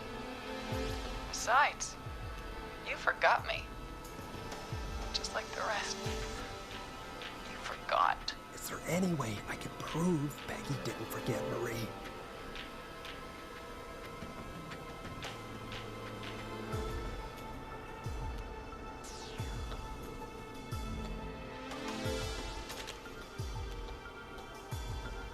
Marie, Peggy never forgot about you.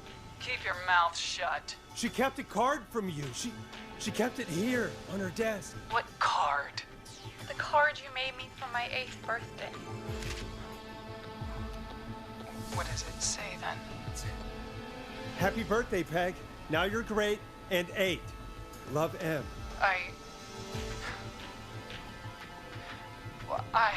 Henderson police! Freeze!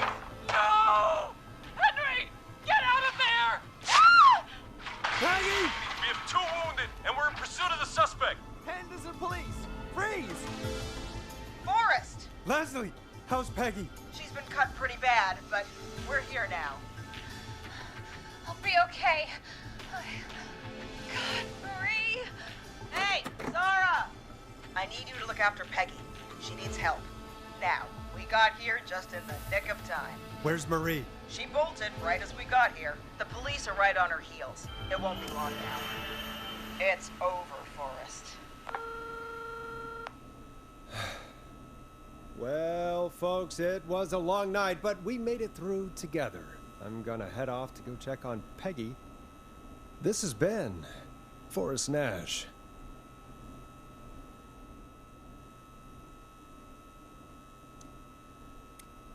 And it's been a scream.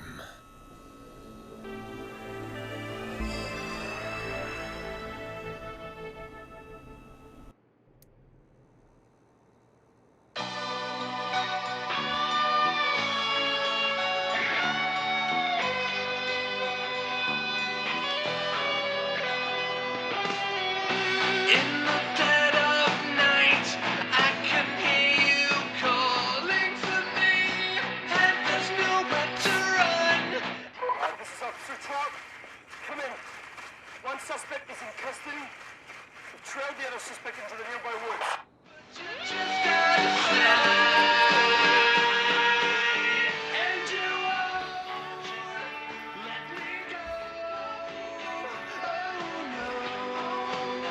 Here in the darkness, I've got this feeling. It's growing stronger inside of me. It's a killer frequency.